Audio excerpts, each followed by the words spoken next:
Are you one of those people like me who lies awake night after night counting the days before your next fix of motorsport? I can tell you, for me, 147 days since I last spoke to you into the camera. We were at Brands Hatch. We were with the British Racing and Sports Car Club for the Formula Ford Festival. But now we're here at Silverstone. Welcome to the opening salvo of the Brscc's 2023 campaign, brought to you with Run Your Fleet. So that's the intro. Welcome along. I hope that we're going to have a fantastic weekend's racing. I know we are, actually, and it's all for me about numbers this weekend. We've got a plethora of different Formula E racing today, a very heavy Mazda flavour to start things off. 3 Mazda championships to get us under the way. 2 versions of the Mark 1s. We've got the main traditional Mark 1 championship, plus the Clubmans. The Clubmans are just with us today. As ever, they do 2 races on a Saturday, and then they can stay with us and watch Sunday's racing. But other than that, of course, they can go home and maybe prepare for their work the next day. We also have the traditional championship. They'll have 2 races today and another race tomorrow. And we've got the ever-growing and fascinating-looking Mark III Championship, the Mazda MX-5 Super Cup, which has got such a huge entry this year and quality pretty much all the way down the grid. Former champions, plenty of race winners, loads of talent. It's going to be a fascinating championship this year. So that's the Mazda flavour. I'm going to jump from Brscc Fair into our guest formula. Great to welcome the Mini 7 Club back with us again. You might remember they were with us at Snetterton last year, and they're with us here on the Grand Prix circuit at Silverstone for this year. So we'll see not just one set of minis, but both sets. We get the Mini 7s and the Mini Miglias. 60 cars, how bonkers is that, are going to be out there on the Grand Prix circuit. But we can go even better than that number-wise, because add another 10, hey no, add another 20, because our last but not least formula is just finishing practice. It's the Brscc Club Sport Trophy, and we've got just shy of 80 cars on the grid. The entries were pouring in as soon as the club opened the books for the event. So an absolutely massive grid. Think about that. You go and watch club racing in the UK and you normally think about 25, 30 cars. Absolutely amazing. 80 cars are going to be on the grid. It's going to be a heck of a thing to be able to keep tabs on. Now, on the number thing, as I said, 147 days since we last had a good night's sleep before our racing, and we've got 370, just shy of 370 drivers this weekend competing in the opening Brscc meeting, and 470 drivers and 370 cars. Now that means we've got an endurance element. The endurance element comes from the Club Sport Trophy cars, but also the Silver Lake C1s, which we'll see tomorrow. So we're looking forward to those. But today's fair, Mazda Racing, we've got the Club Sport Trophy, and of course our very welcome visitors from the Mini 7 Racing Club.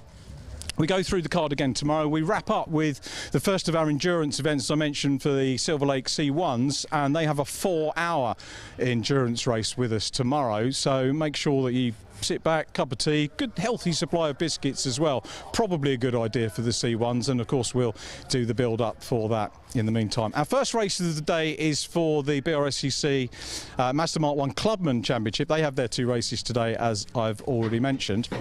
After that, we've got a short break for lunch, but make sure, of course, that you don't move away after we've done our podium interviews for that to come back for the remainder of today's racing. Now, with so many cars and so many drivers, obviously it takes a computer-type brain to be able to deal with all the information that needs to be passed to you today.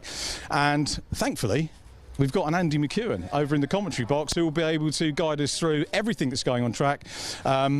His statistics sheet is something to behold, let me tell you. Let's go over to and welcome Andy McEwen for our first race of the day. Over to you, Andy.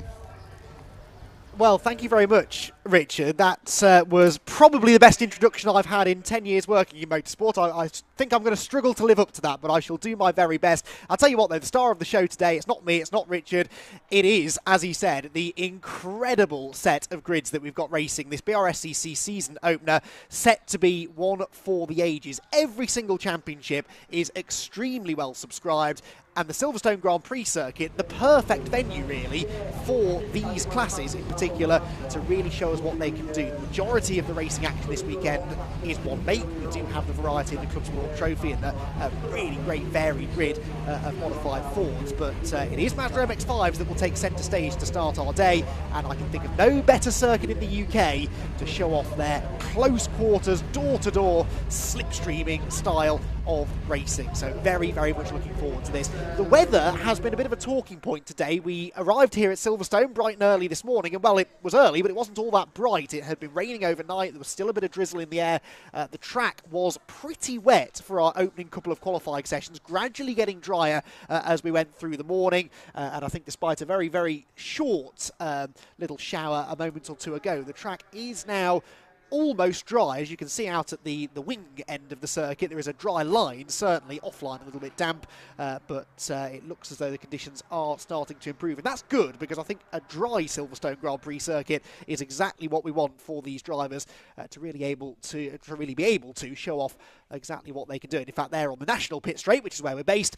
You can see just how damp it is on the left as we look at it, the right as the drivers will look at it, so the racing line dry, but off that still a bit sketchy. That could be significant at the start of the races, of course. Those drivers unlucky enough to be lining up on their right, the inside run to Copse Corner, they're going to have to deal with a slightly damper racetrack, and that could lead to a little bit of a jumbling of the order. As I said, the damp qualifying sessions have already produced some very interesting grids, some surprise names perhaps appearing towards the front for a couple of our races, some others who we expected to be near the pointy end with a bit of work to do, and throw in the still slightly tricky conditions out there.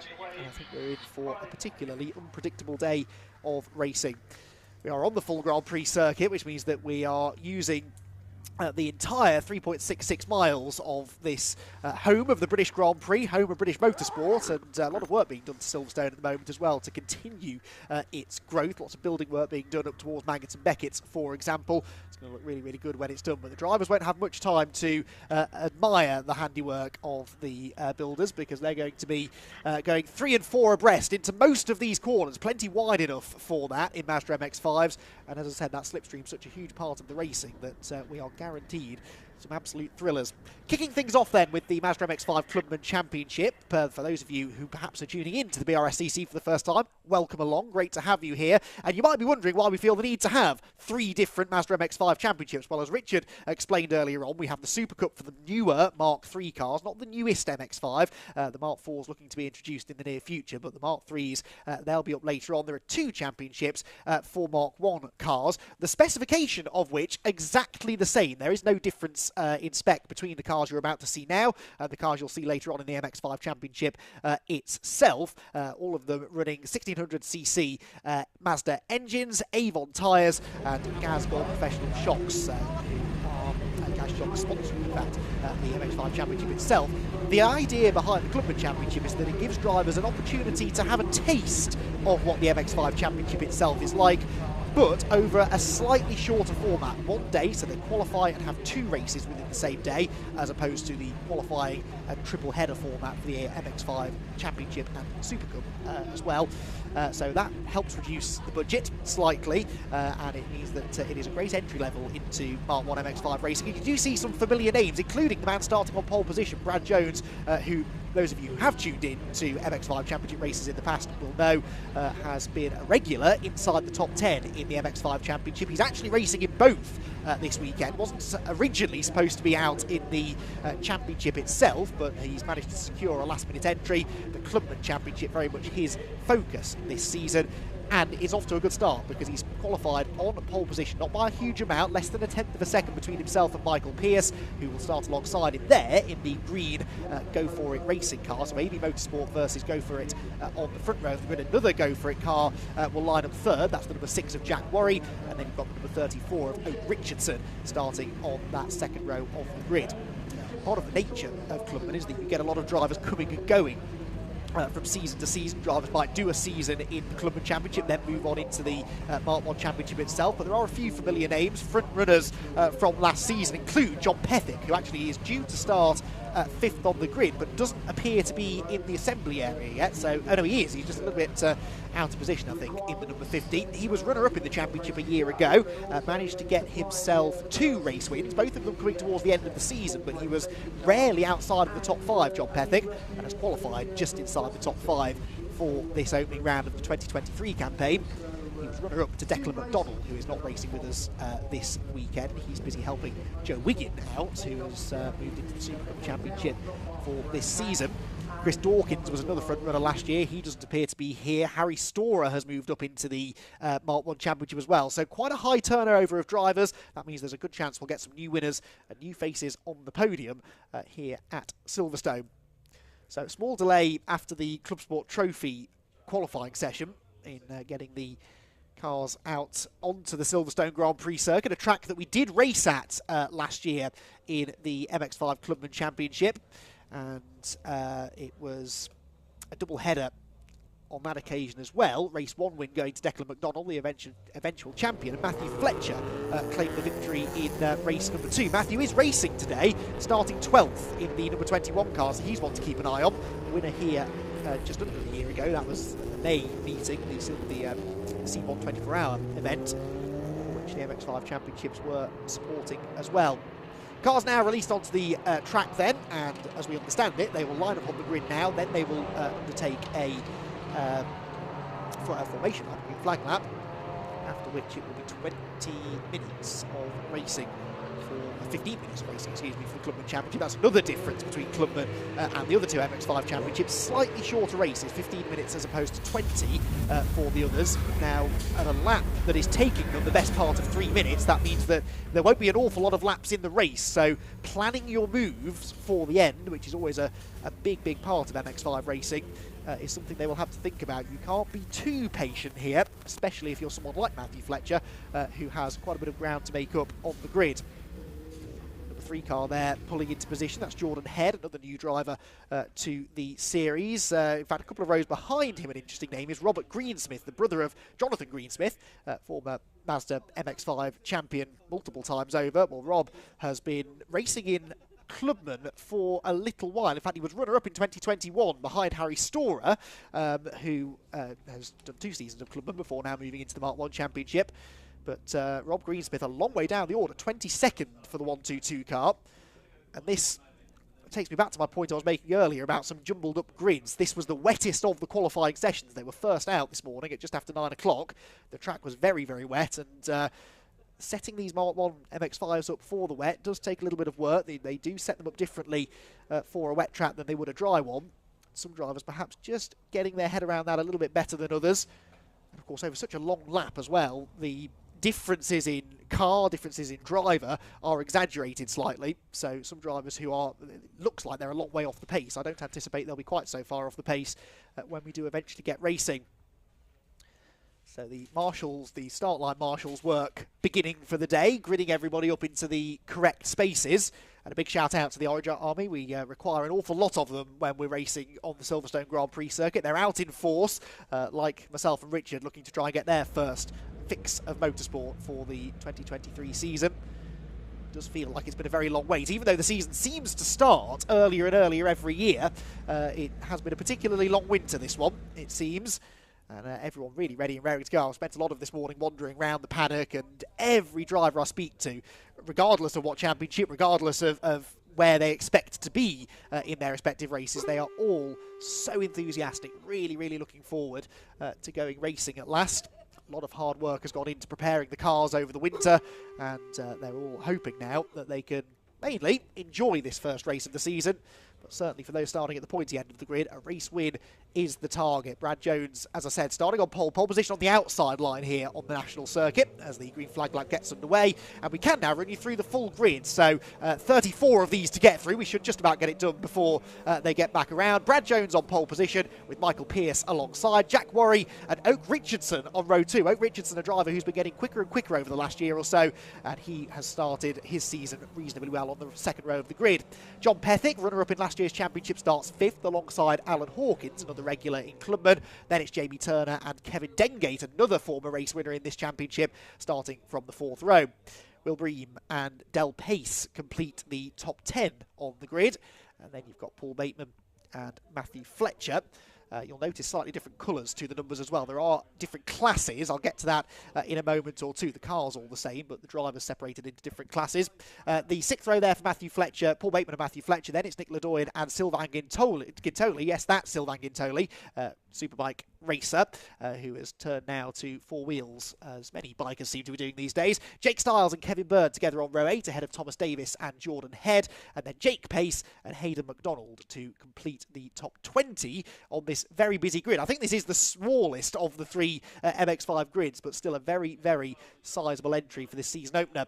Jordan Pimley and Robert Greensmith outside of the top 20. Like I said, Greensmith in particular will be a little disappointed with that, I think. Expect the 22 car, the 122 car to move forward. Chris Thelwell and Russell Halley together on row 12. Then it's Chris Watts and Tom Cannon getting towards the back end now of this 34 car grid. Dale Whiteman and Chris Whitmore together on the 14th row. And then Peter Williams and Simon Privet will complete the top 30 on the grid. These drivers, some 15 seconds off the pace in that wet qualifying session, will be hoping to find a bit more speed in the drier race. Simon Browning and Tom Wood are next in the back row of the grid for two drivers who have penalties, actually. I believe this was for being underweight after qualifying. Peter Bell and Amir Naram. They will both start at the back. They've been demoted to the back of the grid because of post-qualifying scrutineering, and will have a 10-second delay, which won't be added on to the end of their race. It's added on to the start of the race, essentially. So everyone else will leave the grid when the lights go out. They will be waved off those two 10 seconds later. So those two drivers will be starting at an immediate disadvantage, but they should be able to catch up to the back of the pack pretty quickly. You can expect a certain amount of bunching over the opening lap or so, and they should be able to tag along to the tail end of the field. Getting our first proper look here at the international end of the circuit, and it looks, as I said, a bit damp and greasy offline, but there is definitely a dry racing line, so that will be interesting in a formula that tends to spend most of its time at least 2 or 3 wide, sometimes more. How easy is it going to be to go offline and make some overtakes? I'm sure they'll try it, but they may find that the grip off the racing line is a little bit lower than they were expecting.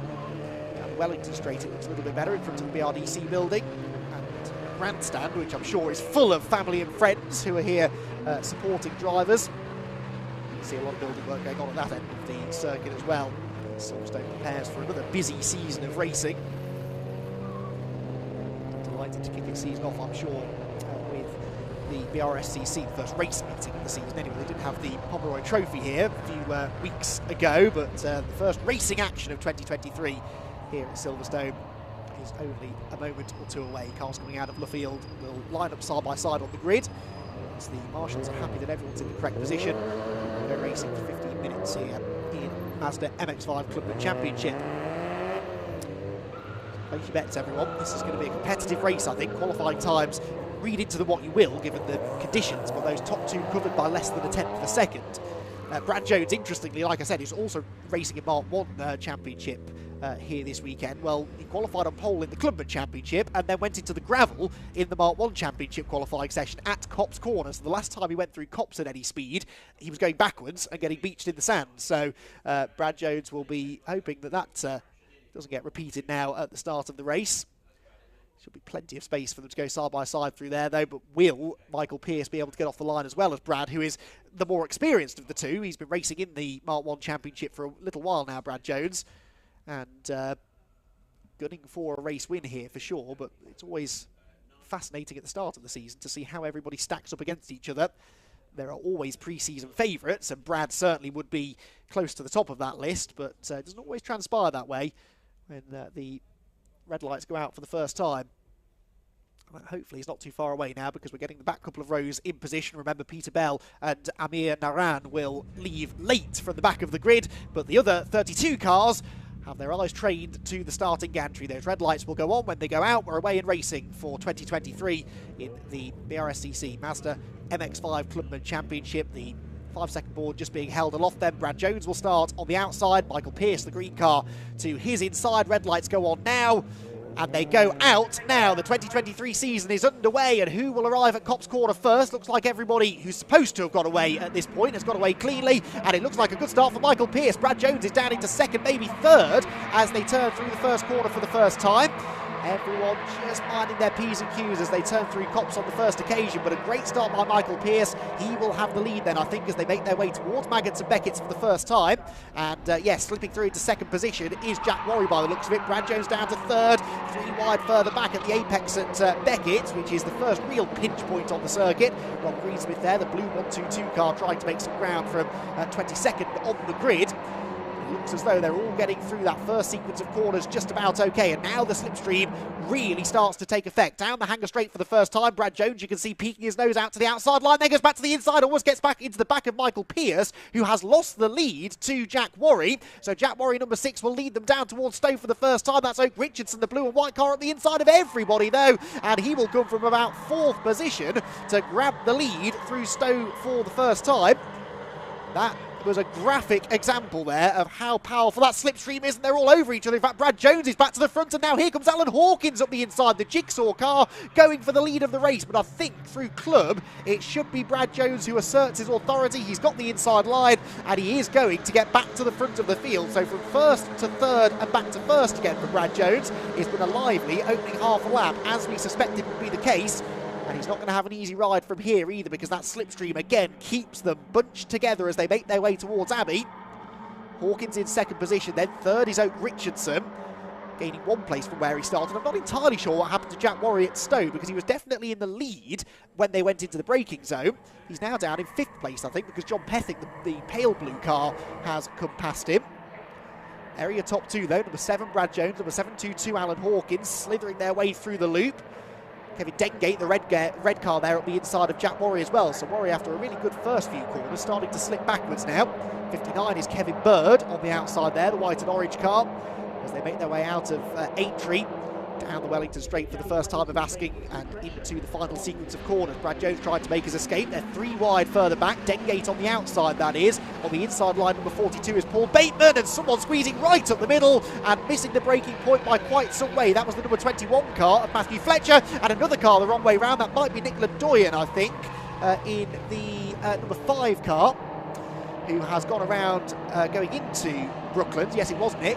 And Richard Wootton there out in the gravel trap in the background too. So they're getting their elbows out on this opening lap of the season, brushing off the winter cobwebs and getting straight down to business. Brad Jones leads the opening lap by 0.4 of a second. Alan Hawkins second. Those two starting to gap Oak Richardson slightly in third position. John Pethick is 4th. Jack Worry is 5th. Paul Bateman, Kevin Dengate, Matthew Fletcher, Del Pace and Michael Pearce, sorry, rounding out the top 10. Michael Pearce started on the front row and led at turn 1, and he is 10th at the conclusion of the opening lap. So the green car there going through Beckett's with a really poor opening lap of the race. Number 9 right behind him is Jamie Turner, who has also dropped out of the top 10 from 7th on the grid. Peaks up the inside line as they make their way through the Beckett's complex and out onto the hanger straight again. That slowed him down though, and that will allow Kevin Bird to get a run, I think, on the pair of them.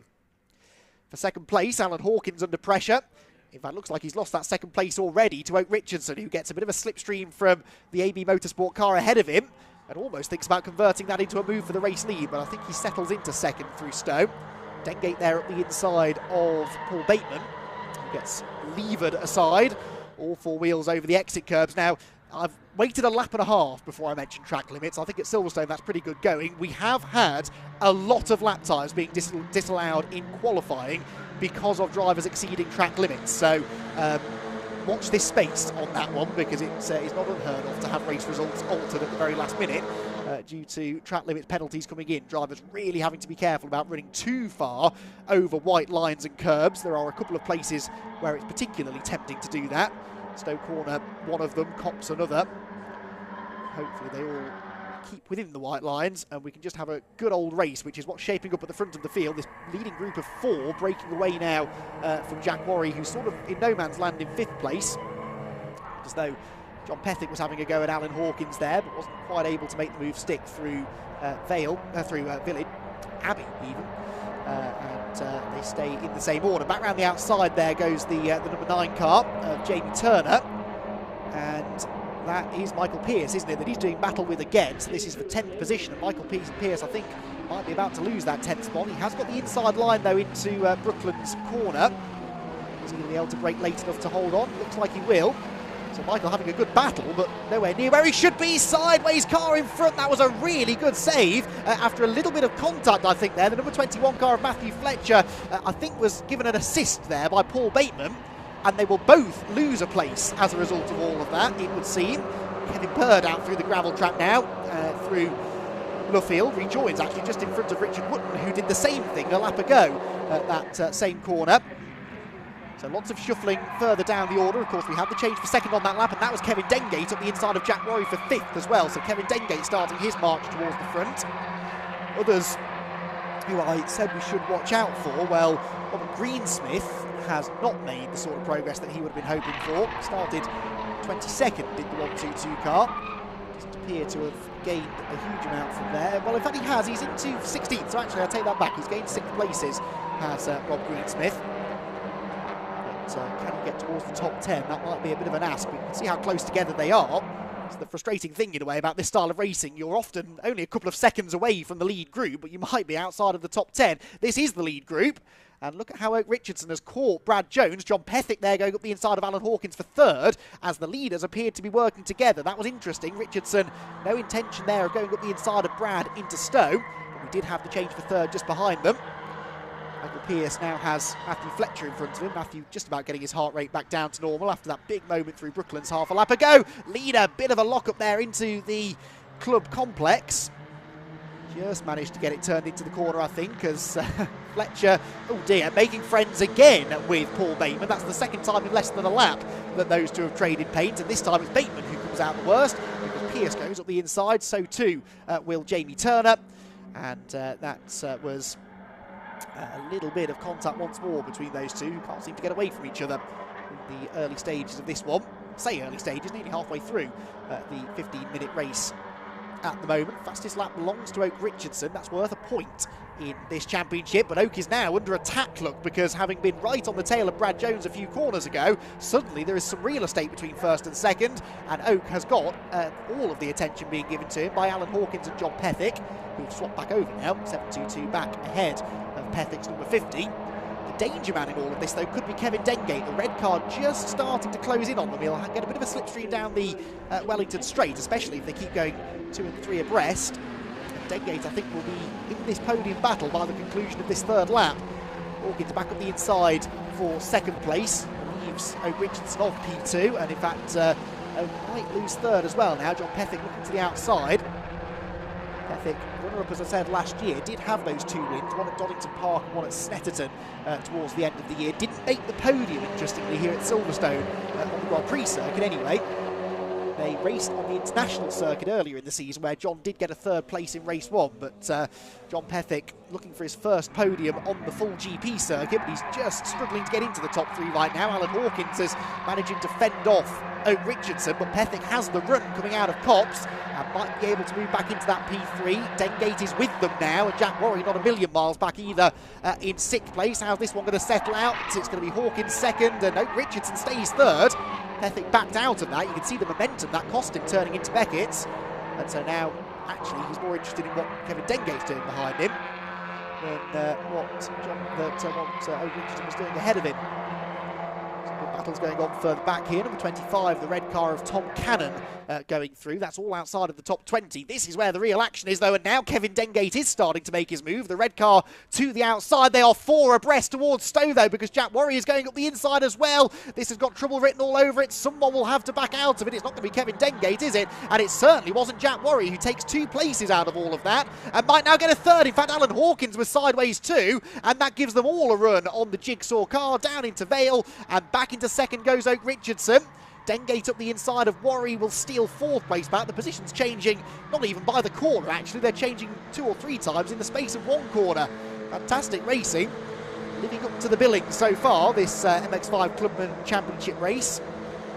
As the 9 car gets run out wide once again. 264 going through the shot 2, that was Will Bream. He's lost a few places from where he started. Just settles back in single file. The blue and white car there is Rob Greensmith. 101 up the inside into Abbey. That's Hayden McDonald getting up the inside of Jake Stiles. And Jones, though, continuing to lead the way in his slightly dog-eared looking number 7 car. Richardson second, Hawkins third, then a bit of a gap back to Worry in fourth, and Dengate somehow is back down to fifth now with John Pethick number 50 in sixth. And Del Pace is the next car now to try and reel this lot in as they keep tripping over each other. Just over 4.5 minutes to go. Brad Jones perhaps has now broken the back of the field because he's pretty much out of slipstreaming range, I would say. Alan Hawkins and Richardson need to try and work together. Further back, a big lock up there from John Pethick, but actually an even bigger moment from Kevin Dengate, the red car running out wide through Brooklands, and John Pethick will try and hang it tough around the outside at Luffield. He's got some grip out there. As long as Dengate leaves him space, this might just work. Runs out over the curbs a bit, and John Pethick sits back in behind Dengate once more. Both of these cars also run out of the AB Motorsport stable. So they are teammates, technically, but not a lot of teamwork going on there through the last couple of corners. Dengate now looking at the inside of Jack Warriot's Copse corner. But that's a really difficult move to pull off, actually, especially when it is damp on the inside. You need to carry the momentum through Copse. These cars are not the most powerful in the world, so your apex speed and your exit speed is so important. On the inside of people, that inevitably slows you down, and you can see what the effect of that is. John Pethick now back ahead of Kevin Dengate as they arrive at Beckett. So the aborted move by Dengate into Copse corner, losing the place by the time he arrived down at Maggots and Beckett's. Oh, car off, that's 264. We just mentioned him, I think, didn't we, a moment or two ago, Will Bream, and that car has been in the barriers. Will is getting out of the car, which is good news. I say been in the barriers, I'm not sure he made the barrier, but there is damage to the front end, so was there a second car perhaps involved in that? We'll try and figure that out after, because Kevin Dengate is giving John Pethick the hurry up, and they've both got up the inside of Jack Worry. This is 4th, 5th and 6th, and Pethick going back into 4th place now as they drop down the hill. And can Dengate now steal that position as well through the Vale? Doesn't look like he will, so Jack Worry with a bit of an up and down race. 128 is Del Pace as well, so he's also now joining in the battle, bringing Matthew Fletcher and Michael Pearce with him. Remember Michael Pearce started on the front row, led at turn 1, and he's now finally back at the races, but with only a lap and a half to go, because the next lap will be the final one. So it's going to be a 6 lap race. Brad Jones having a pretty easy time of it. There's Will Bream's car. Yellow flags, of course, will be out at Copse corner, but the car is a long way off the road. Oh, there is a second car. Look, there's a second car just to the left, up against the barriers. Who was that then, I wonder? Who was he battling with at the start of the lap? It was possibly the 101 car of Hayden McDonald. I think his is a blue car. And they were together fighting over 16th and 17th places. So can't confirm that, but certainly Will Bream has ended up off the road, and the other car in the barriers presumably involved in that incident too. Final lap then about to begin. Leaders then separating themselves a little bit now on this penultimate lap. The real battling going on behind them as Del Pace there manages to fend off Matthew Fletcher and Michael Pearce. Out of Luffield corner once more. Flat out through Woodcote and then down into that yellow flag zone. So they're going to have to sort this side-by-side battle out before then. No overtaking allowed under yellow flags. John Pethick setting the fastest lap now, stealing it away from Oak Richardson. And that was a 2:40.9. That was nearly a full second quicker than the leading 3. So John Pethick might still have a chance to get his first Silverstone Grand Prix podium.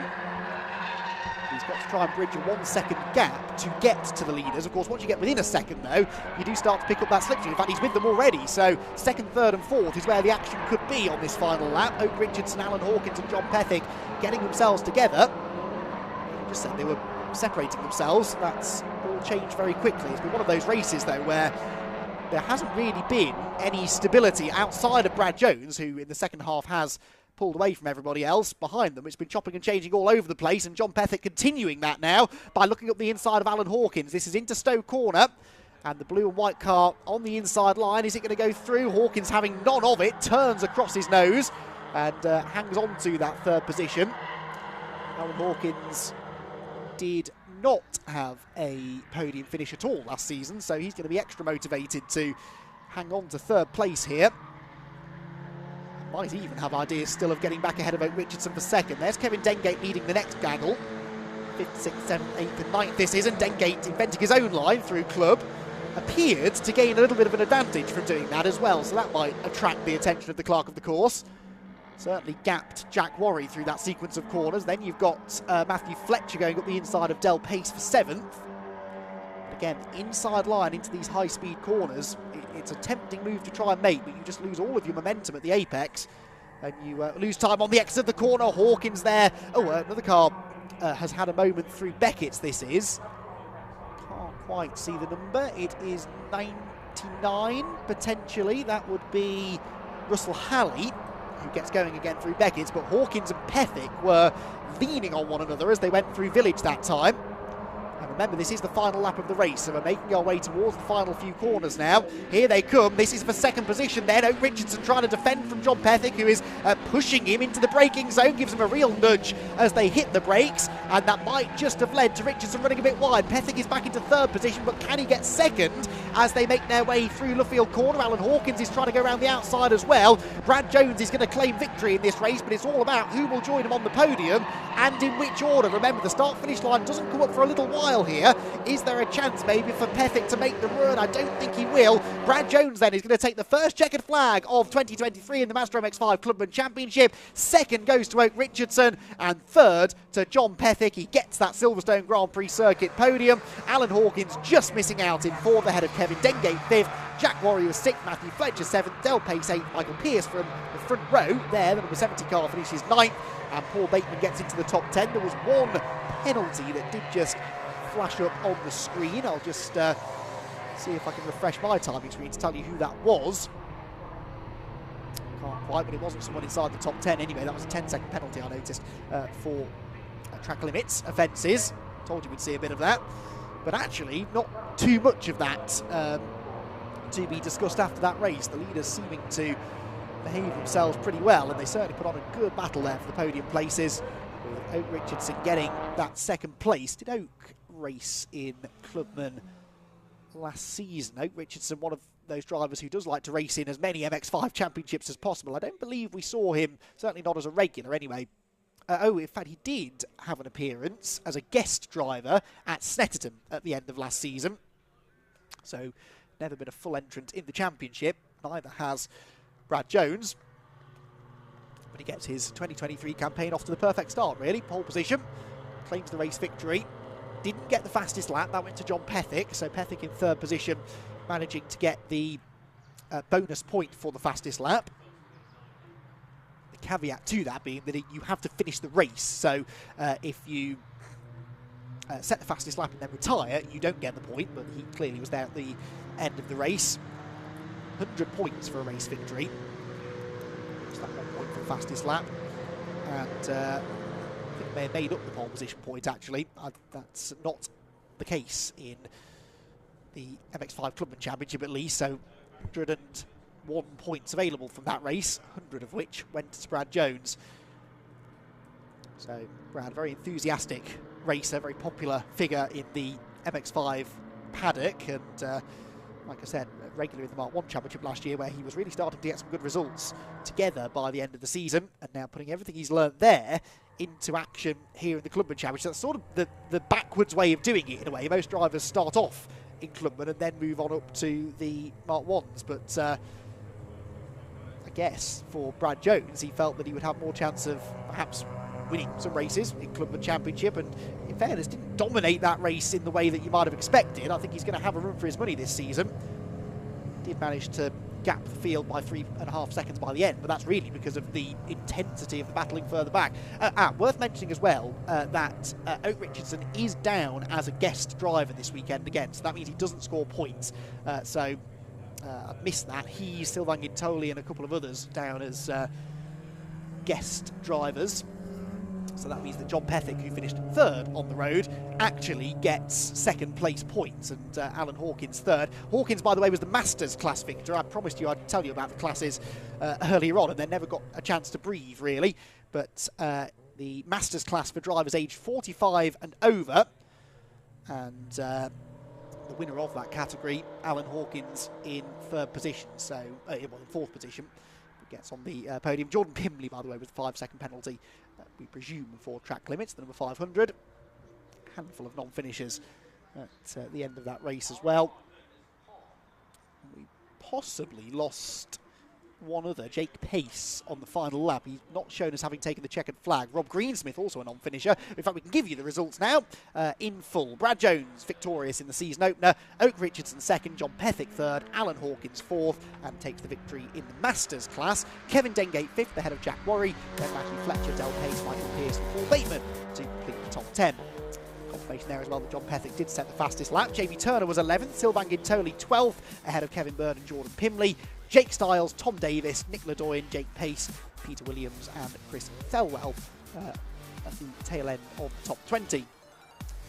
It was Jordan Head, Tom Cannon, Chris Watson, Peter Bell from the back of the grid, remember, with that 10-second penalty, getting up to 24th by the flag. That's a good effort. Ahead of Chris Whitmore, Dale Whiteman, Simon Browning, Simon Privet, Tom Wood and Amir Naran, the other driver at the back of the grid with the penalty, was the last of the finishers because we lost somewhere Rob Greensmith. Now, I wonder, was it Rob that I saw off with Will Bream at Copse? That would make sense, wouldn't it? We also lost Hayden McDonald on that same lap as Greensmith and Bream, and the 99 car. We also saw in trouble towards the end of Bristol Halley, having that spin at Beckett's. So that is the result then for our first race of the weekend. We're heading into a lunch break now, but before that, let's hear from Richard John Neal with our podium finishers. Well, great race to kick off our day here. Brad Jones, many congratulations. Thank you very much. Thank you. Difficult day, so you're entering in the main championship as well, and you've gone from pole to excursion in the gravel, Andy said as well? Yeah, exactly. That was a bit of a last minute thing. I can only unfortunately make one day this season. We've done, obviously, my son's not very well.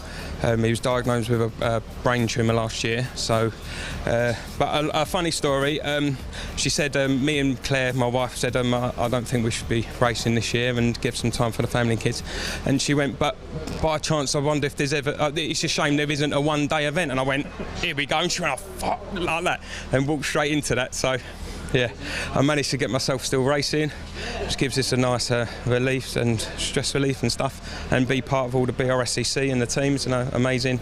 AB and the team are just unbelievable, and the support, especially going through what I am with my son, and it's a stress to the family. They've just been there emotionally and everything for us, and without Ali and Nikki, obviously wouldn't be here, and the support they've given us, so yeah, sorry.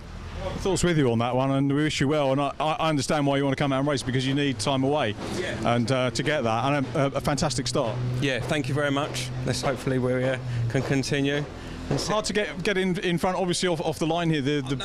Your pole position is on the outside, and there's always arguments about that. Yeah. But you got back into the lead, and you broke away, which is not easy in Mazdas. No. It was lucky. There was a lot of tussling between second and third, which just gave us the opportunity to break away, and then just went into testing mode and quali mode, and like pretending no one was behind me, and carried on until you see him in the mirror, and you're like.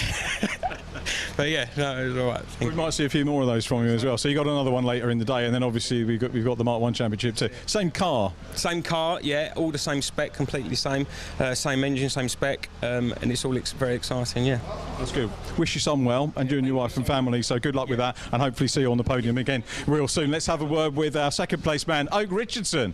Oak, many congratulations.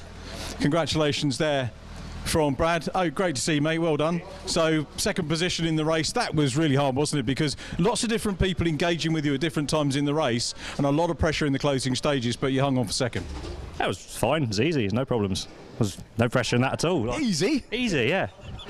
Let Brad go at the beginning, and then off I went. Had to have a bit of fun. As a guest entrant, does that make it a little bit easier for you, does it? Because you're not thinking championship points or, season-long pressure? Yeah, I guess so. I mean, that was a bare shell on a week ago yesterday. Really? And I wasn't even going to come racing this week. I was only entered on Wednesday. Right. Just came to have a bit of fun. So here we are. You've had that. So what are the plans for the rest of the year then? Now you've got that race car all prepared and running very, very sweetly, it has to be said. No idea. I didn't have any plans to come racing this year, so this is only a bit of fun. So you just built it for fun? Yeah. Something to do, isn't it? Yeah. And it's clearly working well, so good advert for you if anyone watching the live stream and you want to move it on. Yeah, sure. Yeah, 20 grand, someone could buy it now. Oh, brilliant stuff. We'll see you a little bit later on in the day. Cracking race. And third place man is John Pethick. Let's have a word with John.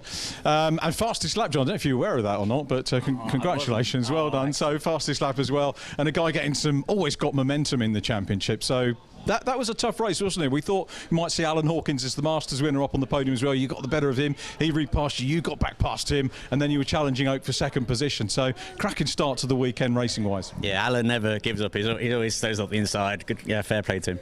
And I was quite halfway through that race. I think I was under 7th at one point. But I thought, yeah, I've got to calm down here and start working together a bit for these guys. But yeah, really chuffed for that, 3rd in the race, and having started 5th, that's really good. But yeah, really looking forward to the next one, big time. Yeah. So backpedaling to last year, we wound up at Snedden. What's the story on the car and the prep and the work that you do over the winter from then to now?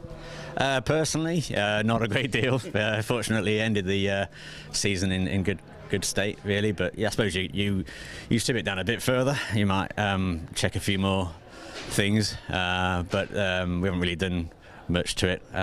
Changed to the aftermarket top mounts in the front. That's about it. Raised the height overall a little bit, but it does seem to be handling a little bit better. Yeah, foot. Did you do any testing over the winter, or personal fitness, anything like that? We did one test in February, and fitness is just as often as possible, about 5Ks a week probably, and that's plenty, I think, for this. And no, just one test, and it went quite well, so we left it at that. How good is it to be racing on the full GP circuit? It's a lot to learn, isn't there? I forgot how much fun it is, and I've forgotten how long it takes to get around here. Because it's like, I mean, 5 laps in qualifying in 15-minute session. It's like, wow, yeah, it's got its own kind of atmosphere. It's got its own kind of. It's just such a long circuit now, and such a wide circuit, uniquely wide, and it means that kind of racing is actually more feasible. That sort of playing with each other without losing too much ground on the front. Yeah. Sets the grid for race 2, doesn't it? Your second race of the day, this result. So you're going to be on the outside run, which is Cuspolza. How much of a difference does that make around here? Well, I think if you're in the top 10, it's flat out the first corner, and so is the next corner. So it's kind of doesn't really make much difference really in which side of the track you're on. I think in the Grand Prix layout. Much to do for race 2?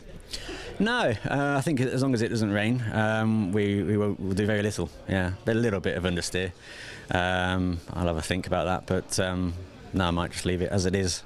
Okay, well, let's whet our appetite for our second race. We look forward to seeing it. Mazda Racing always great with Brscc. John Pethick, well done. 3rd position, completes our podium. John Pethick there. We're going to head into a lunch break now, so we'll be back in around about an hour's time. Timetable may be a bit fluid. The club, Brscc, may want to just get a little bit ahead, so keep your eye on the timing and the countdown on the live stream. But don't go away. Maybe only to get yourself a cup of tea and a biscuit. So I don't know if we're going to hand back to Andy McEwen or whether I'm going to go to break. I'll just wait in here. We are going to go to break, so have a good break. Tea and bickies, maybe a spot of lunch, and we'll catch you in around about an hour. So from all of us on the British Racing and Sports Car Club live stream here on day 1 of the 2023 season, have a good break. We'll see you in around about an hour.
this, which means there might be 5.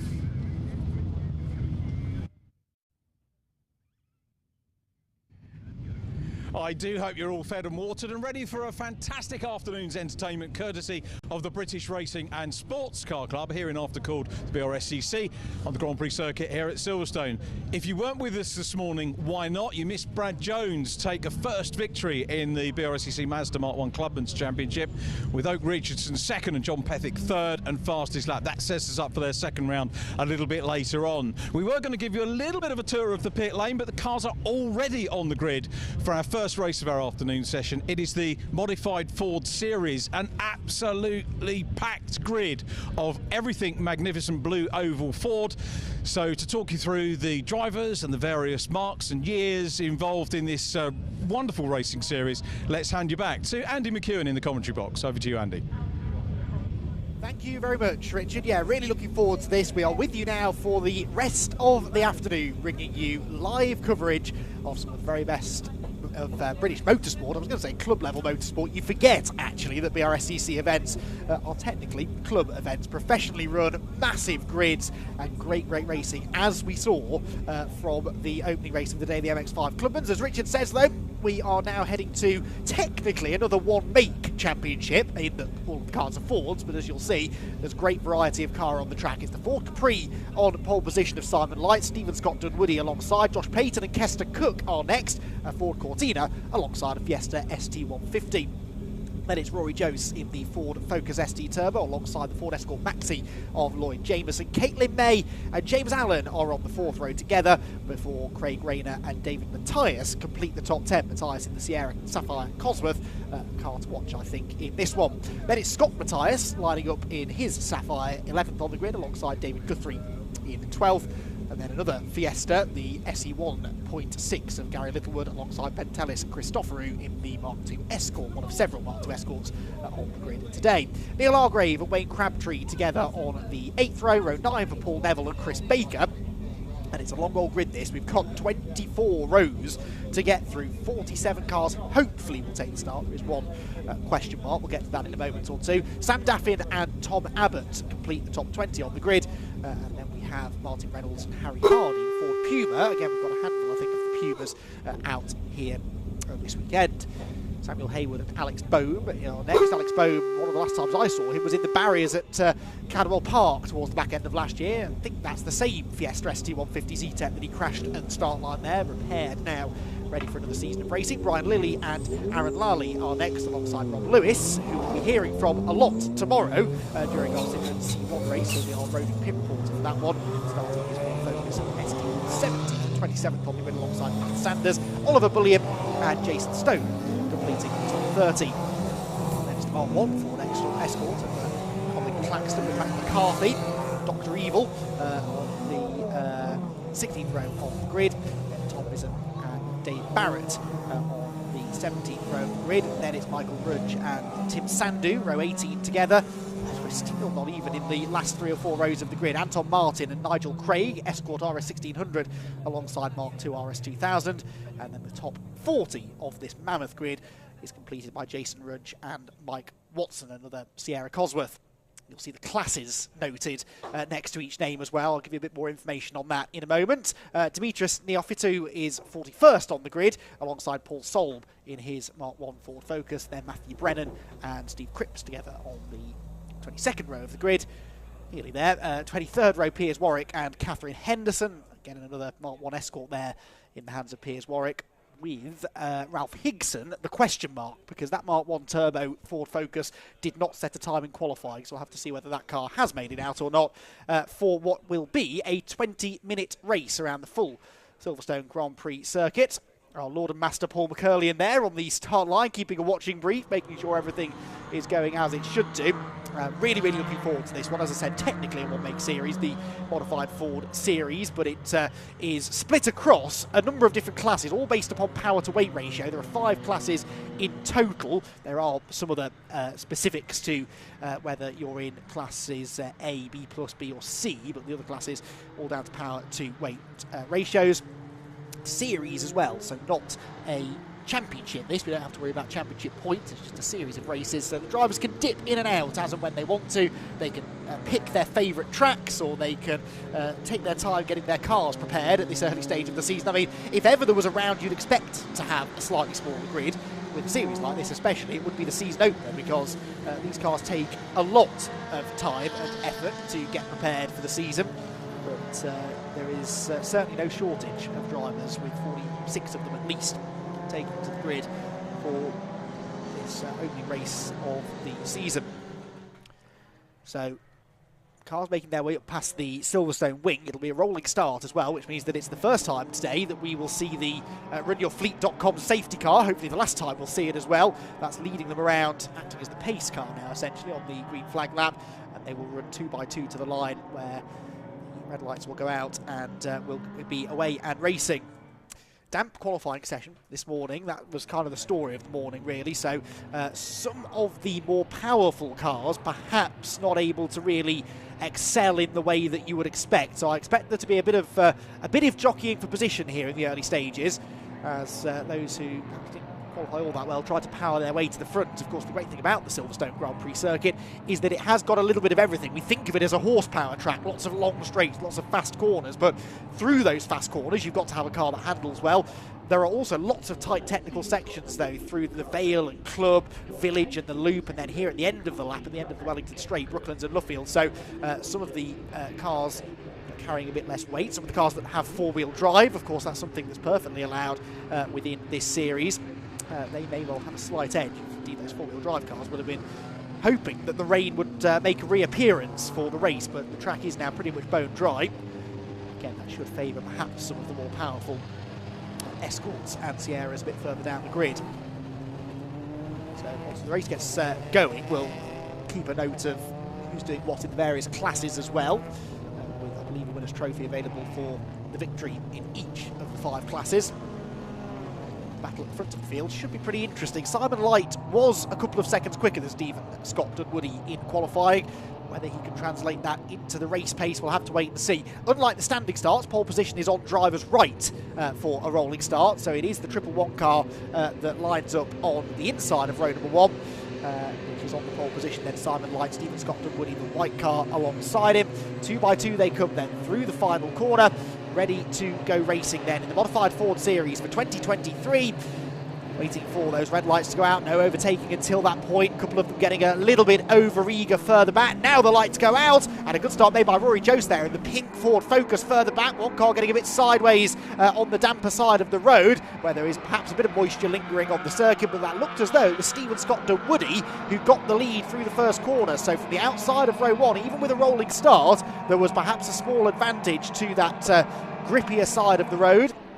And so therefore it is going to be the Sierra that leads them through Maggots and Beckons for the first time. The leading few forming a bit of an orderly queue, but behind them it's getting very, very congested indeed, as different cars excelling at different parts of the track. That's a bit of a tight squeeze through Maggots and Beckons, 3 wide very briefly at the apex there, but they all just about avoided contact, I think. One of the Fiestas there making some good ground. I think that's Kester Cook, number 93, that has broken through into second place. Yes, it is ahead of the pole sitter Simon Light. Rory Jost goes through the pink Ford Focus as well.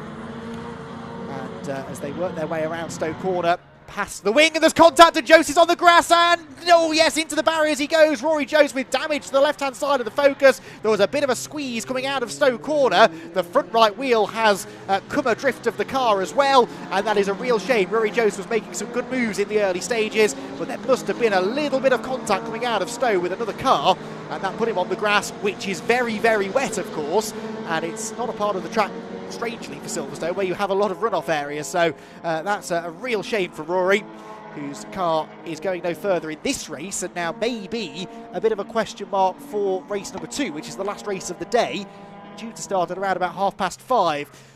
Double wave yellows, of course. The handy thing is that he's found the international pit lane entrance, so he's well off the track. Hopefully we won't need to see the safety car, but that will be of little comfort for Rory, whose race and perhaps day has come to a rather abrupt and expensive end. Down towards Brooklands we go then. Leader is still Stephen Scott Dunwoody. Of course, Rory was running about 4th or 5th, wasn't he, at the time, so that has split the pack a little bit. There goes the number 39 car, Josh Payton, who started on the second row on the outside line. The Cortina Mark II. Don't see many Mark II Cortinas, do you, anywhere, let alone on a racetrack. And running reasonably well, although having dropped a couple of places from where he started. One of those cars that perhaps is a little bit underpowered compared to some of those around it, but excelled in the wet conditions earlier on. So Scott Dunwoody leads the opening lap then, second place for Light. It is Kester Cook in third. Side-by-side battle there, though, that is the number 77 car of James Allen, slipping up the inside of Lloyd Jameson. That was for 4th position. So the Ford Focus getting ahead of the Escort Maxi Cosworth.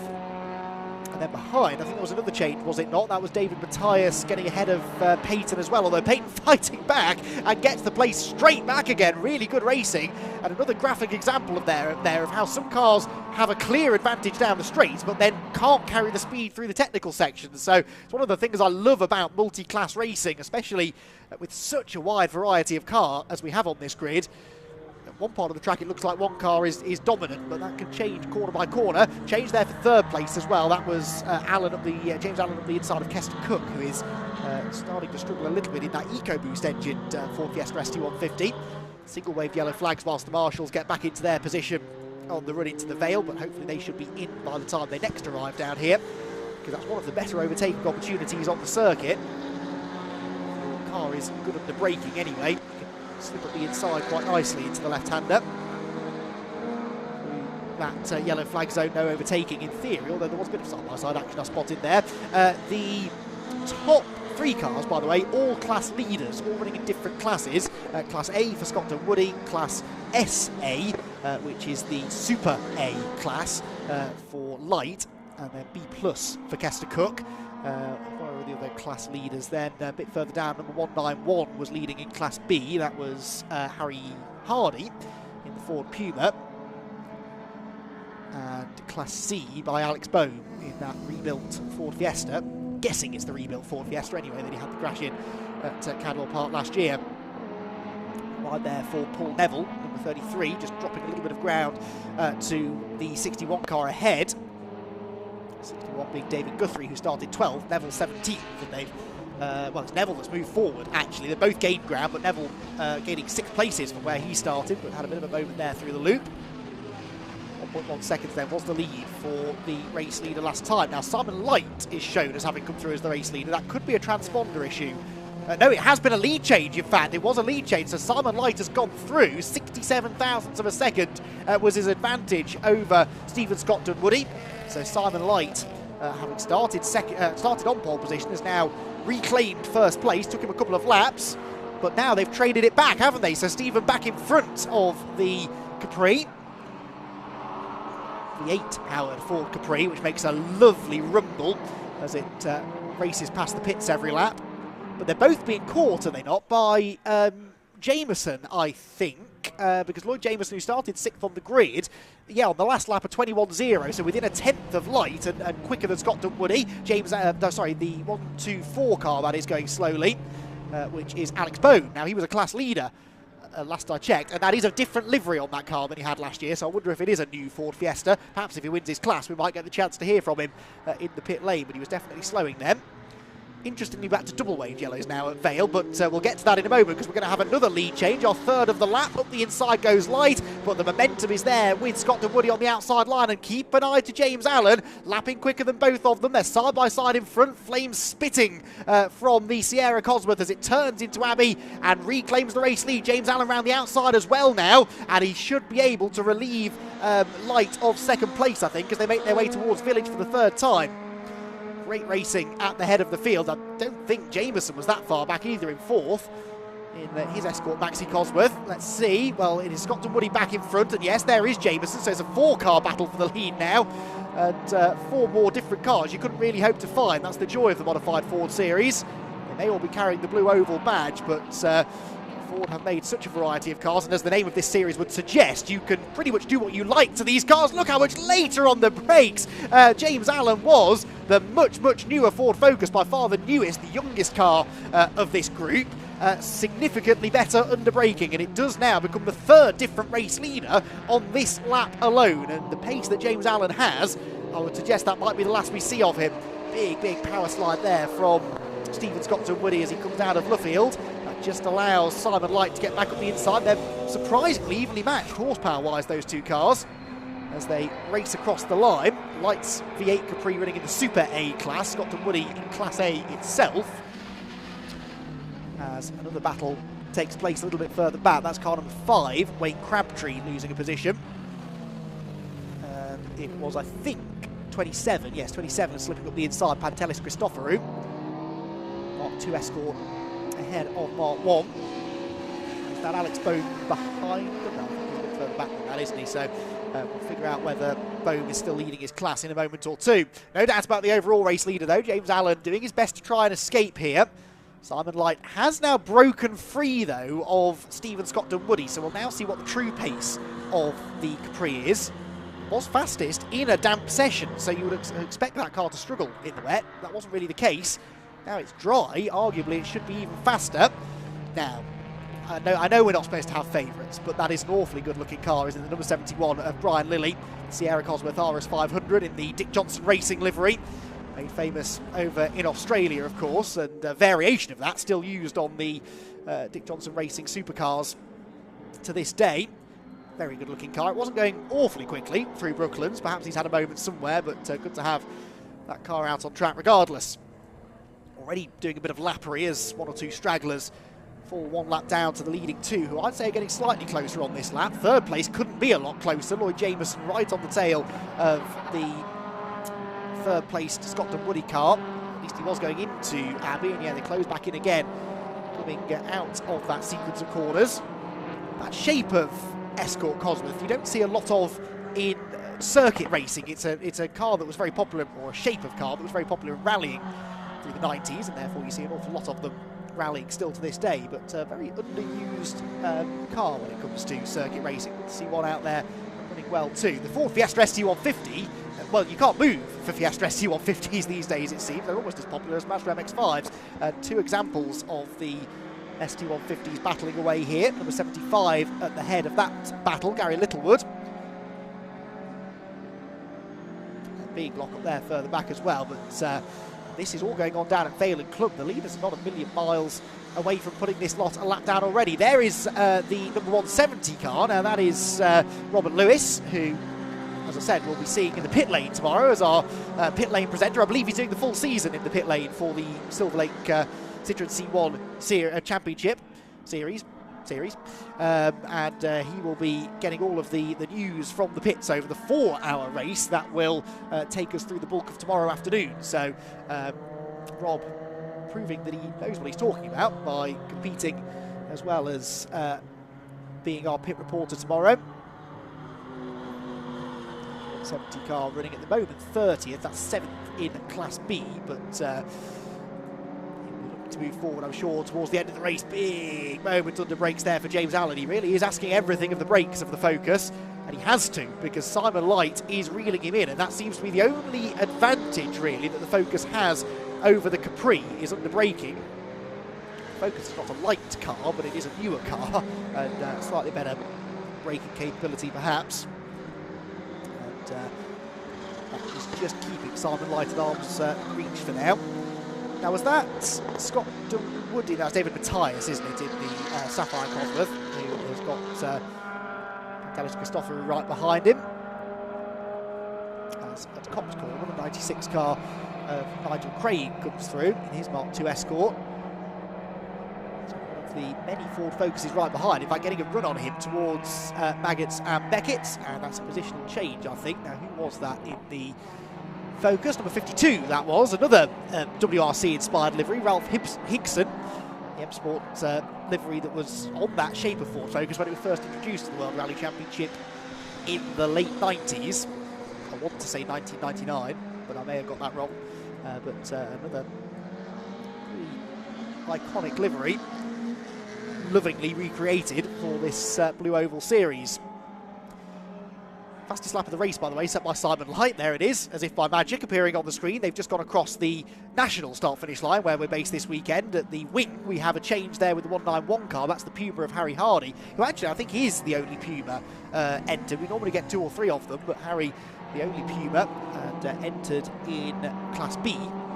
It's a very, very popular class where you find most of the Fiestas and the newer, slightly less modified Fords. All the XR2 there, almost getting in the way now. They do have a lot of traffic to deal with all of a sudden, the race leaders. And Jason Rudge in the Fiesta XR2, just the first, oh, now a boot popping open as well on one of the Fiestas, just to add further distraction to the race leaders as they try and negotiate that group of cars. Look at the way that the Capri closes in at the second half of the Hangar Straight, and James Allen having to really, really concentrate now. The slightest mistake and Simon Light will be through, I think. Now, who was that with the boot popping open? Because I'm pretty sure they're going to get called into the pit lane if that doesn't resolve itself. It might have resolved itself now, actually. To have closed by the time they get down to clubs. They might just get away with that, but this battle for the lead, I think we might be about to see a change. Simon Light heading out onto the Sir Lewis Hamilton straight, past the wing, has the horsepower, has the inside line, but doesn't have the momentum through the corner. We saw this time and again in the club sport, in the Clubman race earlier on. The inside line at Abbey, same as Copse, it's not always the place to be when you're trying to make a move, because you just lose your momentum at the apex. Simon Light has it all to do again now. Closing in though through Village in the loop. One of the best handling Ford Capris I've ever seen. It's fair to say that the road-going Capri was not known for its cornering stability, especially in the wet. But Simon's done a lot of good work on that car to make it handle as well as it goes down the straights.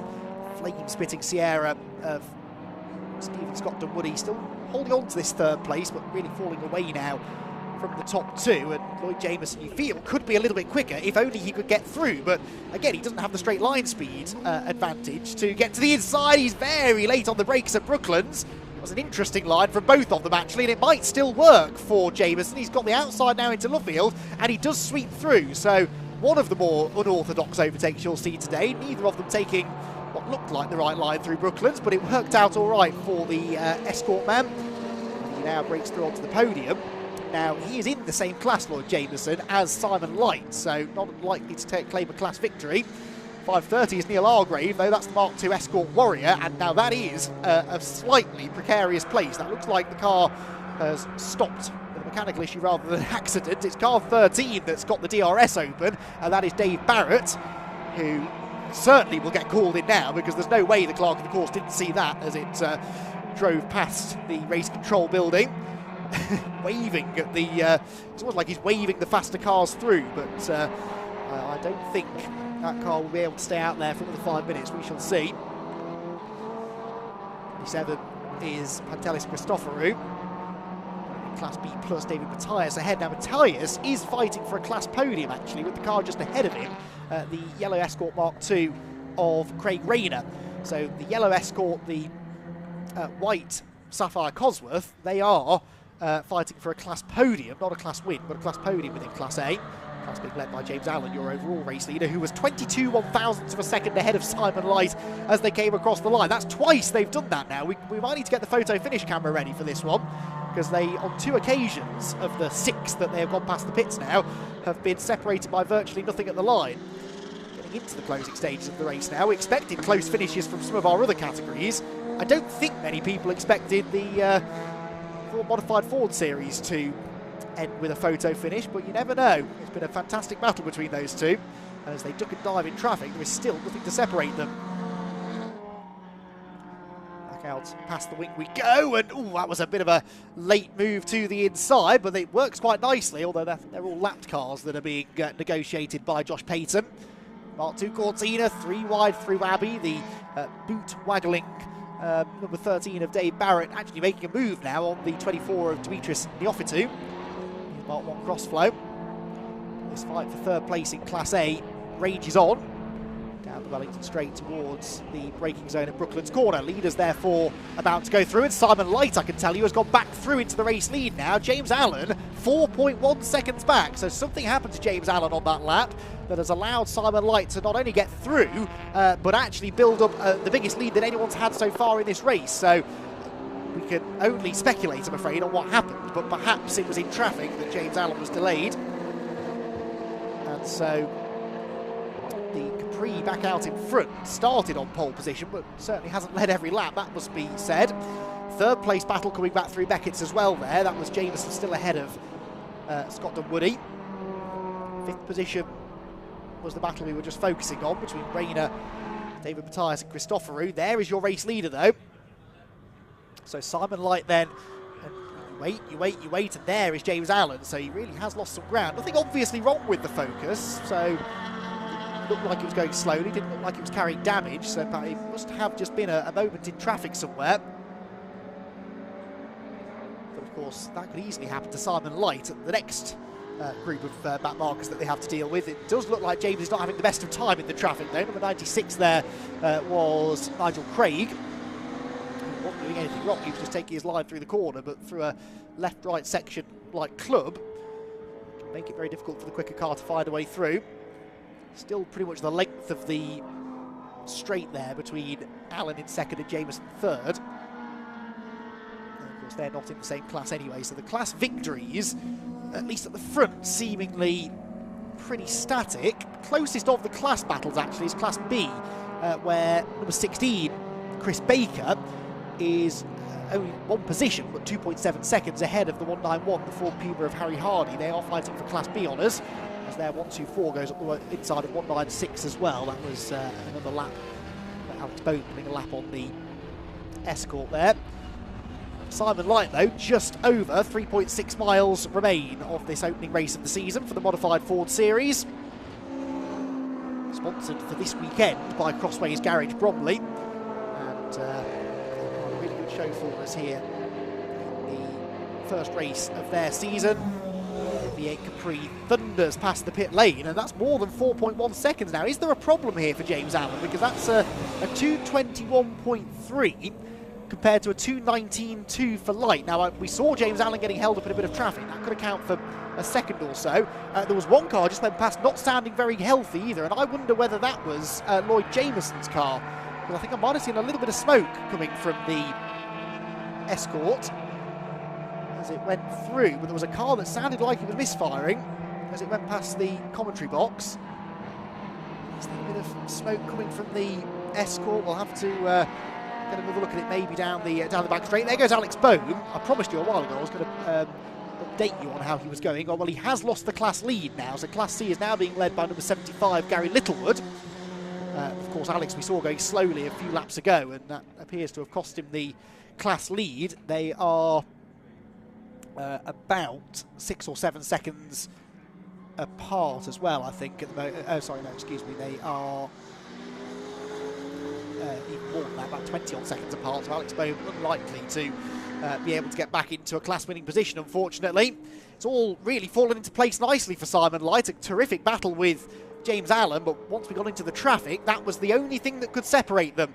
And James, for whatever reason, over the last couple of laps, losing pace compared to the leader. His second place should be pretty secure, but it will only be second. It'll still be a win in Class A, though. Simon Light in Super Class A will also be victorious. It's the overall race win that they were both gunning for there. Two completely different cars from completely different decades, but for the first 2/3 of the race or so, were very, very closely matched on pace, and we look forward to having these cars back out again at the end of the day for their second race of the weekend. Hopefully we'll get a rematch, but Simon Light will, it seems, convert pole position into the race victory. It wasn't quite straightforward, but he will come out of Luffield corner now then. I thought he was going to give us a nice little power slide, but he's staying well away from the white lines, keeping things nicely under control. And as he comes out of Woodcote corner for the final time, he sees the checkered flag, and Simon Light is victorious in the Modified Ford Series opening race here at Silverstone. And it's a long, long wait now before James Allen hopefully appears in second place. Haven't seen him yet come through. Now James Allen comes through with an even slower final lap. 12.3 seconds nearly was the distance. Looks like maybe Lloyd Jamieson was running into some issues there towards the end, because his final lap was quite a slow one, and that compared to a personal best for Stephen Scott Dunwoody meant that gap came down by the flag to under half a second, but Jamieson hangs on. Then the fight for 5th position. Are we going to see a change here? I don't think so. They're all in traffic, and so that's going to prevent David Matthias or Pantelis Christoforou from having a proper go at number 23, Craig Rayner. So Rayner finishes 5th, Matthias 6th, Christoforou 7th, Cook in 8th. Peyton then will come home in 9th position, number 39 car. And looking forward to seeing Mark II Cortina. Here it comes. And Josh Payton, Crystal Clear Windows Bristol sponsored car. Novice Cross on the back of that car as well. What a car to make your racing debut in. I don't know if that was his first ever race full stop or whether he's had a bit of experience, but class podium is not bad going.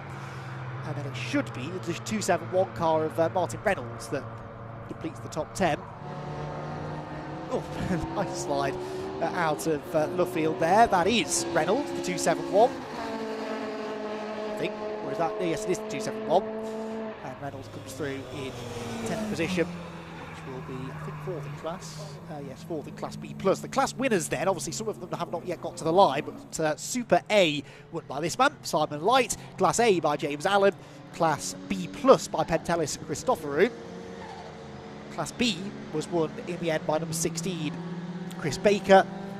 And that was by under a second, actually, over Harry Hardy in the Ford Puma, 14th and 15th overall. So that's one we possibly need to keep a close eye on in race 2 later on.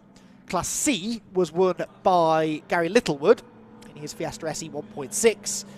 And I think there was one more, was there not? Yes, Class Super B by Matthew Brennan, number 41 in his Mark II Ford Escort.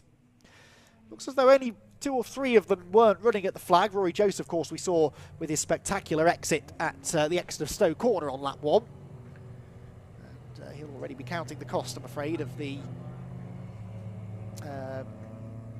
shunt that he had there on that first lap of the race. We also lost 71 Brian Lilly, 33 as well.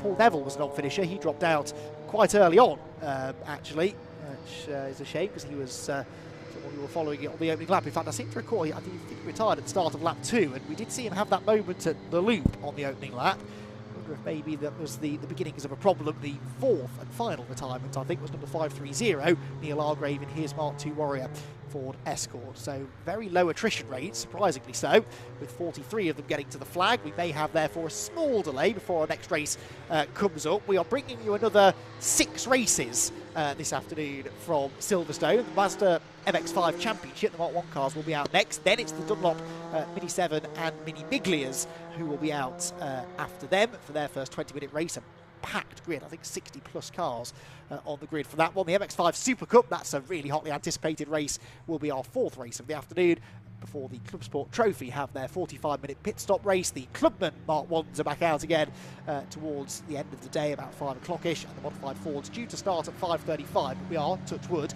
running a little bit ahead of schedule here in Silverstone, so make sure you keep up to date, ideally by keeping the live stream on all day, but if you are having to pop away, then keep an eye to TSL Timing, www.tsl-timing. We provide our live timing data, and that will keep you up to date with what's going on when. So confirmation then of the result. Simon Light, the race winner, and winner in his class as well. 2nd goes to James Allen, 3rd Craig Lloyd Jameson, 4th Stephen Scott Woody, 5th then went the way of Craig Rayner. 6th David Matthias, 7th Pantelis Christoforou, 8th for Kester Cook, 9th for number 39, which was Payton.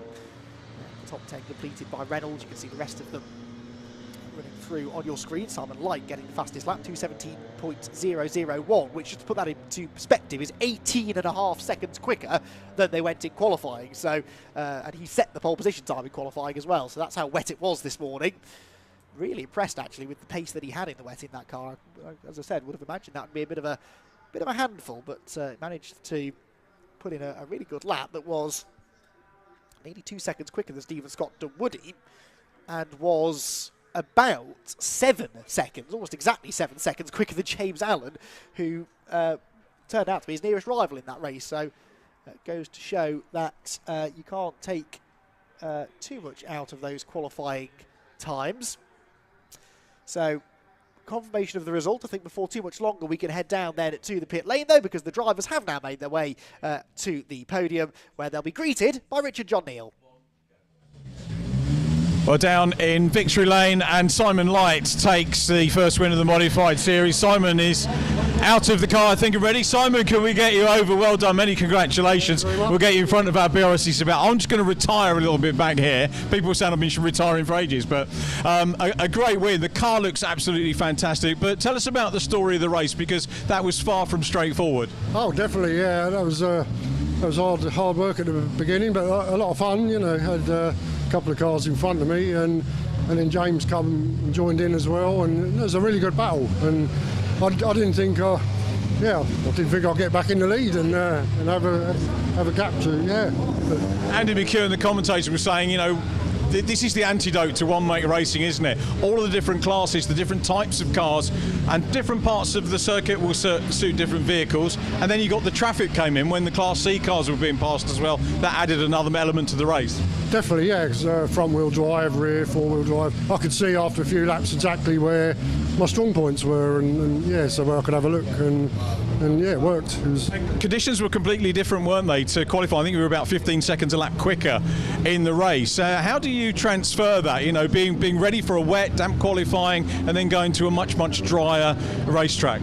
Just have to find your braking point as quick as possible. Because I was on wets this morning, so I had no idea. And although I've been racing since '87, it's the first time I've done the Grand Prix circuit. So there's a few bits to learn still. So I only did 4 laps this morning. So It's a nice place to get a win, isn't it? Yeah, excellent. Yeah, I won't forget that one. And to have to work hard for it as well. It was brilliant. The car always looks amazing. It looks great on screen, but up close, I urge everyone that's watching on our stream to come and watch these cars in the flesh, because they really do look great close up. Your car looks immaculate. What have you done over the winter? I haven't done a great deal, actually, little bits and pieces, because I knew if I did too much, I wouldn't make the Grand Prix, the meeting, so I wanted to make sure I could make that one. But the modified Fords, it's brilliant. The 50 cars and just everything. Mark II Cortina as well, and just we've had Anglias out and just an absolute total mix. Yeah, it's brilliant. And estates. Brilliant to see. Well done. We're going to catch up with some of the other guys. Thank you very much. Congratulations, Simon Light, who takes the win. We need to get James Allen in next, who took second position. James, let's have a quick word. Congratulations. We'll get you in front of our Brscc signage. And so, what a race with Simon. I mean, that was great for our viewers, and I'm guessing twice as good for you fellas. It was good fun. I thought I got a good jump on him, but he just seemed to come back. As soon as we got round the back here with all the double yellows, I just couldn't keep pace with him with all the traffic. No, good first race. Bit in the tank for race 2. Yeah. Oh yeah. Car's still working, so yeah, I think so.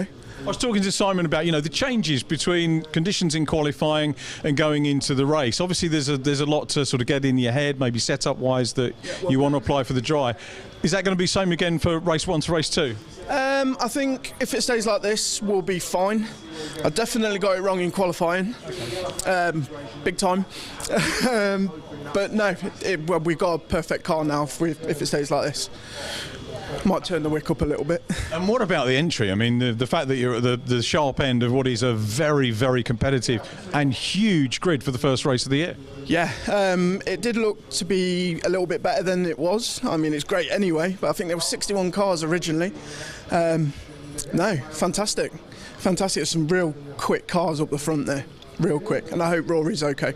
Because absolutely. He was in front of me when he had his moment, shall we say. It didn't look very nice when I came around again, so yeah, I hope he's okay. We'll get the update on that. Nice thought, James. Thank you for that, and well done on P2. Well done, James. So we need to catch up with our third place man, Lloyd Jameson. Lloyd, thank you for very patiently waiting to chat to us. A little round of applause there as well from colleagues. We'll get you again in front of the banner, and you had to work hard and made some places there. Yes, very demanding. What was the high point of the race for you, or the most difficult part? The pace of the car. The pace of the car just surprised me. Last season, I was very much middle of the pack, so this year the improvements we've made over the winter, which the change of the body style to let us onto the wider wheels, I have to thank Ali McMillan at MJ Racing for all the body work that he's done to the car. I have to thank Andrew Gallagher, who's here today, also for helping with the mapping and the electronics, my sponsor for the season, Revolution Wheels, and of course my family. My granddad's going to be at home watching this just now, and he'll be jumping up and down, he'll be over the moon, because it's a big surprise to have the pace that we had today, That's good to see. Tell us a little bit about the history of the car. So we bought the car as a track day car. maybe 3 years ago, and we came here for the Ford owners. It was like a Ford RS owners club day, and Paul Neville was promoting the series, and he said, listen, you've got a car that could come and compete. And at that point I'd never thought about motor racing as a sport. My family's sport is equestrianism, is horses, and that's always been my my family's sport. So yeah, Paul says come along, find out a little bit more about it. And last season I was middle of the pack, as I says, and so it's just a big surprise, the first race of the year, and I've got a car that's got the pace to be on a podium. I can't believe it. And you as a driver have got the pace. So let's give you due credit as well. Yeah, but you've got to have the car. It's the package of both, isn't it, and the vote behind. Well, I think if I'd either of these two guys had been fortunate enough to have my car, I'm sure they would have done a much better job than Ford with it. It's a fantastic car. Lloyd, very modest of you. Great drive from where we were watching, so well done. Good overtakes, good negotiation of traffic. Enjoy race 2. We look forward to seeing you back for that one. That's our podium complete. Thank you, Lloyd. Podium complete then for the modified Fords. And shame we couldn't get a chance to talk to some of the other class winners, but obviously they will be run through, and I think probably have already been run through by Andy McKeown in the commentary box. We're now looking forward to the opener of the main Brscc Mazda Mark 1 Championship. So the cars will be assembling. I think maybe a little bit of clear up to do after the incident in that race. So anyway, let's go back to the commentary box to talk to Andy with the build up to the Mazda Mark 1 Championship.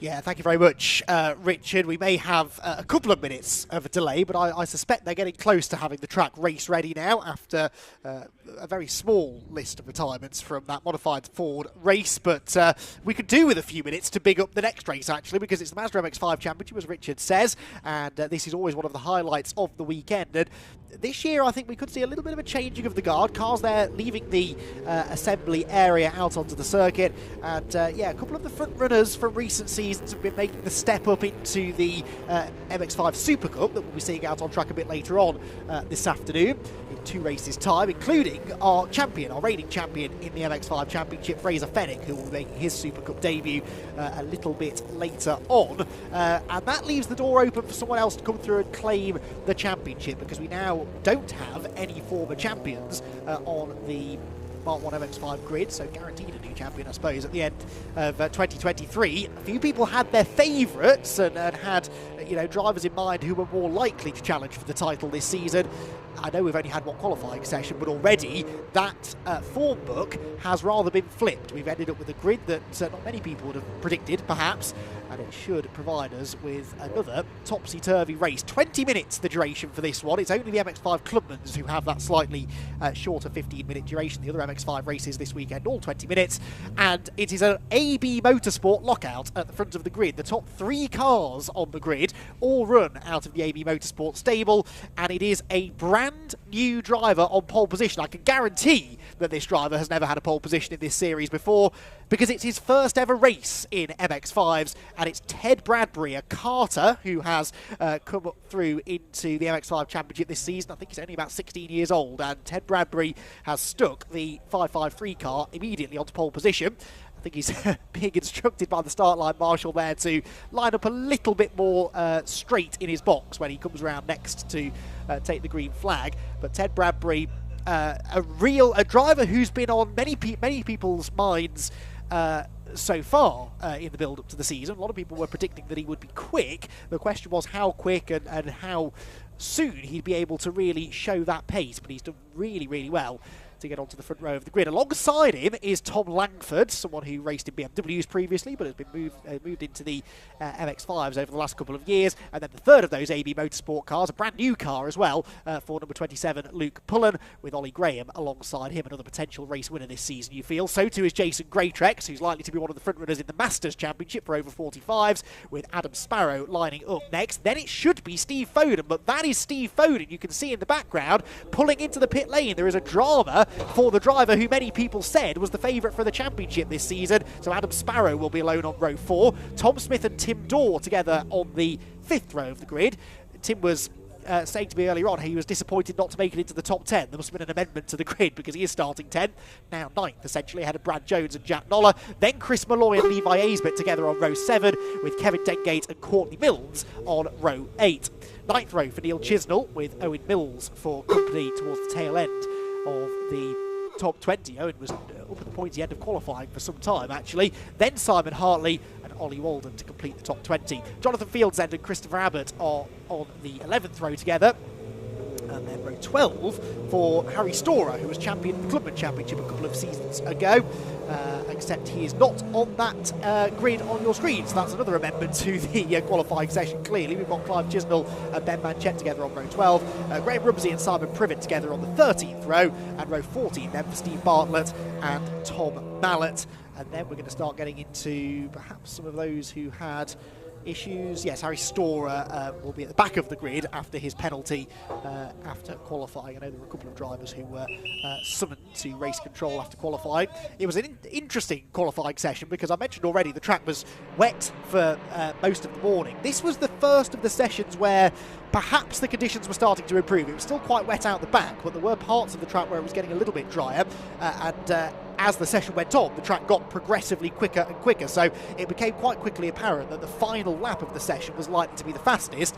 The trouble is that at the beginning of the final lap of qualifying, Brad Jones, already a race winner today, of course, in the MX5 Clubman Series, deposited himself in the Copse Corner gravel trap, and so yellow flags went out, and when the track was at its quickest, half the field encountered a yellow flag at the very beginning of that lap. So it meant that a few drivers were robbed of an opportunity to put in a really quick lap time at the end of the session, and that has perhaps slightly jumbled up the order, but unfortunately for Brad, his qualifying session coming to an early end as well. He will still start 11th on the grid, just behind Tim Dorr in the yellow and green car, and having won in the Clubman Series, Brad will be hoping to move forward in this one as well. Spoken at length about Ted Bradbury then on the front of the grid. Tom Langford starting alongside him. He is another title contender, I think, most definitely this year. I mean, clearly they both are. They're both very quick. Ted will be learning the circuits every time he arrives at them. Tom Langford, a very experienced driver though, and has recently got himself a job working for the Extreme E Series. He was out in Saudi Arabia for the last few weeks. He's flown back specially to be with us here at Silverstone, and Tom Langford will be looking to try and start his season off with a race victory. It would be a great start to his season if he could do it, and perhaps assert dominance within the AB Motorsport crew at the front of the field. The third of those AB cars, Luke Pullen, in third position, still hunting his first victory in MX5 Championship. He's had a couple of podiums in the past, but most recently at Cadwell Park at the back end of last year. Had a terrible look with mechanical woes aplenty in the second half of last season, but when his car was working, he was very quick. And actually that car that Luke is in, a brand new car that he and his teammate Tim Dorr have built together over the winter. It hadn't turned a wheel until a little bit earlier on in the week. Had a gearbox problem in testing at Brands Hatch, and didn't really have a setup on it at all coming into the weekend, but Luke has put it third on the grid, which is mighty impressive. Ollie Graham then starts alongside him fourth on the grid. Now Ollie got his first podium of the season, first podium in the championship last season at, checks notes, Cadwell Park, race number 3, and went on a little run actually, had a podium at Cadwell, and then the next two races, the first two races at Donington Park, he was also on the podium. The start and end of Ollie's seasons weren't great, but the start of the final third of it was very, very strong, and he is in the blue and orange striped car out of TSW. Then Jason Greytrex fourth in the championship a year ago, and the highest place really of the championship front runners from 2022 on the grid, and with no Steve Foden on the grid, that really does blow things wide open, and people like Jason Greytrex will have one eye on that already. It was a little bit of unreliability that arguably cost Steve a chance at the championship last year. Fraser Fenwick did have some really, really strong pace as well through the middle part of the season, but it's fair to say Steve had a couple of races where probably he should have had better results. He finished every race, but there were quite a few where the car was a little off the pace. Foden went on a real winning streak, though, won all of the last 6 races of the season last year, and had a brilliant performance here at Silverstone on the Grand Prix circuit, coming from the back of the grid to the top 5, but looks as though he will be a non-starter in the Rob Boston racing car in the first race here today. Little bit of confusion in the background, as some drivers are not even close to being lined up where they ought to be. And there are about 3 or 4 rows of the grid that have well, I think it's just one row. I think it is is that the 8th or 9th row of the grid. I think the 9th row, which isn't quite where it ought to be. But anyway, they've thrown the green flag regardless, and we are going to go racing then for 20 minutes in the Mazda MX-5 Championship here at Silverstone. Red lights go on, red lights out. Now, away we go. Who gets the best of the starts? 3 cars at the back with 10-second penalties as well after their qualifying penalties, so they will leave a little bit later. But who will get to Cops first? It is going to be Tom Langford. Not a great start by Luke Pullen there. He's dropped behind Jason Greytrex and had... another car, Steve Bartlett, I think that was, trying to creep up the inside line. The 3 delayed starters now get going, but the leaders making their way into Maggots and Beckett's for the first time. Langford leads the way, Ollie Graham second, Jason Greytrex is up there in 3rd position, so a really, really good start from Jason from 5th on the grid, gaining 2 spots already, and that is a car around. That's Tim Dorr in front of everybody, just about avoided. Courtney Mills, the 777, takes avoiding action. 2 cars, in fact, bouncing on the grass, having taken really good avoiding action of the spinning Aussie, who just about managed to avoid disaster there. That could have been a huge accident. Thankfully got away with it. There is a car off in the background I just saw at Maggots and Beckett's, and it was the 478. That is Bartlett, isn't it? Yeah, Steve Bartlett, who qualified 6th, but had to start from the back of the grid after that penalty, and his race really not going to plan at all. Through Stowe we go for the first time then. Already the battle is on at the front of the field, and this is Jason Greytrex trying to go from 5th to 1st in the opening half a lap. He's on the outside of Tom Langford into the left-hander. The 75 car, I think, will just about hang on. Ollie Graham does some curb hopping around the outside, goes the number 19 car, and that is it 19? Surely not, because that car was well down the order. Oh no, Adam Sparrow, 7th on the grid, up into the top 3 already. Where is Ted Bradbury is the question then, because Ted Bradbury should be in this lead group and very much isn't. So if you missed the start, then I should have spotted that really. Luke pulling up the inside of Adam Craig. There is 112 off the road, and that is Ben Manchette, who started towards the back anyway. His car has expired down the Hanger Straight, but something has gone on to Ted Bradbury, hasn't it? Because he's not in the lead group as you would have expected him to be. So Langford and Greytrex side by side. 3rd place Ollie Graham also side by side with Adam Sparrow. Then it's Adam Craig. Brad Jones is in this group as well, and he's up the inside of his teammate Luke Pullen, who's rather slipping back on this opening lap as he feels out that car for the first time in dry conditions, and makes his way down towards Brooklands, where the leaders are still side by side. They've been side by side pretty much for the entire second half of this lap, and maybe now Greytrex on the inside line might get the lead. I think he will. Langford tried to turn him but couldn't quite get there, and this leading group of 7 cars absolutely as one. Greytrex getting the advantage though. Langford dropping down into 2nd position, and around the outside for 3rd goes Ollie Graham on Adam Sparrow, and goes a bit too wide, so does Luke Pullen, sliding through the grass and the gravel, and Pullen doing really well there. Good car control to save it, but unfortunately that is going to leave him out of touch with the lead group, I suspect. He'll be dropping gravel all over the track as well as the rest of them come up behind. So disappointing first lap for him. A very good first lap though for Brad Jones, spurred on after that victory in the Clubman Championship before. Now Brad has never won a race in the MX-5 Championship proper. I don't think he's had a podium before either, so he really is enjoying himself here at Silverstone. He's into 4th place already, having started 12th on the grid. He's looking for 3rd now as they go through Maggots and Beckett's. You could argue he's got a slight advantage because he's been on the track already in race conditions, in dry race conditions, crucially earlier on. That may have just given him a little bit more confidence in the opening stages. But my word, is Brad Jones having the day of his life so far. Down the Hanger Straight they go, staying single file because of the yellow flags at this point. They're all wanting to poke out of line, but they have to wait until they get a green flag, which doesn't happen until the entry to Stowe Corner. So they all end up staying where they were. Pullen there seems to have stayed in 7th place with Owen Mills now behind him. And there, Tim Dorr at the inside of Graham Rumsey. Very nice looking car that of Graham's. Oh, Brad Jones into the back of Adam Sparrow as they come through club for the 2nd time. It's all getting a little bit touchy-feely, isn't it? And as they hold each other up, they're bringing the next group of Pullen, Mills and Aisbett into play too. Dengate out wide. Courtney Milnes now tries to get up the inside. Now Courtney and Tim Dorr, who is in that yellow and green car, they actually had a bit of contact in qualifying earlier on. Nothing too serious, a little bit of bumper-to-bumper contact, and they found themselves together on track again now because Courtney goes up the inside of Graham Rumsey and then pulls across right in front of him, and that allows the 21 car to go through as well, and that's Chris Malloy. So a few places lost there, but Courtney Mills and Tim Dorr finding themselves together on track once again. Right, leaders out of the loop, and every time we see this lead group, it gets bigger. It now stretches back at least to 9th place, I think. Well, 8th place maybe, because that's Levi Aisbert who started the lap in 8th. He's actually behind Kevin Dengate now in 10th position. Now towards Brooklands, pairing off slightly, 2 for the lead, 2 for third. And then Adam Craig and Ollie Graham. No, Adam Craig and Luke Pullen, that was, battling with Adam Sparrow. And Pullen gets to the inside of Sparrow for 6th position, beginning his fight back towards the front. Luffield corner again then. Jason Greatrex and Tom Langford. Are they going to work together here to try and gap the rest of the field? Or are they going to instead be wanting to fight for track position every step of the way? These 20-minute races go by quite quickly, but they are quite tactical. If you can break the toe over the main pack, then it can be impossible for them to close back in again.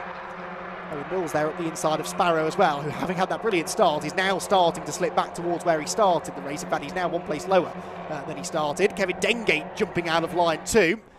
I think he was having a go at Sparrow down towards Maggots and Beckett's as well. Chops ahead of the number 19 car. Perhaps seems a bit down on straight line speed, maybe. Perhaps just didn't get a very good exit from Cop's corner anyway. He's lost a couple more places on this lap, but it is now very much a leading group of 6. That is the 67 car. It's Chisnell, isn't it? Yeah, Clive Chisnell, who has gone around at Cop's corner, but luckily gets going again, albeit towards the tail of the field. Right, Langford, teammate behind him now, Brad Jones, and they are working together. Look, Brad is pushing him, literally bump drafting the 75 car up the inside of Jason Greatrex. There is often strength in numbers in the MX5 Championship. AB Motorsport have proven that time and again over the years. And we saw another example of it there as Brad Jones helped his teammate through into the lead of the race. But now Jones finds himself in the middle of a 3-wide situation. Jason Greatrex up the inside, Ollie Graham to the outside. Watch for the 24 car to get a much better exit from this sequence of corners, except it doesn't. It gets boxed out wide. And up the inside of everybody goes Adam Craig and Luke Pullen. Both of them might gain 3 positions through the club complex. Suddenly, those two are right back in the race. Down the Sir Lewis Hamilton straight they go, and into Abbey Corner, where Adam Craig is up into second. Luke Pullen is going for third and will get it from Jason Greatrex. Just like that, the entire complexion of this race changes in a couple of corners. Only a few seconds ago, I was saying that Langford and Greatrex were gapping the field, and suddenly, well, Langford's in the lead, but Greatrex is off the podium. He won't like that, and he will want to try and get that back if he can. Brad Jones appearing out of nowhere up the inside of Ollie Graham. He will be slow on the exit, though, and I think Graham will likely get that place back again. Meanwhile, Luke Pullen is now starting to build up an attack for second place. The danger here is that they let Langford go, because look at the gap that Tom has got. That's over a second now, which means he's pretty much out of slipstreaming range. If Luke feels that he's quicker than Adam Craig, he'll be extra keen to go through. Ollie Graham with a lock-up into Brooklands. And Brad Jones had to leave him a little bit of extra space on the apex there. But yeah, Adam Craig's qualified 9th, remember. Now, Adam is a good driver, don't get me wrong, but is he going to be quick enough to tow this group back to the race leader? If he's not, it's almost in his best interests to let one of the other guys through, and then he can sort of tag along with them. But on that lap, Tom Langford, well, Langford was slower than Adam Craig, actually, wasn't he? Craig had a slipstream for the first part of the lap, did a 40.9, was 0.3 quicker, but the gap is 1.1 seconds. There is Ted Bradbury. Now, forgive me if I've missed something obvious, but something happened to Ted at the start of the race. He should have been on pole, the 16-year-old in his first ever race in a Mazda MX-5, and first ever race outside of karting, actually. Something happened to him in the early stages or on the green flag lap. Anyway, he's now starting to recover nicely. He has got the fastest lap of the race as well, which he set on lap 2. And on the previous lap was about 3/4 of a second quicker than the race leader. So don't count Bradbury out of this one yet, because that leading group is not that far ahead. Tom Langford weaving around to try and break the toe, but Pullen and Craig are working together. This is sensible stuff from that second group. As I say that, Jason Greatrex breaks ranks, goes to the outside, Pullen goes to the inside. Forget what I said. They're not working together because they're 3 wide at Stowe, and Luke Pullen has got into second position. Now, does he run wide on the exit? No, really nice move that, and he is now into second place. Will he now be able to tow this group forward, or are they going to keep on trying to come back at him? It looks like it's the latter of the two. Brad Jones goes to his outside now and might go into third place. What a move from Brad Jones. He is into third, and this is letting Pullen off the hook now. Up the inside comes Graham too, 3 wide through club. I don't think Greatrex knows they're 3 wide, and he makes sure that, well, it was actually Adam Craig who made sure there was no contact there by backing out of that situation. So we're back to an AB Motorsport 1-2-3 now. It's not quite the same three who locked out the front of the grid, but Ted Bradbury is coming. Look at the 553 car. He's got the run on the outside at Abbey Corner, and he wants to join his teammates at the front of the field. Into Village we go then for the fourth time of asking. We are halfway through what has been a scintillating opening round of the season for the Mazda MX-5 Championship, and still there are twists and turns to be had in this one, I think. Out of the loop, Bradbury up the inside of Adam Craig now. He is just on a relentless march to the front of the field. And Ted Bradbury may not have led at all in this race yet, but I wouldn't bet against him having a shot at the lead before the race is over. Now, 1.1 seconds, remember, was the gap between Tom Langford to Adam Craig at the start of the lap. That was first to second. It's now Luke Pullen into second position, but is that gap going up or down? Oh, contact further back. That's Dengate to Mills. Mills, the orange car, sideways in the middle of the road. Kevin Dengate well off the track, and they're going to rejoin pretty much together again. But they appeared to tangle going into the braking zone there. Now, leaders back out of Woodcote again, but yeah, the 1.1 second gap is what we need to watch for now. Obviously, there was a lot of battling in the early part of that lap. Let's see what happens. Well, Brad Jones is going up the inside of his teammate Luke Pullen. They were slower than the leader that time. And Luke, I think, will be okay with Brad going by. Brad is clearly one of the fastest drivers here this weekend. Never mind, he runs wide at Cops Corner and Pullen goes straight back through. But if Brad hadn't made that mistake, I think Luke would have been quite happy to sit behind his teammate and try to tow up to Tom Langford. But Brad made a bit of a mess of the exit of the corner, so they swapped back over again.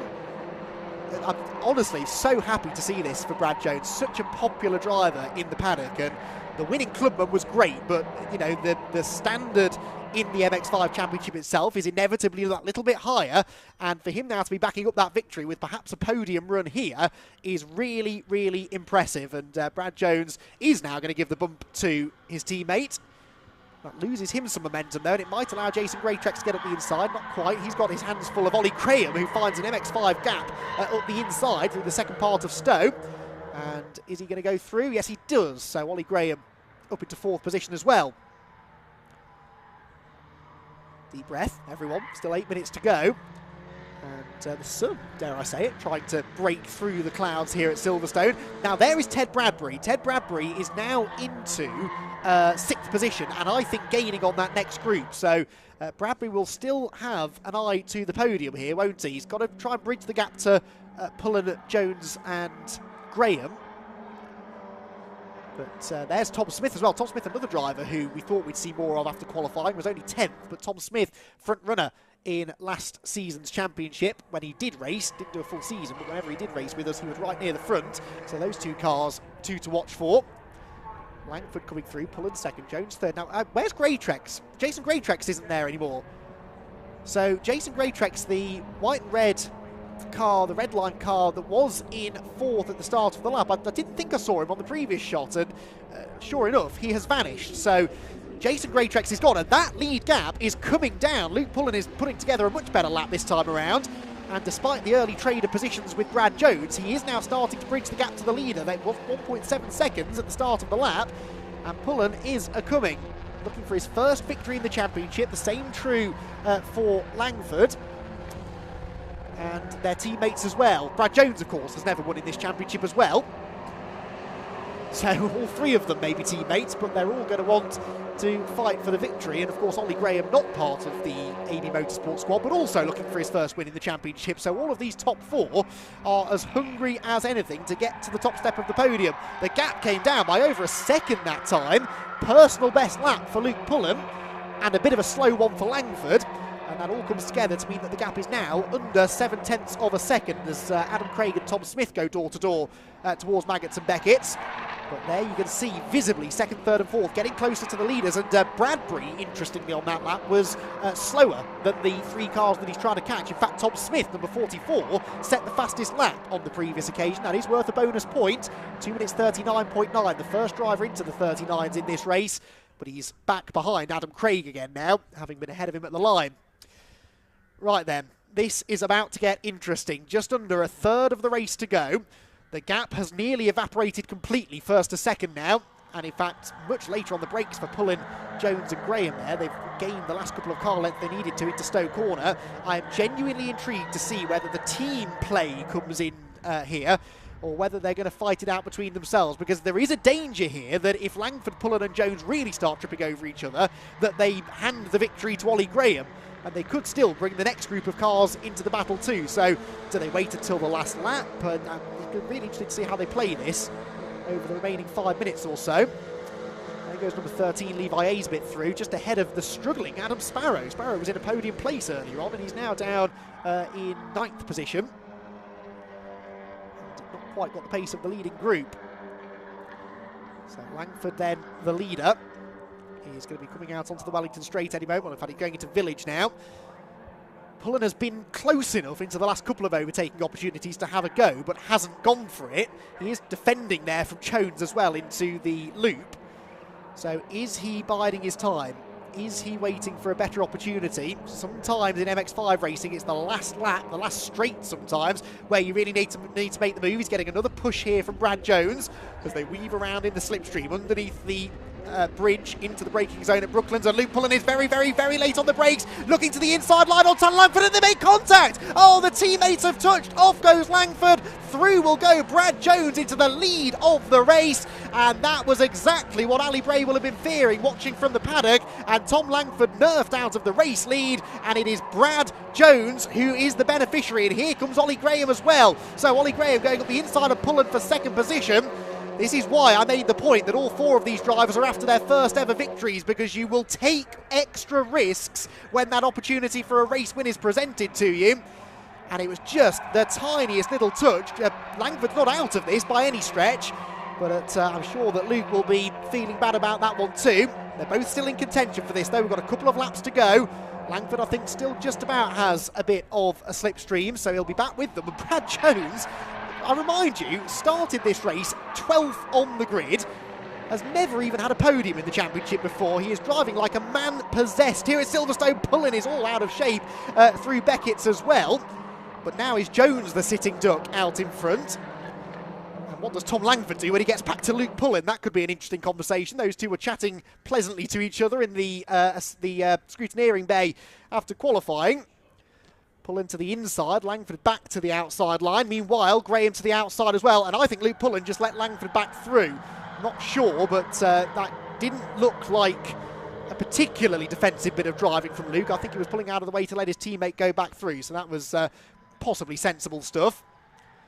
Through club we go again. Graham with the advantage now. So to answer my question from a few moments ago, yes, Brad Jones was a sitting duck in the straight there. And that's all useful information for the final lap. This penultimate lap is almost like a dress rehearsal, isn't it? Where do you want to be in a lap's time? Well, Brad Jones is going back to the lead now, whether he wants to or not, because his teammate Langford, red mist descending slightly, you would imagine, in that number 75 car, has just pushed him back through and makes it an AB Motorsport 1-2 again. Graham is coming back at him, though. Langford, having none of it, shuts the door through the left-hander and into Village. Meanwhile, Kevin Dengate there battling away with the 550 car. Tom Mallet. I'd rather like to see what's going on in the lead group as they are heading towards the Wellington Straight, and they're all back together because suddenly Bradbury is there as well. This infighting at the front of the field has brought the second group onto their tail. Langford back to the front, Jones second, Graham third, Pullen fourth, but Ted Bradbury, the fastest man in qualifying, is almost there with them. Adam Craig, though, I think is pushing him along, so those two definitely working together to try and close in. Hard on the brakes for Tom Langford, who a lap ago was almost out of the race at this part of the track. He's now back in the lead. And interestingly, Pullen dropping off the tail of this group ever so slightly. The back of that number 27 car doesn't look all that stable. I know he'd been struggling in testing yesterday with understeer, so perhaps has got a bit too far the other way now. Can he get back onto the podium? Can he make it a 1-2-3 for the team? And which of these group of drivers is going to take the first victory of the year? That is the big question. Tom Langford leads onto the final lap of the race. Brad Jones right on his tail as they turn through Copse Corner again. Ollie Graham third, Luke Pullen fourth, Tom Smith, Tom Bradbury, Adam Craig all a part of the battle as well, just about. Certainly if the leading quartet really start to fall over each other, then that next group will be with them in a flash. Now, based on what we saw a lap ago, Langford could be in a good position here because Brad Jones should be able to overtake him down the Hanger Straight if he wishes, but we saw that Langford was then able to push Jones back into the lead down the Lewis Hamilton Straight a lap earlier, so Having said that, Jones didn't have a great run through Maggots and Beckons, and he no longer has a teammate behind him. Instead, it's Ollie Graham, who is going up the inside, and this might be exactly what Tom Langford needs. It's not a huge gap, but in MX5 racing terms, with half a lap to go, Langford will be feeling pretty good about this, I think. Graham up the inside slips through, though. And now Brad Jones and Luke Pullen need to try and gang up on him, really, don't they, to try and almost protect their teammate out in front. Bradbury, well, in fact, Jones is fifth, isn't he? Smith looking to the outside of Luke Pullen for fourth position. Bradbury, having gained all that ground earlier on, actually still not able to get back ahead of the 44 car. Has Ollie Graham got enough time here to challenge for the victory still? Langford again weaving around, breaking the toe, and Brad Jones is attacking for second. This again relieves the pressure from the race leader. Jones to the outside. Tom Smith is trying to go around the outside of Luke Pullen as well, who's not going to have any of that. Jones right round the outside of Ollie Graham, though. This is good news for the leader. Good news for Pullen as well, who's arriving with a real head of steam. And he goes to the outside of the pair of them into Village. 3 wide. Something has to give. Tom Smith comes steaming up the inside of the ball, though. There's contact. Graham into Pullen. Pullen off the road, but I think we'll bounce back on alongside Tom Smith. Can he get back ahead of the 44 car? Looks like he will. Smith with a big slide coming off the corner. Gets into the back of Pullen. Gives him a shove, and Ollie Graham back up the inside as well. That is all going on behind the leaders, though. Tom Langford, I think, is going to hang on here to get himself the race victory. Brad Jones second, but will it be an AB 1-2-3? Bradford coming back up the up the inside of Pullen and Smith as well. Pullen late on the brakes, goes across the nose of his teammate and tries to get back up the inside of Ollie Graham, side by side through Brooklands. The next corner a right-hander, and that should favour the 24 car, but Luke Pullen not averse to going around the outside of people, as we've seen in the past. He's going to try his best to get the run to the line, understeers out over the curb. Bradbury could get the pair of them here. It's going to be neck and neck for third position. The top two will come through, though, with Tom Langford, the race winner, second for Brad Jones, having the day of days, and Ollie Graham will get third position. Fourth place might go to Bradbury. It does. Fourth to Bradbury, and Luke Pullen, who tried it round the outside at Luffield, unfortunately ends up down in fifth. It is not another podium for the 27 car. But Ollie Graham has been given a 5-second penalty, so Bradbury is on the podium in his first ever race in the championship. Ted Bradbury on the podium in third, because it's a 5-second penalty for Ollie Graham. I'm going to guess that's for track limits. I'm not being notified of that on the timing screen. Chris Malloy also being given a 5-second penalty. So the podium is Langford the winner for the first time in the championship. Brad Jones on the podium in second for the first time, and the same for Ted Bradbury in third position. These are going to be some very, very excitable drivers, I think. Chatting to Richard John Neal in a few minutes' time. Luke Pullen inherits fourth, Tom Smith fifth, Adam Craig sixth, Ollie Graham seventh ahead of Adam Sparrow, Levi Aisbett and Owen Mills completing the top 10. Wow, that was everything that we hoped that race would be. Tom Langford, he might be chatting to Richard John Neal for half an hour trying to explain everything that happened in that race, because he had a real dramatic race. The contact with his teammate when he was leading early on, got reeled in, fell down to fourth, got back to the lead again, and really everything kind of fell into his lap there on the final lap of the race. It is also, by the way, a 1, 2, 3, 4 for AB Motorsport. They had a 1-2-3 lockout in qualifying, and AB Motorsport, yes, they've got strength in numbers, but the drivers doing their bit as well there to eventually, after their trials and tribulations, lock out the top 4 positions. Tom Smith, the best non-AB driver for Mike Comber Racing, and then Adam Craig in 6th position, the privateer. Good race that from Adam, actually. One of his better performances that we've seen. Ollie Graham will obviously be disappointed with 7th after the penalty. Sparrow 8th, Aisbett 9th, and Owen Mills completing the top 10. We'll run through those results, I'm sure, in a moment or two. Well, in fact, we can do it right now. Tom Langford, victorious in the season opener here at Silverstone. Brad Jones second, Ted Bradbury in third, and Luke Pullen in 4th position, just missing out on the podium. Tom Smith 5th, Adam Craig 6th. These are all drivers who could have been on the podium had things worked out slightly differently at the end there. Ollie Graham was on the podium before the 5-second penalty, and then it's Sparrow, Aisbett and Mills to complete the top 10. Neil Chisnell 11th, and Simon Hartley ends up with the Masters class victory after the mysterious demise of Jason Greatrex. Tim Dorr will be second in that class in 13th after that pig spin on the opening lap, ahead of Courtney Milnes, Chris Malloy, Kevin Dengate, Tom Mallet, then Abbott, Storer and Walden completing the top 20, ahead of Steve Bartlett, Jonathan Fields and Clive Chisnell, Simon Privet, And then the 4 non-finishers, Jason Greatrex and Graham Rumsey, were out, while Steve Foden retired before the green flag lap. So too did Ben Manchette, neither of them making the start. So fantastic racing, as we expected. The good news is we get to do that all over again. They will have 2 races tomorrow. Make sure you're here bright and early tomorrow morning, 9 o'clock for the first MX5 Championship race, and they will also race at just before midday on the Sunday too. Their second and third races of what is a busy weekend for the MX5 teams. Of course, many of these teams running cars across all 3 of the MX5 Championships here this weekend. And they are going to be busy preparing the cars for that second race later on in the weekend. Well, fantastic race. So many stories to cover after what was a brilliant 20 minutes of action. 3 drivers at the front of the field who are all going to be very, very happy with their results. And they are down in the pit lane now, ready to catch up with Richard. First, Brad Jones second, Ted Bradbury third. So here we are then with our race winner. It's going to be Tom Langford, just getting the spoils of victory, getting his crash helmet off. What a frenetic race that was. We've got more of the same coming up as well. Tom, we'll get you over if we can. Just going to get the winner's hat and the trophy. There we go. Congratulations, Tom. I'm going to get you to stand on that little square there. That tees us up nicely for our shot. The grin says it all. It could have been a different case because you had a little bit of contact from Luke, didn't you, going to Brooklands, which dropped you back. How do you feel about that? Because that's teammates, isn't it? First of all, I just want to say thank you to my sponsors. It's been a tough winter for me. So Next Wave Safety, Caesar Auto Electrical and Surrey Sign Solutions. And also Happy Mother's Day for tomorrow, just in case I don't see you. But yeah, it was a frenetic race. A little coming together with Luke. Racing is not too bothered about that. Yeah, but you won, but if you hadn't have done... But I did, so it doesn't matter. But I'm absolutely thrilled with so much hard work. So much has gone into this. So just grateful to be here. Fantastic stuff, and sorry to harp on about the knock, but that can be a psychological knock as well, can't it? Losing the lead, but to come back and get back in front and pull away and get that first win. Congratulations, by the way. Mega job. It could do, but I knew it wasn't intentional from Luke. We're good friends off track as well.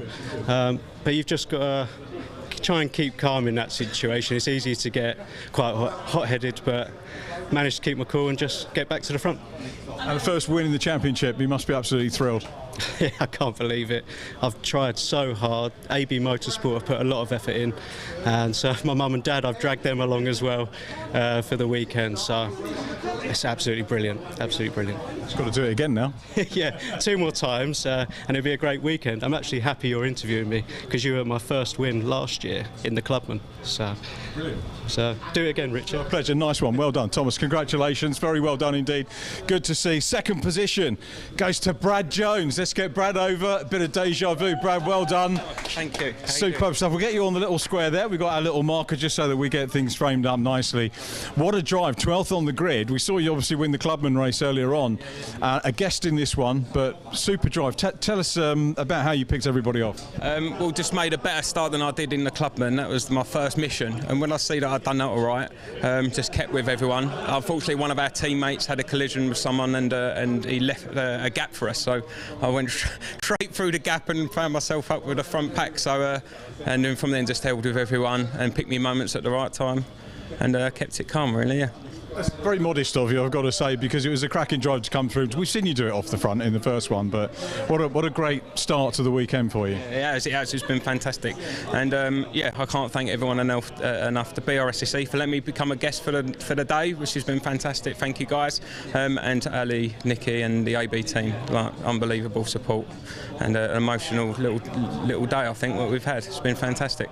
Absolutely brilliant. We're getting the wind up to move on, so I'll say congratulations. We'll maybe see you on the podium a little bit later on, Brad. Many congratulations.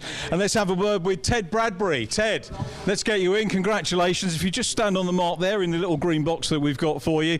Ted, many congratulations on a podium in your first car race. How does that feel? Feels amazing. It was a really good race. Messed up at the start, but managed to pull it back, kept my head, and the car felt great. So thank you to AB Motorsport for doing that. That was going to be my question. What happened at the start? Talk us through technically. What did you do or what didn't you do? Well, obviously I only learned to change gear like 2 months ago, so this is my first race. So I was a bit nervous, but I went from first to fourth on the start. So yeah, so big mistake, but yeah, that all I can do is live and learn, and that's what I did, and managed to pull it back to a good position.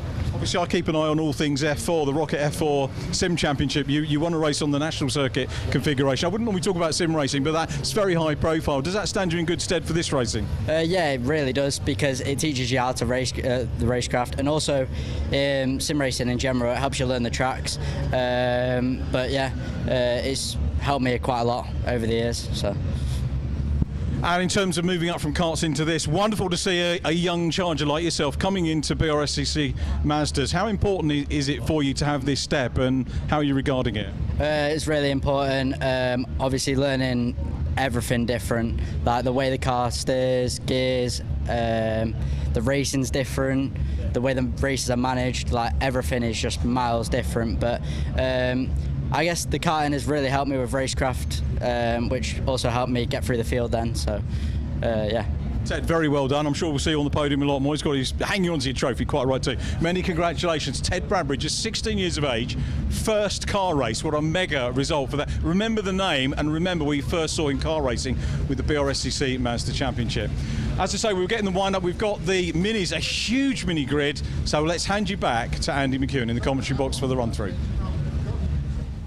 Yes, thank you, Richard. A little bit nervous about this one because I think it's going to take the whole green flag lap to tell you all about who's in this race and where they're starting, because we have got, getting on for 60 cars, I think they had 59 entered. We may have lost one, I think.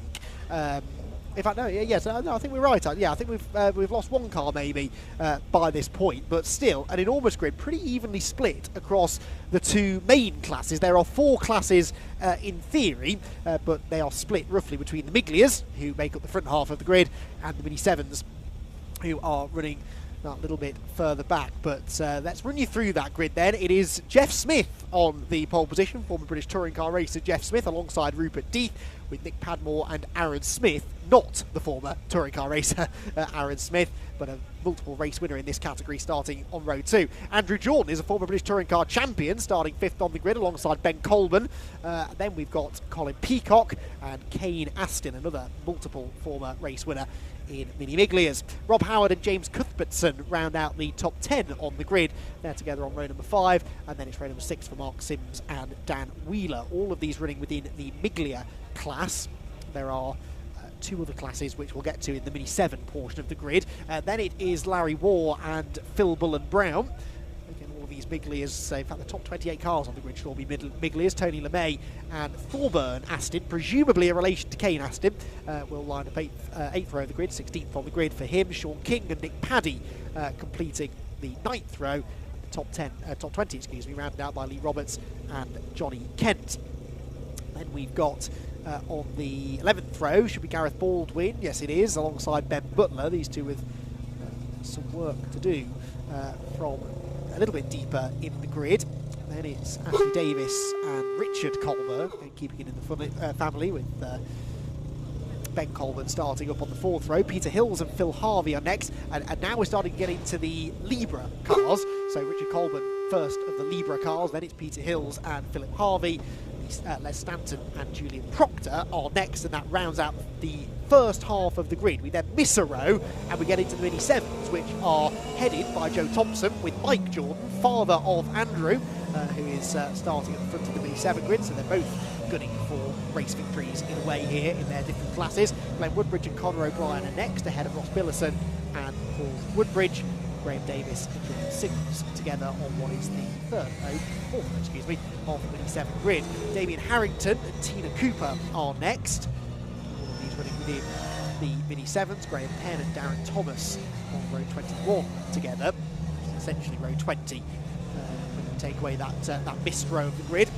Joe Polly is next, and Jamie Payne. Joe Polly, of course, we see racing in Mini Challenge proper in the past. And then the first of the S-Class cars, which run as a subclass within Mini 7s, Matthew Ayres and Jonathan Page together on row 23. Jack Vanner and Fraser Hack are next. Would you believe we're still not at the back of this grid? We're at 48th place, and we've still got another 5 or 6 rows to go. Lee Pullman and Andrew Hack are next. The two Hacks pretty close together. Both running within the S class within the 7s. Chris Pryor and Dave Reese together on row 26. Row 27 will be Ollie Handley and Kieran Edgecombe. And then getting towards the tail of the field, Nigel Fraser-Kerr, Mal Dickinson will be together with him on the 28th row. Row 29 will be Ollie Handley and Kieran Edgecombe. And then at the back of the grid, 773 Nigel Fraser-Kerr and Mal Dickinson, again, all running within the S-Class, although we might be missing that back row. Well, we are missing 725 Fraser Hack. He's pulled off, I think that is just outside our commentary position, actually, on the Luffields Woodcut area of the circuit. I think that's the pit lane, isn't it, that he's going to climb out into. So at least he's got the car out of the way. But he's going to immediately open the bonnet, try to figure out what the problem is. Well, having anticipated that was going to take the whole green flag lap to read through the grid, it looks like they're having quite a leisurely drive around to the grid. The Migley is only now down at Stoke Corner, but what a brilliant sight these cars will make. Perfect cars for racing around the Silverstone Grand Prix circuit, really. Fraser Hack given up hopes of getting this car going again, making roadside repairs before the race actually gets underway. But a bit like the MX-5 racing that we've seen, the slipstream will play a huge part in this. In fact, more so, really. These cars are not terribly aerodynamic, not terribly powerful, even the Miglias. Power to weight ratio is pretty handy, but they're not the quickest of cars, and so any advantage you can get from a slipstream is crucial to making overtakes, and it is very, very often the case that starting that being at the front on the final lap is not where you want to be. As long as you're at the front at the end of the final lap, that's what you've got to try and judge. So we'll see the tactics come in, I'm sure. Might see a little bit of teamwork if we get any teammates near the front of the field, and we're going to need about 7 sets of eyes to try and keep up with not only what's happening for the overall lead within the Miglias, but then also the Mini 7s and the subclasses within them as well. And some really very talented drivers. The Miglia field in particular is stacked full of former race winners, former champions, and some pretty interesting names up there as well.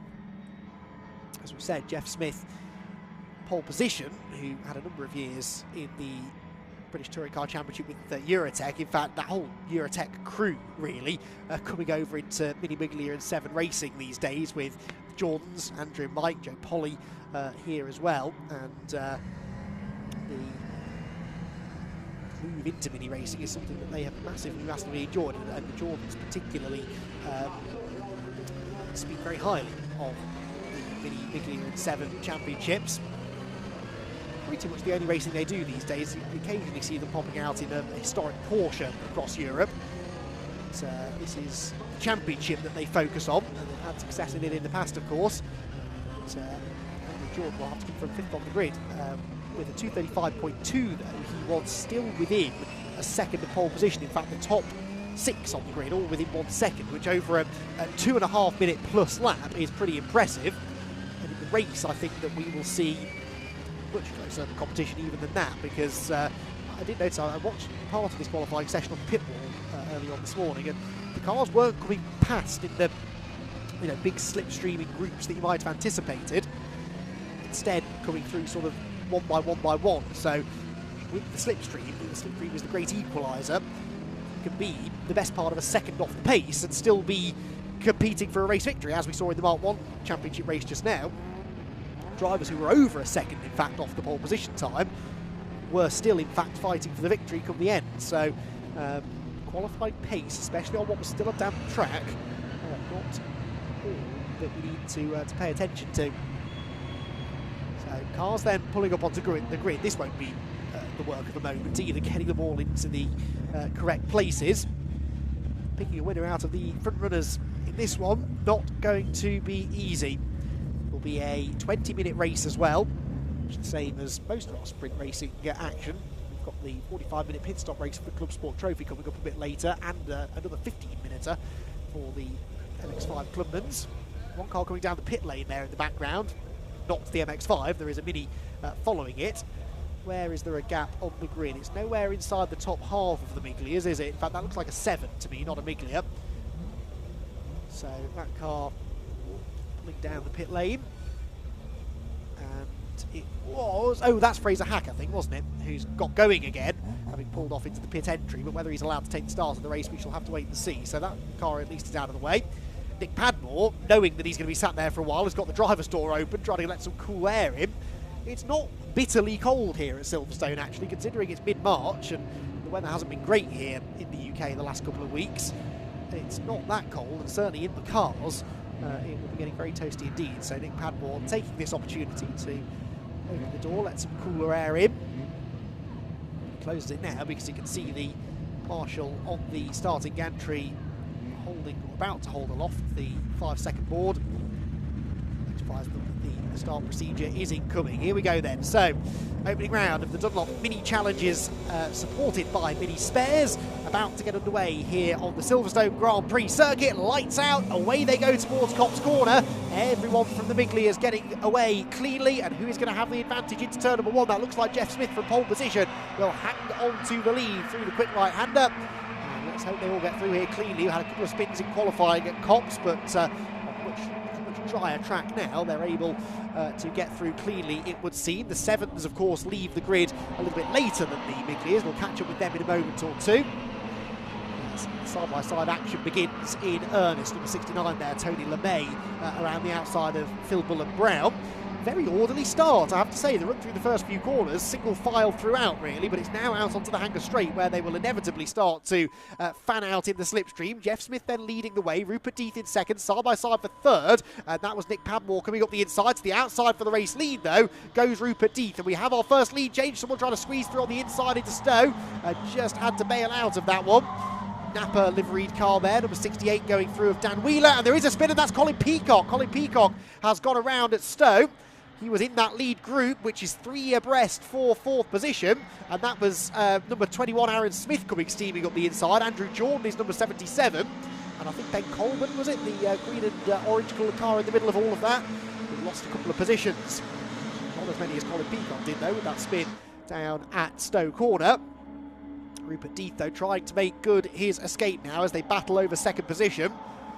Corner speed from these things is pretty awesome when you see them going through a corner like Abbey. Flat chat through there, sliding the car through. You always drive these cars like, say, big go-karts. They're not that much bigger than a go-kart really, I suppose, in the grand scheme of things, but you really slide them through, keep that mid-corner speed up, rear wheels cocking in the air, and a big mistake there from the race leader, Rupert Death, massively missing his braking zone for the loop. And may well lose the lead as a result. The 7s, meanwhile, coming through. Oh, that is one car stopped. Number 5, that is, Glenn Woodbridge, who was also one of the 7s. That's down at Stowe Corner. Now, is that car damaged, or is it a mechanical failure? Either way, that might require a safety car, I think. Jeff Smith, meanwhile, back to the lead, number 46. And, well, it looked a few corners ago like Rupert Death was starting to make a bit of a break. Not the case anymore.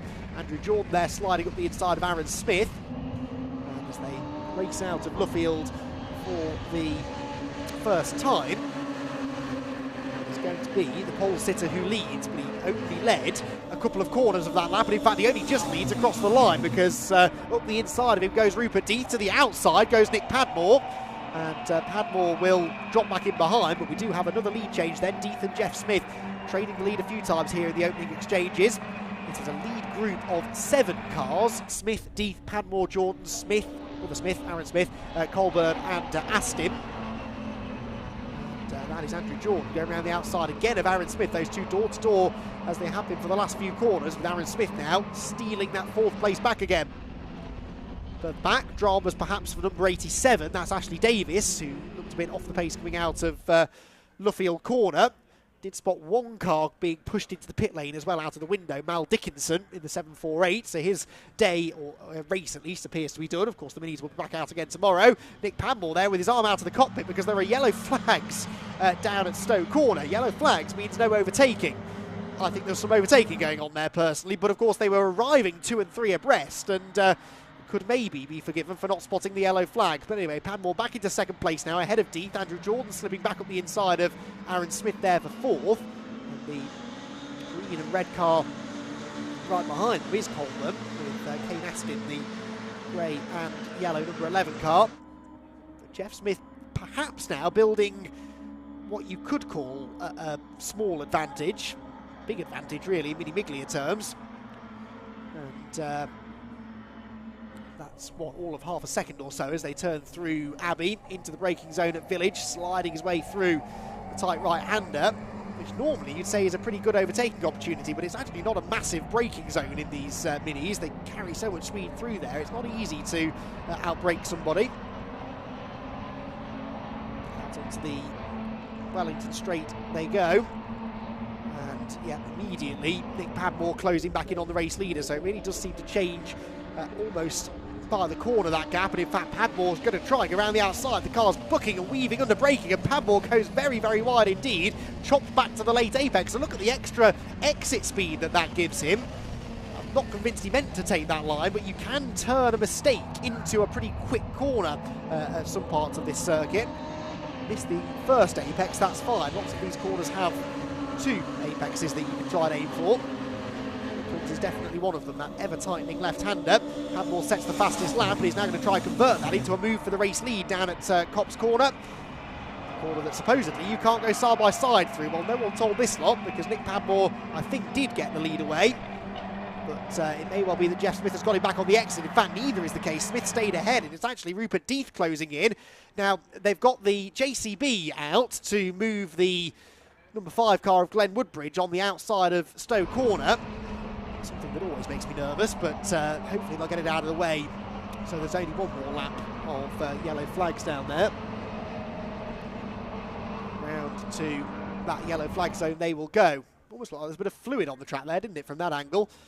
Now, Padmore, who was waving furiously at people for overtaking him in a yellow flag zone a lap ago, is now going around the outside of Jeff Smith and overtaking him for the race lead. So the yellow flags are still there. Whether that move was done before the yellows, I'm not so sure. But this is why I don't really like seeing that JCB on the outside of the track, because even if they do behave themselves and go through there a little bit more slowly, they're still going quite quickly. And these cars move around so much, don't they? Down through Club again. And Padmore out in front. That is Coleman up the inside of Smith. Now Aaron Smith is just starting to slip back through that group a little now. 595, excuse me, there is Julian Proctor, one of the last Miglias in the race. I think the 7s, by the way, are being led by Mike Jordan from Spencer Wanstall and Ross Billison in 3rd. And then as far as the subclasses are concerned, the Libra is being led by number 219, that's Richard Coleman. Second in the class at the start of the lap was the 126 of Peter Hills. And then the S-class cars, a little bit further down, being led by number 758, Matthew Ayres. And second place, but several places in the overall running order behind them is number 706, Jonathan Page. So they're the front runners in the various classes. Problems now for 713, that's Lee Poolman. Going slowly somewhere out on track. And there is the number 2 of Darren Thomas coming through, but a smoke there trailing from one of the other cars as well. That might have been James Cuthbertson, number 37. Through Abbey Corner they head again. Nick Padmore out in front though, with a new fastest lap, but he's not going to hold the lead for much longer. Jeff Smith back up the inside again through Copse Corner. Coleman and Aston continuing to battle over 5th position. Both of them now are ahead of Aaron Smith.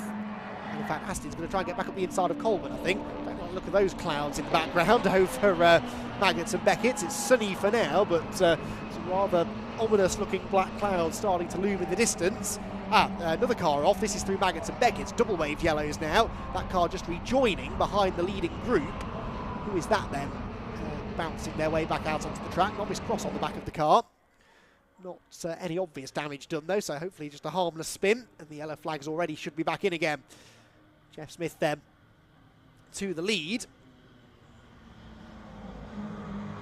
Kane Aston gets very sideways through Stowe Corner.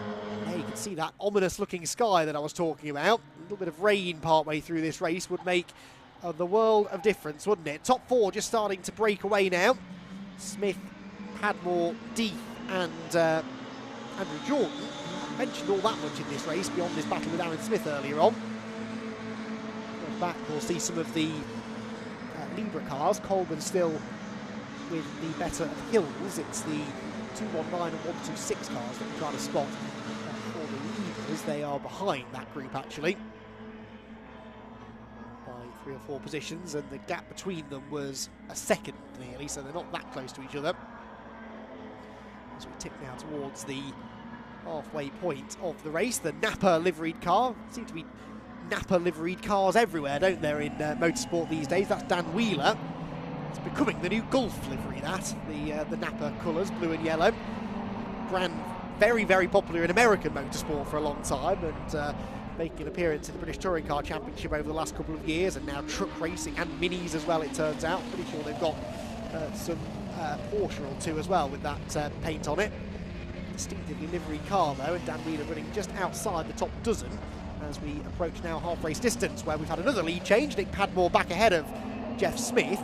You do have to teach yourself not to get too excited about lead changes in Mini Biglia racing, because you will get about 73 of them over the course of the 20-minute race, and it's really only the last couple that matter. Back on the inside again goes Jeff Smith now, as Aaron Smith, no relation, sets the new fastest lap of the race. So Smith back through into the lead, but the power of the slipstream, meaning that actually cars are coming from nearly a full second back to then taking the lead again a couple of corners later. So a bit like I said during the MX5 race just now, this is all about learning for the last lap. The points are only paid at the end of 20 minutes. So where do you want to be starting the last lap? Where do you want to be halfway round the final lap? And more to the point, where do you want to be into those final couple of corners? Still got yellow flags out down at Stowe, which tells me they're still recovering the car that was stuck down there earlier on.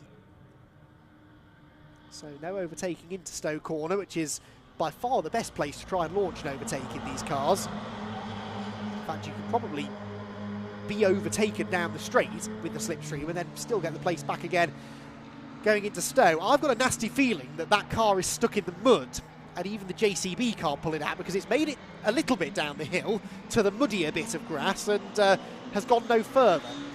So I'm not convinced that we're not going to see the BringYourFleet.com safety car at some point. Goes down Wheeler up into 12th actually at the end of the previous lap. Colin Peacock there recovering after his spin, the number 7 car. Where's Colin up to now? At the start of the lap he was 17th. I think he's gained a couple of places since then.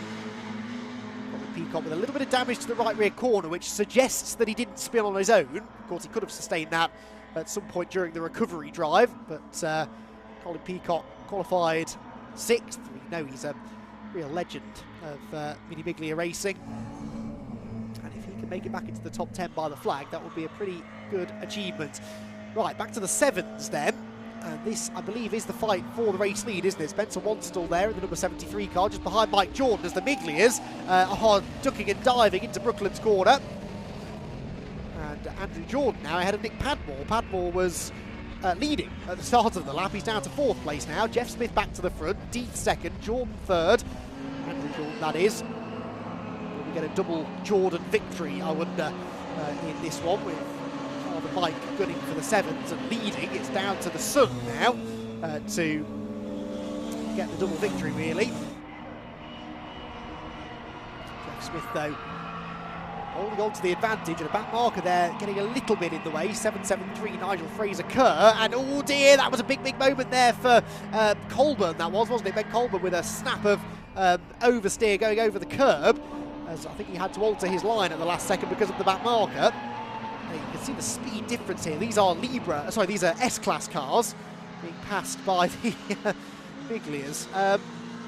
Yes, that grass is in quite a state now, with the JCB having, because we weren't under safety car, they had to keep that car off the track, which means they've had to churn up all the mud, whereas if we'd thrown a safety car, probably could have just pulled it down the track. Anyway, it is out of the way now, mercifully, so we can hopefully get rid of those yellow flags in the near future.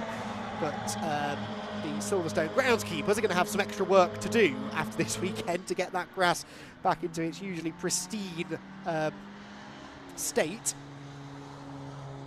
Back through Club we go again. And yes, they have now got that car behind the barriers. Glenn Woodbridge, wasn't it, number 5, whose race came to an end early on at Stowe Corner. 6 minutes to go, and Jeff Smith unable really to break more than 8-9 tenths or so away from the chasing pack. There's the number 9 car coming through, Philbel and Brown. And wherever you are in this field, pretty much, you've got someone to have a battle with, haven't you? It doesn't matter whether it's for a class win or a class podium. Competition is fierce throughout. 51 going through is Johnny Kent. Now a slippery surface flag out because of all the mud that's on the road down through the Vale. It's well offline though, so it shouldn't affect the drivers too much. And a little bit of that mud getting sprayed out onto the circuit by the recovery vehicle. That'll be cleaning up before the next race. 22 heading through of Gareth Baldwin towards the back of the Biglia field there.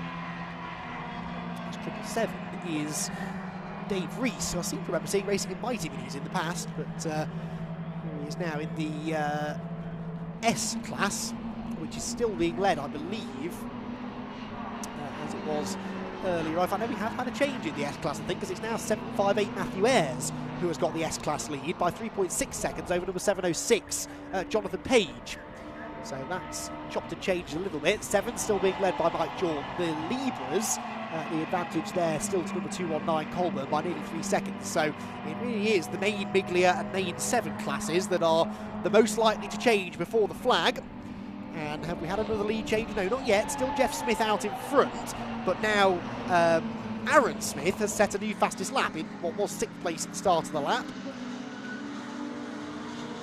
Order time tower on the left hand side of your screen already pretty much out of date.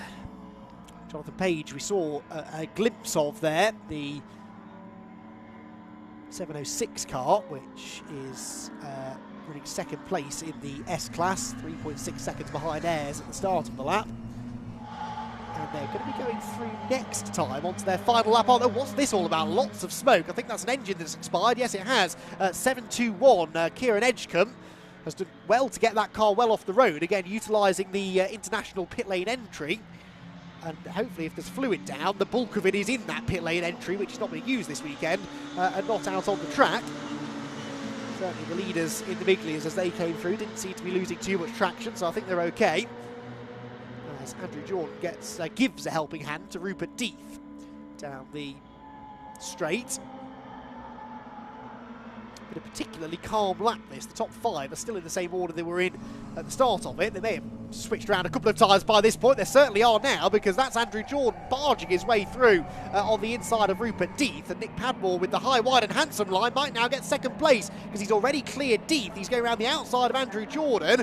It is a brave man who will try and go around the outside of a former British Touring Car champion though, and I think Nick Padmore realised that probably a low percentage move. Slips back into the draft as they head down the Wellington straight. Kane Aston now buying into all of that as well, the grey and yellow car, and Jeff Smith, try as he might, just can't break the toe. You'd think with all of this battling going on behind that he'd have a fighting chance. That's Death up the inside of Padmore, who had Aston to his outside, and that will settle out I think with Padmore 3rd and likely Aston into 4th on the tighter inside line through Luffield. Death's going to try and keep the momentum up on the outside line, but it's just not quite going to work. I do actually. He's got the run, got the momentum through Woodcote Corner. Ben Colburn is there with them as well. On to the final lap of the race we go then. And now this is where things start to ratchet up another notch or two, because now what you do in the first couple of corners of this lap could set you up brilliantly for where you'll be at the end of the lap. At the moment, Jeff Smith leading the way still. Number 14 has been off down at Club. That is Jamie Payne.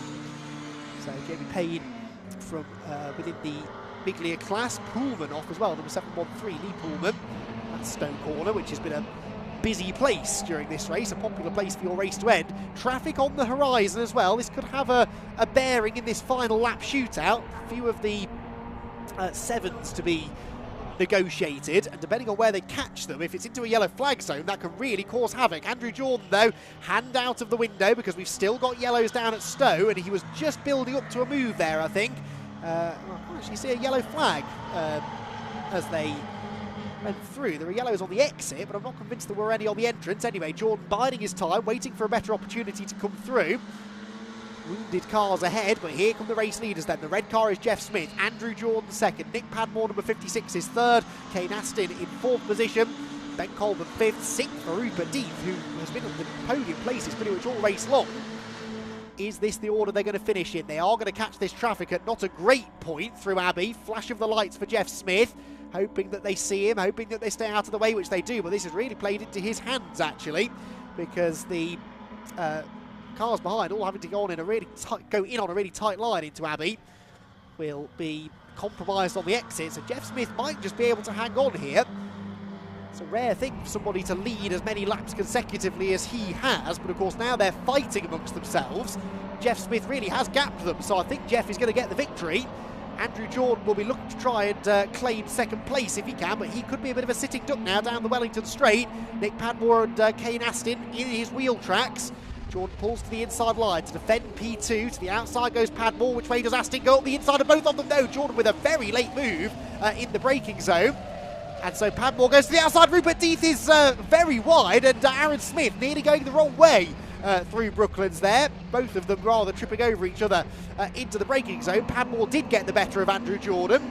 And now Kane Aston will try and beat him to the line. The checkered flag is waiting though, and already flashing the lights in celebration is Jeff Smith, who comes out of the final corner. Woodcote sees the checkered flag and wins our opening race of the weekend in the Mini Miglia Championship. Second, Nick Padmore. Third, Andrew Jordan. Fourth, Kane Aston. Ben Colburn fifth. Sixth, Rupert Deeth. And seventh for Aaron Smith. 3.5 seconds covering them in the end, but over a second and a half of that was the gap between first and second. Second and third covered by less than 2 seconds in the end. Top 10 will be completed by Sims, Cuthbertson and Bullen Brown, I think, although the number 9 of Phil Bullen Brown hasn't come through, so I think we might have lost him. No, he has come through. He came through in ninth, but Colin Peacock I don't think has come through, or at least his transponder isn't working. So not a great start or end to the race for Colin, unfortunately. The Libra class car is going to be won by 219, and that, I think, is the car we can see going up the inside line through Woodcote Corner. And that is Richard Colburn. Richard Colburn wins in the Libras comfortably in the end. Had a couple of cars between himself.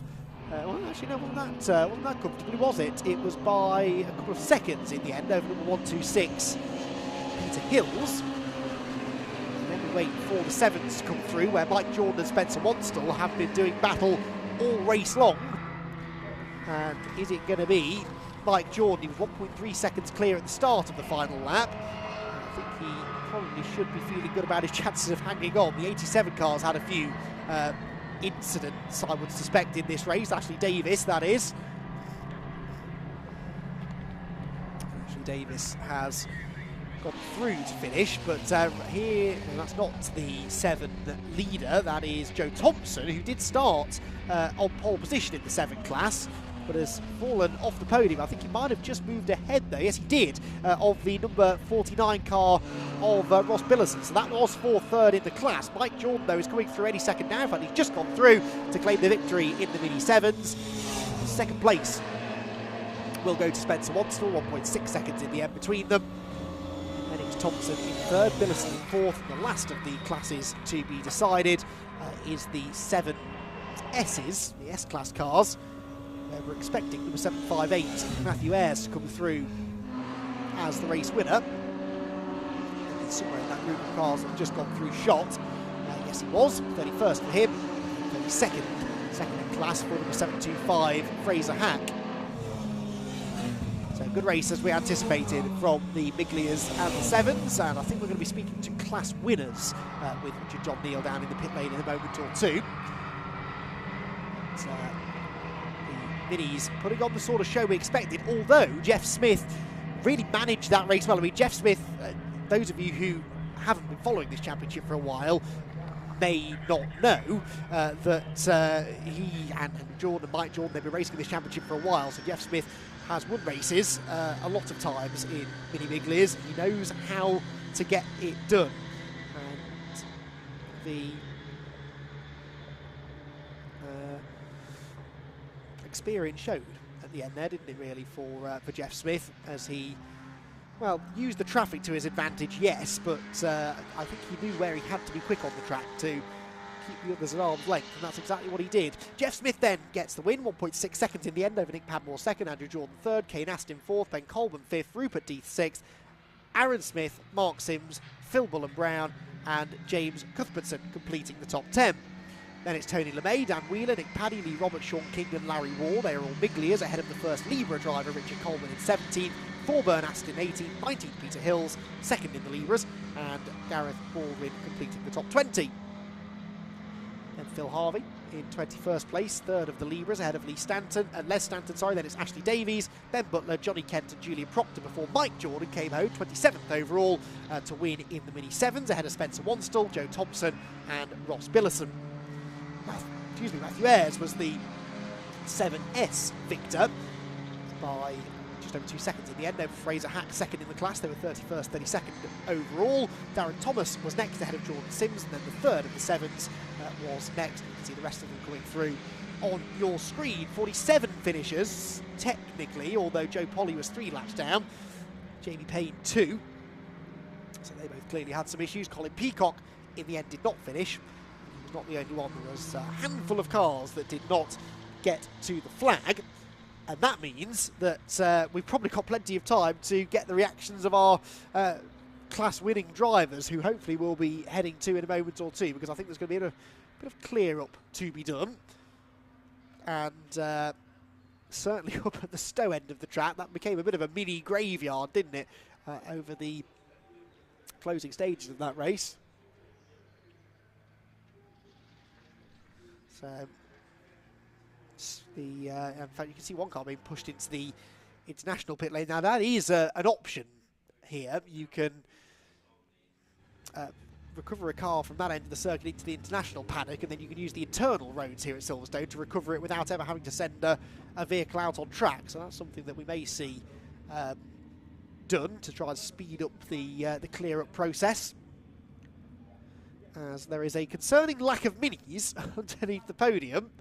The message perhaps not quite getting through to the coordinator of the mini challenges. They need to stock drivers. In fact, here we go. This might be Mike Jordan. So we might get the 7s. That's good news. So, yes, 88 was Mike Jordan. We should have, who was second and third in the 7s? We should have Spencer Wanstall, 73, which we do. And then we have got third place in the Miglias, in the 7s, number 80, Joe Thompson.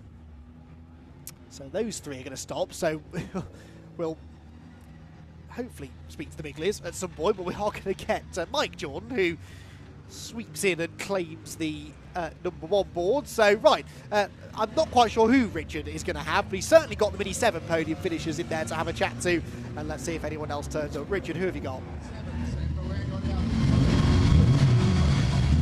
So join us down in Victory Lane, and Mike Jordan, we haven't got the, oh yes we have, Jeff Smith I think has just arrived actually, at the back of shot in the 46 car, so we have got our winner from both classes, which is great. We were expecting 4 winners to come through, but maybe a little, there's a handshake, Spencer Wanstall and Mike Jordan. First and second and first respectively I should say, in the Mini 7s, just having a little natter. And so we've got Jeff Smith as well. I'll try and get Jeff over first because he was first on the road. So I'm going to whiz over. Jeff, are you okay to come and join us? That'll be good. So Jeff taking another win. And I think maybe a problem with the car out on track, because we heard that he'd actually stopped. That's a little jump for joy behind us, which is good, and a hug with teammates. And he's coming over to us as well. Such is the life of a winning racing driver. Jeff, well done. There are the spoils of victory. Race winner's hat. Well done, Jeff. We'll get you to stand just on the spot there if we may. Thank you very much indeed. We were a bit worried. We thought you weren't coming to see us for a while. Yeah, I thought the same, to be honest. At one point, all of a sudden there was 4 of them there all fighting with me. So yeah, but we did it. That was good. Is it about timing? I mean, Andy, the commentator, was saying it is about timing, but you mastered that one. It is, to be honest. So going down Hanger Straight, if you're 5th, 4th, you're probably going to be in the lead by the time you get to Stowe. it's just how it is. The house bricks on wheels, basically. So it's just timing it. And if you know somebody's quicker, me and Nick worked together for a little while.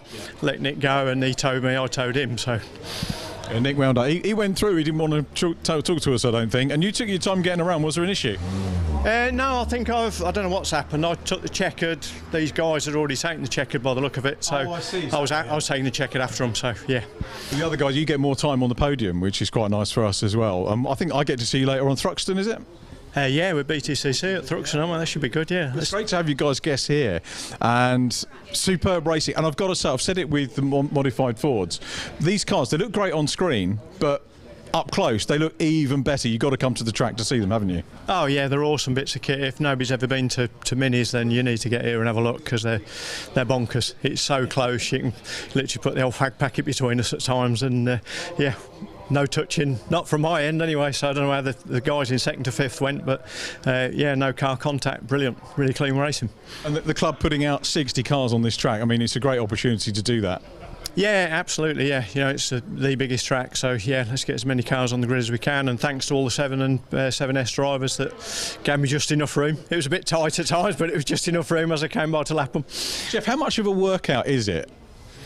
I can't use the knackered word, but I'm knackered. I think you can get away with that. I'm just waiting for somebody to hand me a drink. Yeah, sorry, I haven't got that for you. How much to do on the car? Is there much goes on overnight? I mean, obviously spanner checks and everything else, but everything to your liking? It's not quite where it needs to be. So it's doing quite a lot of hopping in the corner, so there's still some more to find in it. So it's a new car for this year, so unfortunately with the snowy weather that we had, we've not had much testing at all. So yeah, same for everybody, I guess. So we'll get out there and see if we can go a bit quicker the next race. But if it ain't broke, don't fix it. Yeah. If they'd have stuck with me, they'd have probably done me. It was just a bit too grippy on the front in the corners. So. A great race, well driven. Good to see you. Congratulations, Jeff Smith. Well done. Let's have a look who else we've got around. Let's see if we can grab Mike Jordan. So we get Mike. Can we grab you, Mike, for a quick chat, Mike Jordan?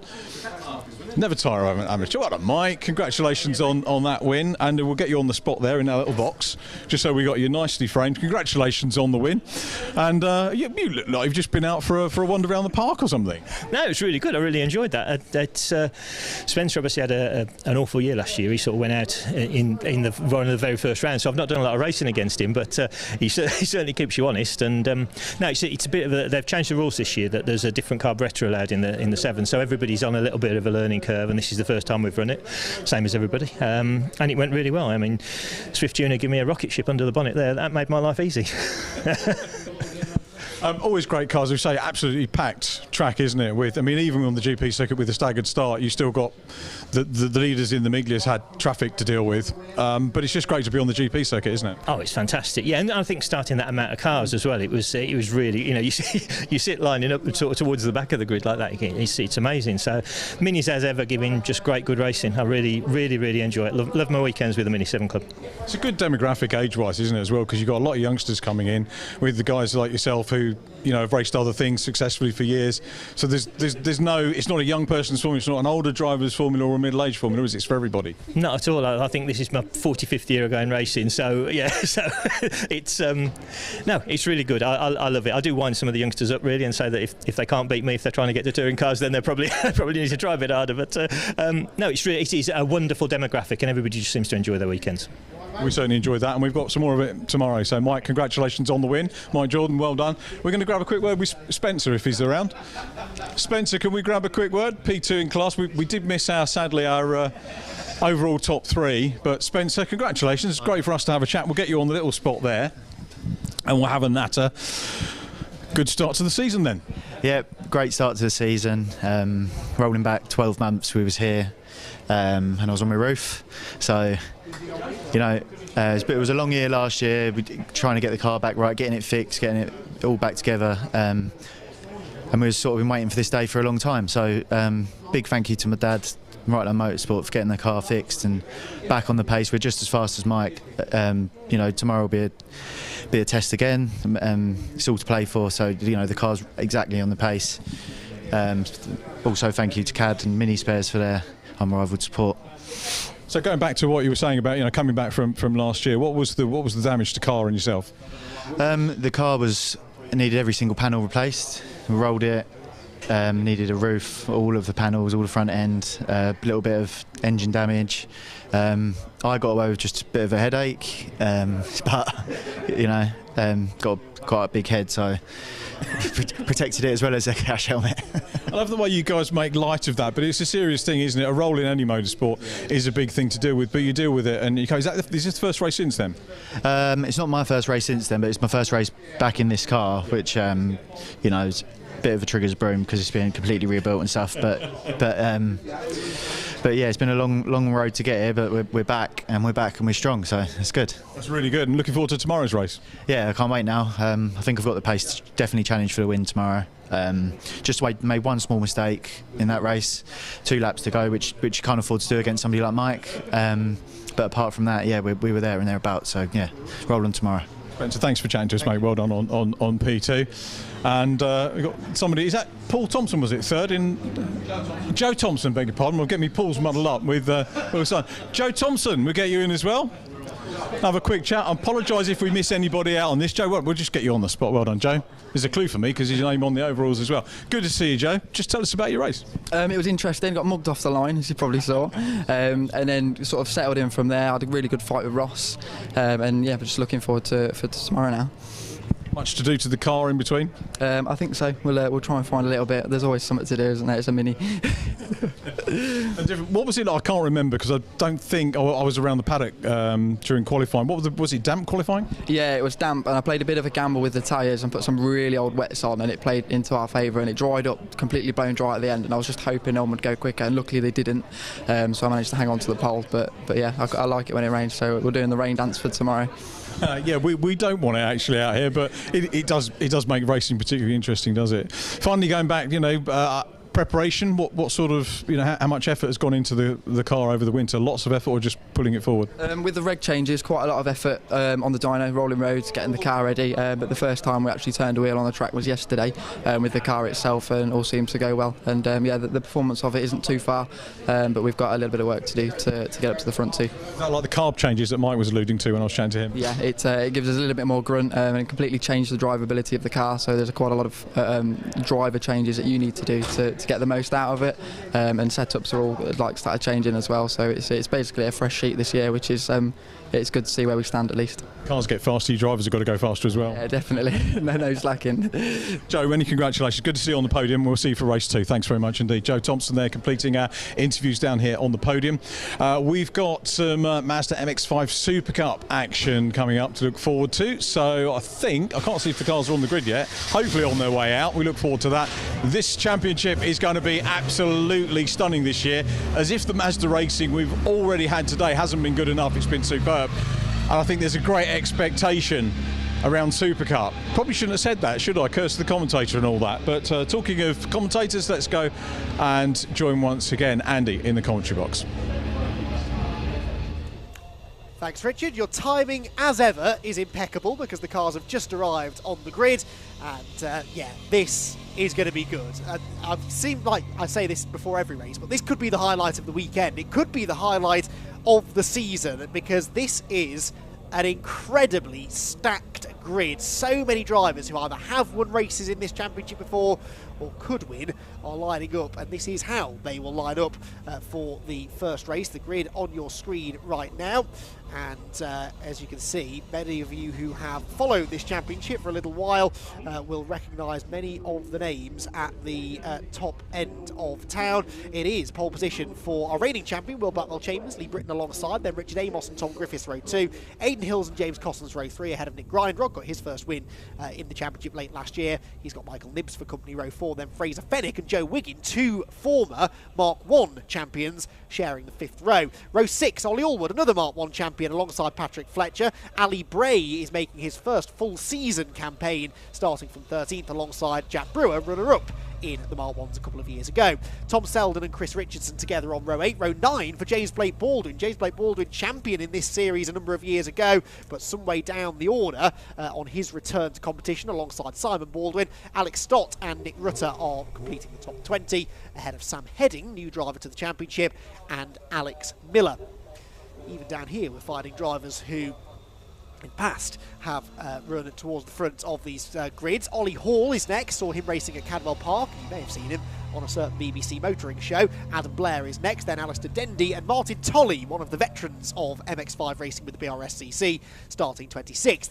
Likewise, George Grant, the man behind Clapham North, who are the series sponsors this year, starts 27th alongside Steve Kite. Robert Way and Josh Bromley completing the top 30 of another packed lineup. We have got, in theory, 47 cars taking the start. Kamal Khalsi is another new name. Will Powell starting next in number 26. I think that is the Motus One Will Powell, who's raced in British Touring Cars, British GT and TCR. Lee Davy Martin is next alongside Stephen New, with Christopher Ginn and Wilbur Tilley on the 18th row of the grid. Row 19 is where you will find Clive Powells and Amy Watts, the daughter of Patrick Watts, former British touring car racer. Those two often race in the Citroën C1 series together as well. Can't remember if they're on the entry list this weekend. I'll have to double check that.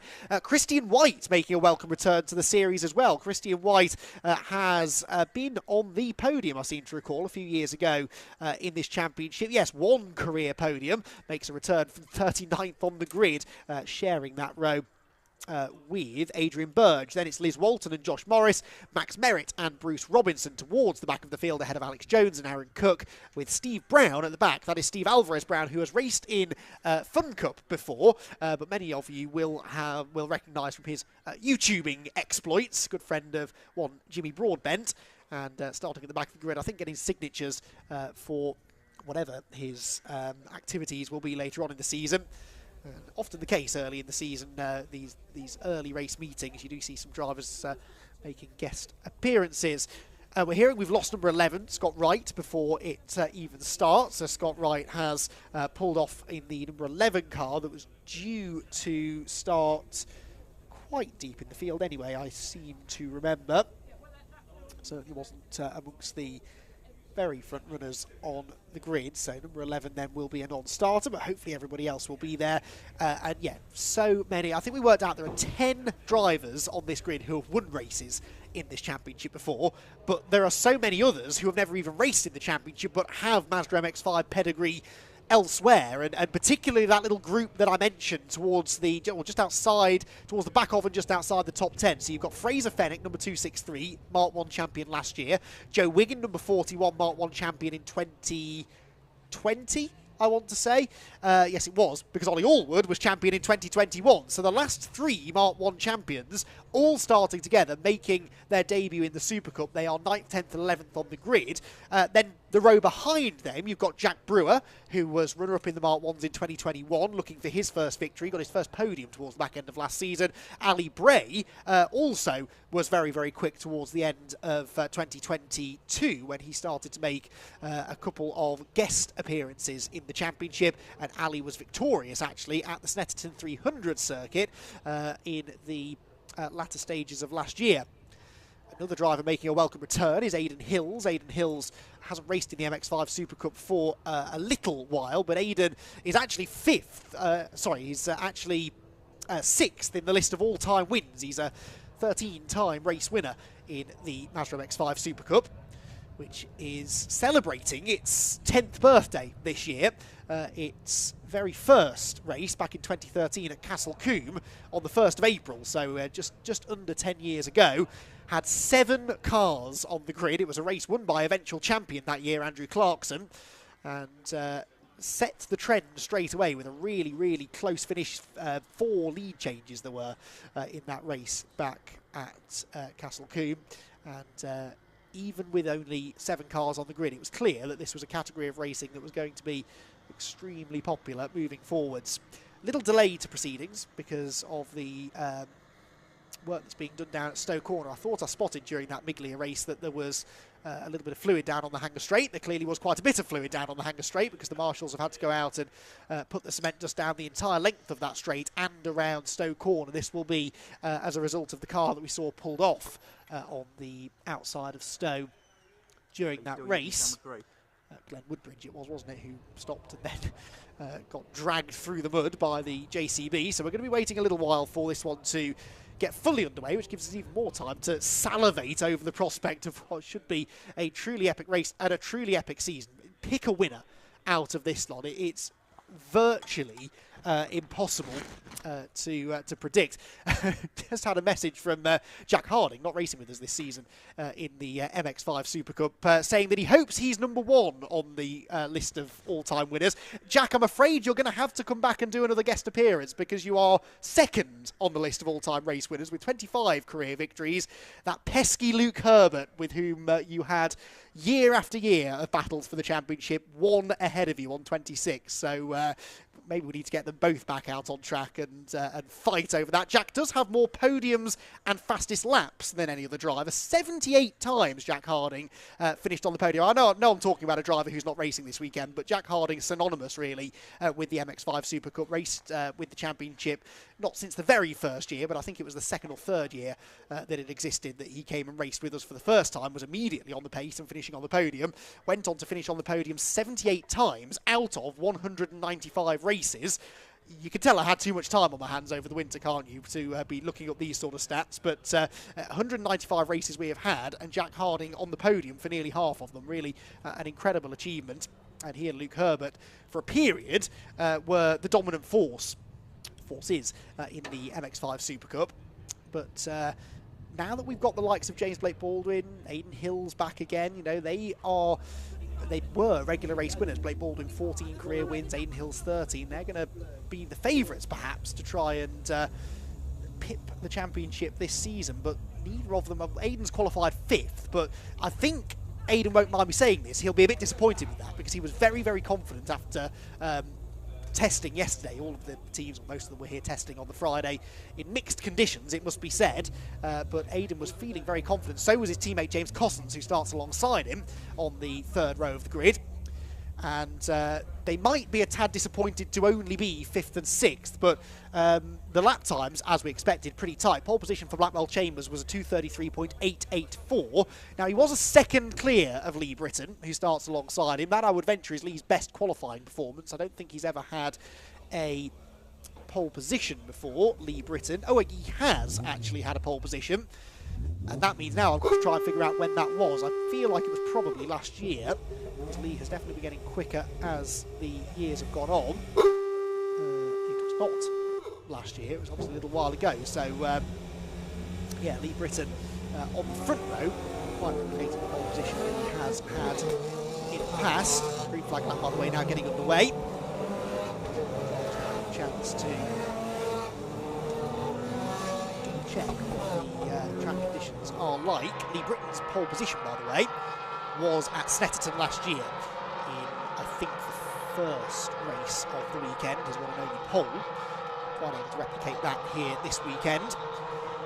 Starts 2nd alongside Blackwell Chambers, but the point I was making is that everyone else very, very tight. So Britton did a 34.8, so did Richard Amos, a 34.9 for Tom Griffiths. That was a good effort from Tom, former Compact Cup front runner. The Compact Cup front runner made the move into the MX5 leagues a year ago. And that's one of his better qualifying efforts too. And then he did a 34.9 and a 35.0 for Hills. So they're all within a 10th or so of each other. But that was always going to be the case this season. You would only have to be a little bit off the pace to find yourself several rows further back on the grid than you probably should be. Fair warning, by the way, everyone, I am going to call James Cossons Colin Byself at least a handful of times during this first race of the season because he's running in Colin's car from last year. So again, those of you who have watched this championship over the last few seasons will recognise that car. It was the car that won the championship in 2022. Colin Byself is here this weekend. In fact, he's racing tomorrow in the C1 series, but not coming back to defend his Super Cup crown.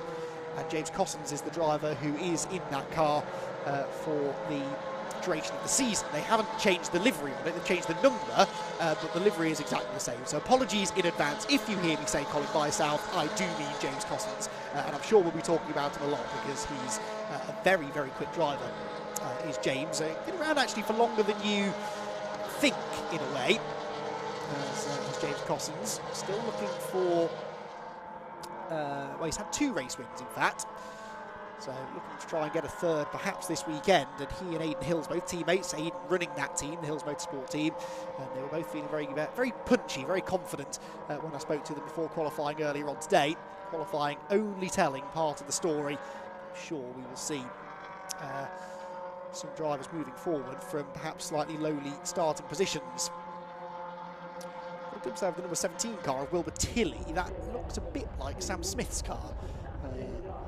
Sorry, not Sam Smith's car. Will Blackwell Chambers' old livery on the number 17 car, but I think it might just be a coincidence. Quite a few white and red cars. The white and purple there of AB Motorsport's Ali Bray. So all of the banging on about AB Motorsports all day with their domination in the Mark 1 Championship. Well, the number 14 car being driven by Ali himself, the team manager, who I think is a candidate for busiest man in motorsport these days. He's running half of the MX-5s here at Silverstone, it seems, and also racing in the 3 MX-5 Super Cup races. Like I said, had that win at Snetterton last year, and has been tempted now to come out of retirement. So you've been a front runner in MX-5 racing, one MX-5 racing a number of years ago, and been tempted back into the driving seat. So you've got the battle of the team bosses in a way between he and Aidan Hills.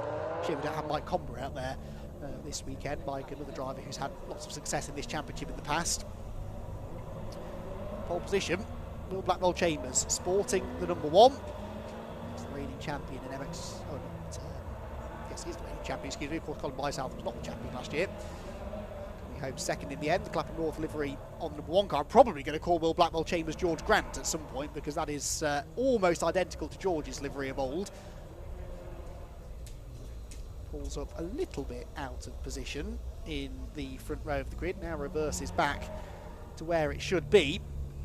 But this is the race that I think a lot of people have come to Silverstone today to see. Let's hope that it delivers on what has been a very big build-up, it must be said.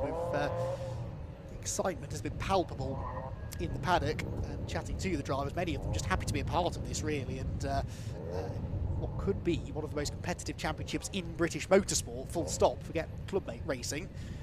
This is going to be a really, really good season. So many potential champions. Who will come out on top? Well, we're not going to know in 20 minutes, but we might get our first inkling as to who the championship favourite might be, as our first 20-minute race of the 2023 Mazda MX-5 Super Cup Series, sponsored by Clapham North, gets underway in a few moments' time.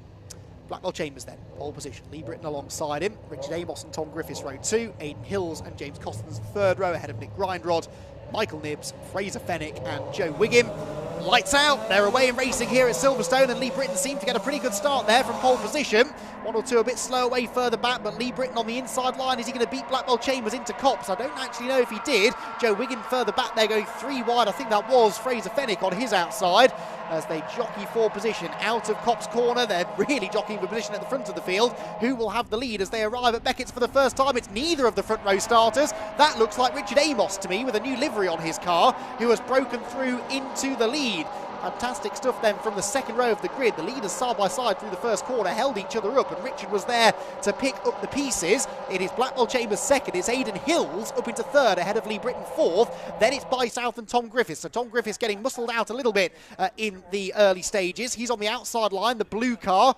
But the race leader, number 6, Richard Amos then, who was championship contender for the last couple of years, on the outside line, turning in. Aidan Hills goes up the inside of Blackwell Chambers for second. The yellow car there is Jack Brewer on the outside of Tom Selden. And right behind him, the number 2 of James Blake Baldwin, the all-silver car, a lot further down the grid than we expected. Already looking to try and make progress. 3 abreast into the braking zone at Vale. Griffiths is up the inside of Lee Britton, who is getting muscled out, rather, on this opening lap. The man who started second on the grid. And that is Blackwell Chambers out wide. Is that a problem for Will? Seemed to suddenly slow as he got spat out of the pack, and the car still hasn't quite got back up to speed. Looked almost like a missed gear or something. Maybe had a moment, a snap of oversteer, just as he was about to change up out of second gear.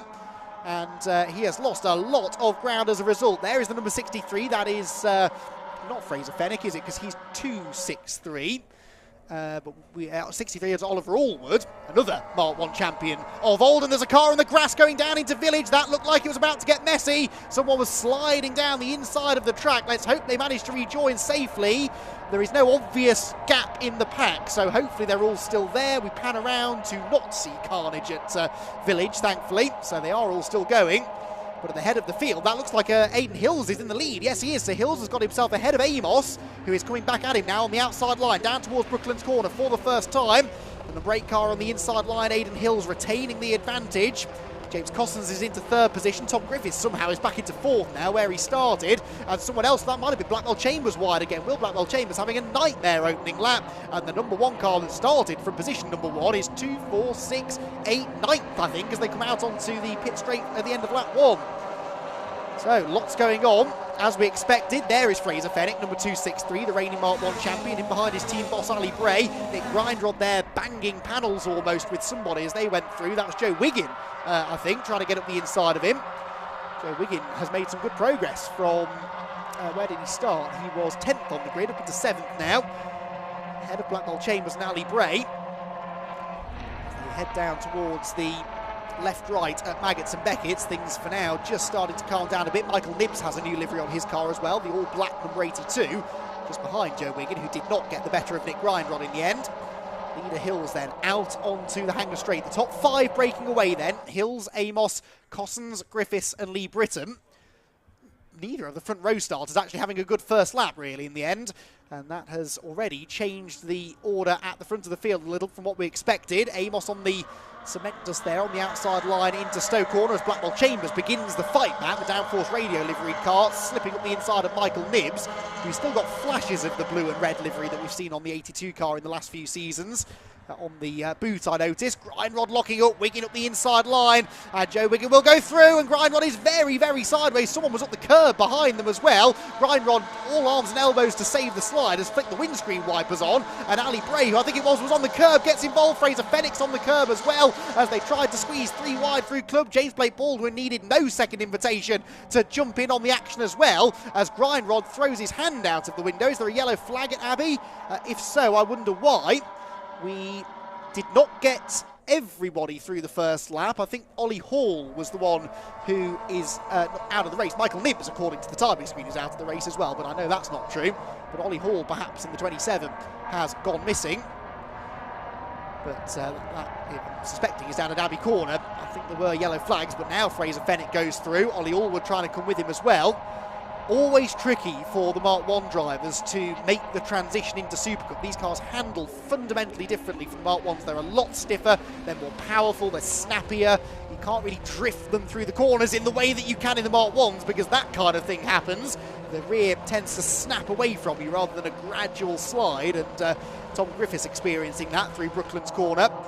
Every so often you get a Mark 1 driver like Will Blackwell Chambers, like Sam Smith, who just clicks with the Super Cup car straight away, but a lot of them, people like John Langridge for example, who is not racing with us it seems this season, he was a Mark 1 champion who just couldn't quite get to grips with the Mark 3s, and it's taking even people as talented as Fraser Fenwick and Joe Wiggin a little time to get fully up to speed with it, although Wiggin is moving forward nicely. Not as well as Ali Bray, though, who started 13th, and that's Fenwick and Blake Baldwin. That is Fraser Fenwick and James Blake Baldwin, 2 of the fancied front runners in the barriers coming out of Luffield Corner. Blake Baldwin's car is severely damaged. Fraser Fenwick is going to try and get going, but with bits of trim dangling down the passenger side of the car, and something pretty major has happened between those two coming out of the final couple of corners, and takes 2 of the potential sort of top 5 or 6 runners out of contention altogether.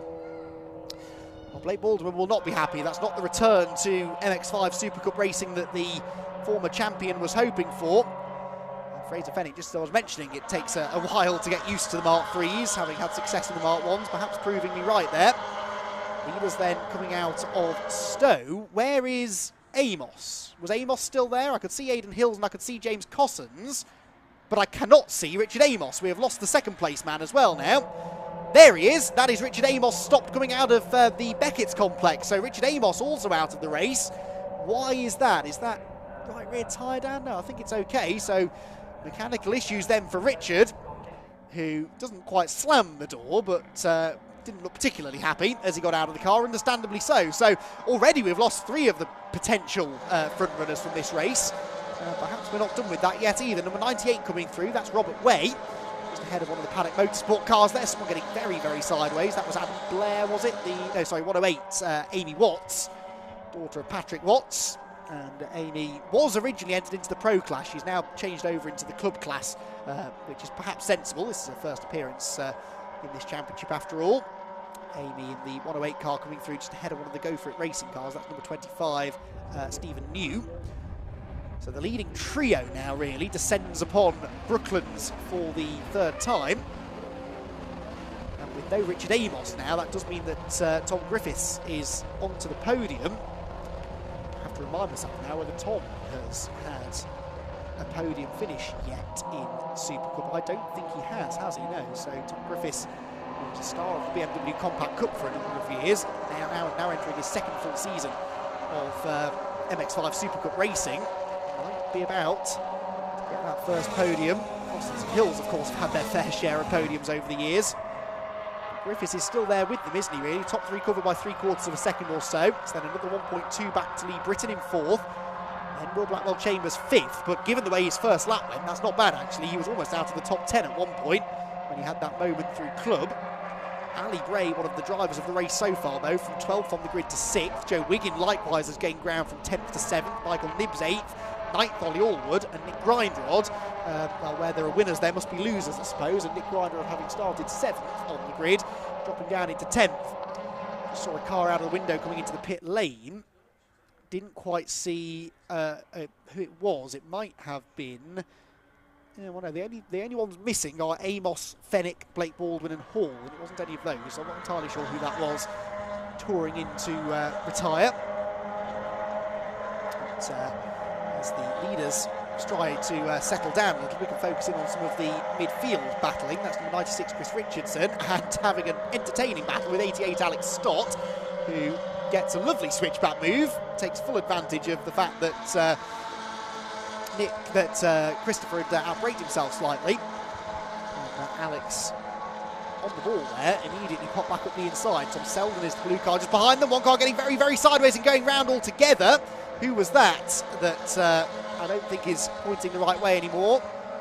There they are, and it is the number 18 of Alistair Dendy, who lost it all on his own there going through the first part of the club complex. And Alistair Dendy was 19th, but he'll now be outside of the top 20, of course, after that rotation. Towards Abbey Corner then comes the midfield gaggle. Again, proving that wherever you are in the field, there is a race to be had. Aaron Cook there at the inside of number 98, Robert Way. I'm guessing that's the Aaron Cook who has had some success in MR2 racing in the past. It's not that dissimilar, I suppose. There's another car off there. Oh, that's Dendy again, isn't it? And that looked like Fraser Fennick using the internal access roads to get back to the paddock. So Fennick's race is done. Such a shame. The Part 1 champion from last year, high hopes coming into this race, and qualifying hadn't gone terribly for him by any means, but you end up in that sort of midfield group, and there's always the potential things go a little bit wrong. Tom Griffiths, by the way, has got himself ahead of James Cossins for second place. You can see that on the timing screen. It was only a couple of tenths behind Aidan Hills, as we see one car running very wide down at Brooklands Corner. It was the 66 again, wasn't it, of Aaron Cook, who I was just mentioning, and now another spin, and that might have been Amy Watts, was it? In the, no, it's number 17. Teammate Wilbur Tilley, who has gone round at Luffield. 66 out wide again of Aaron Cook, will now lose a place to Christian White, another former MR2 racer actually, so these two both coming out of the same category of racing. But Christian White left MR2 racing a little while ago and raced in the MX5 Super Cup around 2018-2019, I seem to remember. Return to the championship here at Silverstone. But yeah, that lead group then tightening together, top three covered by under 6 tenths now, but we did have the change with Tom Griffiths getting himself ahead of James Cossins that time. Interestingly, Blackwell Chambers not able yet to bridge the gap to them. He'll be hoping to see a little bit more fighting between the top three in the near future. Oh, and guess what, there's some fighting going on between the top three, as back up the inside goes James Cossins on Tom Griffiths, and he's back into second place again. James Cossins looking to make this Hills Motorsport 1-2. Steal some of the limelight from maybe Motorsport, maybe. He gets a wheel on the grass going through Abbey. And actually seemed to gap Griffiths slightly through that sequence. Interesting dynamic between James and Aidan, actually. They're good friends, and Aidan gave James his first drive in the Super Cup a few years ago and continues to run him now. But back when Aidan was last racing in the championship, he definitely had that little edge over Cossins, and I don't mind saying that because I was having this conversation with James this morning and he agreed with me, but based on their testing times, he was confident that they were near identical on pace, and well, they're running first and second, only a few tenths of a second apart, so it's hard to argue with that. The interloper, in a way, is Tom Griffiths, privately run car. He and his dad, who was a successful racer a few decades ago, and they are a proper lad and dad team, taking it to some of the more established names, such as Ali Bray, who has just got himself ahead of Blackwell Chambers, and they're both ahead of Lee Britton. So Bray now up into 4th position. One of the drives of the race this. It might not yield a podium, but 4th place from where he started is not bad going at all, although back up the inside now comes Blackwell Chambers, and for 4th position it will be the number 1 car that gets back in front. Blackwell Chambers turning his way through. Bray down to 5th again, 6th Lee Britton. Wiggin 2.5 behind them in 7th. Ahead of Michael Nibbs and Ollie Allwood. You can see Ollie solidly inside the top 10. A year or two ago we'd have said that 9th place for a former Mark 1 champion is a disappointing place to be, but the strength and depth of the grid this season, that's not bad going actually for Ollie. Something he can build on definitely, and he's beating Nick Grindrod, who came on strong towards the end of last season. They go past the stricken car of Richard Amos, and are we about to see a lead change, or is James Cosland's going to work with Aidan Hills? I suspect the latter. I think he was trying to work with Aidan, but Aidan still insisted on running up the middle of the road, and then James gets out on that cement dust. You can see the car sliding around. Ali Bray looking up the inside of Blackwell Chambers there into Stowe Corner, and the number 14 car, no room through on the inside, so Blackwell Chambers retaining the place for now, but these 3 trios of cars really, because it's the same for 7th, isn't it? Wiggin, Nibbs and Allwood, and then I think another 3 fighting over 10th. Grindrod ahead of Simon Baldwin, step-brother of James Blake Baldwin, I seem to recall, and Jack Brewer. In fact, no, it's 4 cars, spoiling the symmetry because Patrick Fletcher couldn't resist getting involved. Now there's a driver who I thought would be doing better than this. Patrick Fletcher has been knocking on the door of being a championship contender for the last couple of seasons. 3 times a race winner in the Super Cup is Patrick, and he is the black and red car there, trying to slip up the inside of Simon Baldwin, because Jack Brewer has just done exactly that for 11th place, and now Patrick Fletcher trying to come through as well. But I really thought Patrick would be hitting the ground running a bit more this season. Former Renault Clio racer, not in Clio Cup as it was, but championship running with another club here in the UK, and he was always quick in front-wheel drive. Took him a while, I think, to get the hang of the MX-5s, but became a very regular feature in the podiums over the last couple of years. He's struggling a bit here this weekend. Britton has struggled a touch in this race too, and he's trying now to salvage 5th place at least from this race as he battles with Ali Bray though. Will Blackwell Chambers starting to make his escape? We've only got 4 3/4 minutes to go, so I don't think Blackwell Chambers will be able to do anything with the leaders, but I'm intrigued to see his pace, to see his lap time compared to the leaders. The leaders, as you can see, mid to high 33s. Blackwell Chambers are 33.9 as well, so pretty much matching them in that 4th place. Lee Britton up the inside, then a Bray for 5th here into Stowe Corner. And I think he made that one stick. As there goes what is now a 5-car fight, because Alex Miller has caught them as well now, the number 7, and Jack Brewer goes way wide through Copse Corner and falls right to the back of the group. And is he slowing? Is Brewer going slowly? I think he might be. The yellow car just off the back, or was it just lost momentum from the moment at Copse? Hard to tell. I hope it's not a problem for Jack, who wasn't particularly happy with his testing pace earlier on in the weekend, but was hoping that the dry conditions might yield some slightly better form today as James Cossons shows some of that Hills Motorsport car control. You have to be able to drift a car to drive for Aidan Hills. Aidan, a former rallycrosser, who has demonstrated his car control on numerous occasions in MX-5 Super Cup, and James Cossons, I think, has been picking up a few tips there. Again, driving on that cement dust into Stowe, just been settling the rear of the car a little bit. And Lee Britton and Ali Bray really not doing each other any favours here, because they have not only lost touch with Blackwell Chambers, but they have now allowed themselves to be caught by Wiggin, Allwood and Nibbs. So this now becomes a 5-way fight for 5th position. Bit of damage you can see to the back of Michael Nibbs' car there, and the front actually. He's popped a headlight out and he's got the rear bumper hanging a little bit loose. The car's start the season pristine, and rarely do they end the season that way, rarely do they end the first race that way. Oh, Bray with a big lunge up the inside there in the background. How did that one work out? Well, they're still side by side. Bray and Lee Britton I saw in the back of shot. It's not even the body contact and the panel damage. It's not that the driving standards are bad, don't get me wrong. They're generally really good. It's just the competition is so close. You almost can't help but have that little bit of casual contact. No one to blame, really. No penalties needed. Speaking of casual contact, I can see some coming here because Joe Wiggin is up the inside of both Lee Britton and Ali Bray. Joe Wiggin is never backwards in coming forwards, and Ollie Allwood shoves his car up the inside as well. Got to feel a bit for Lee Britton in this race. He's getting roughed up a tad. Michael Nibbs joining in as well, and now Joe Wiggin trying to go right round the outside of Bray as they turn through. Luffield gets a tap in the tail from Lee Britton as well, who is probably reaching the end of his tether with the way this race has developed. The driver who started on the front row in that red number 50 car.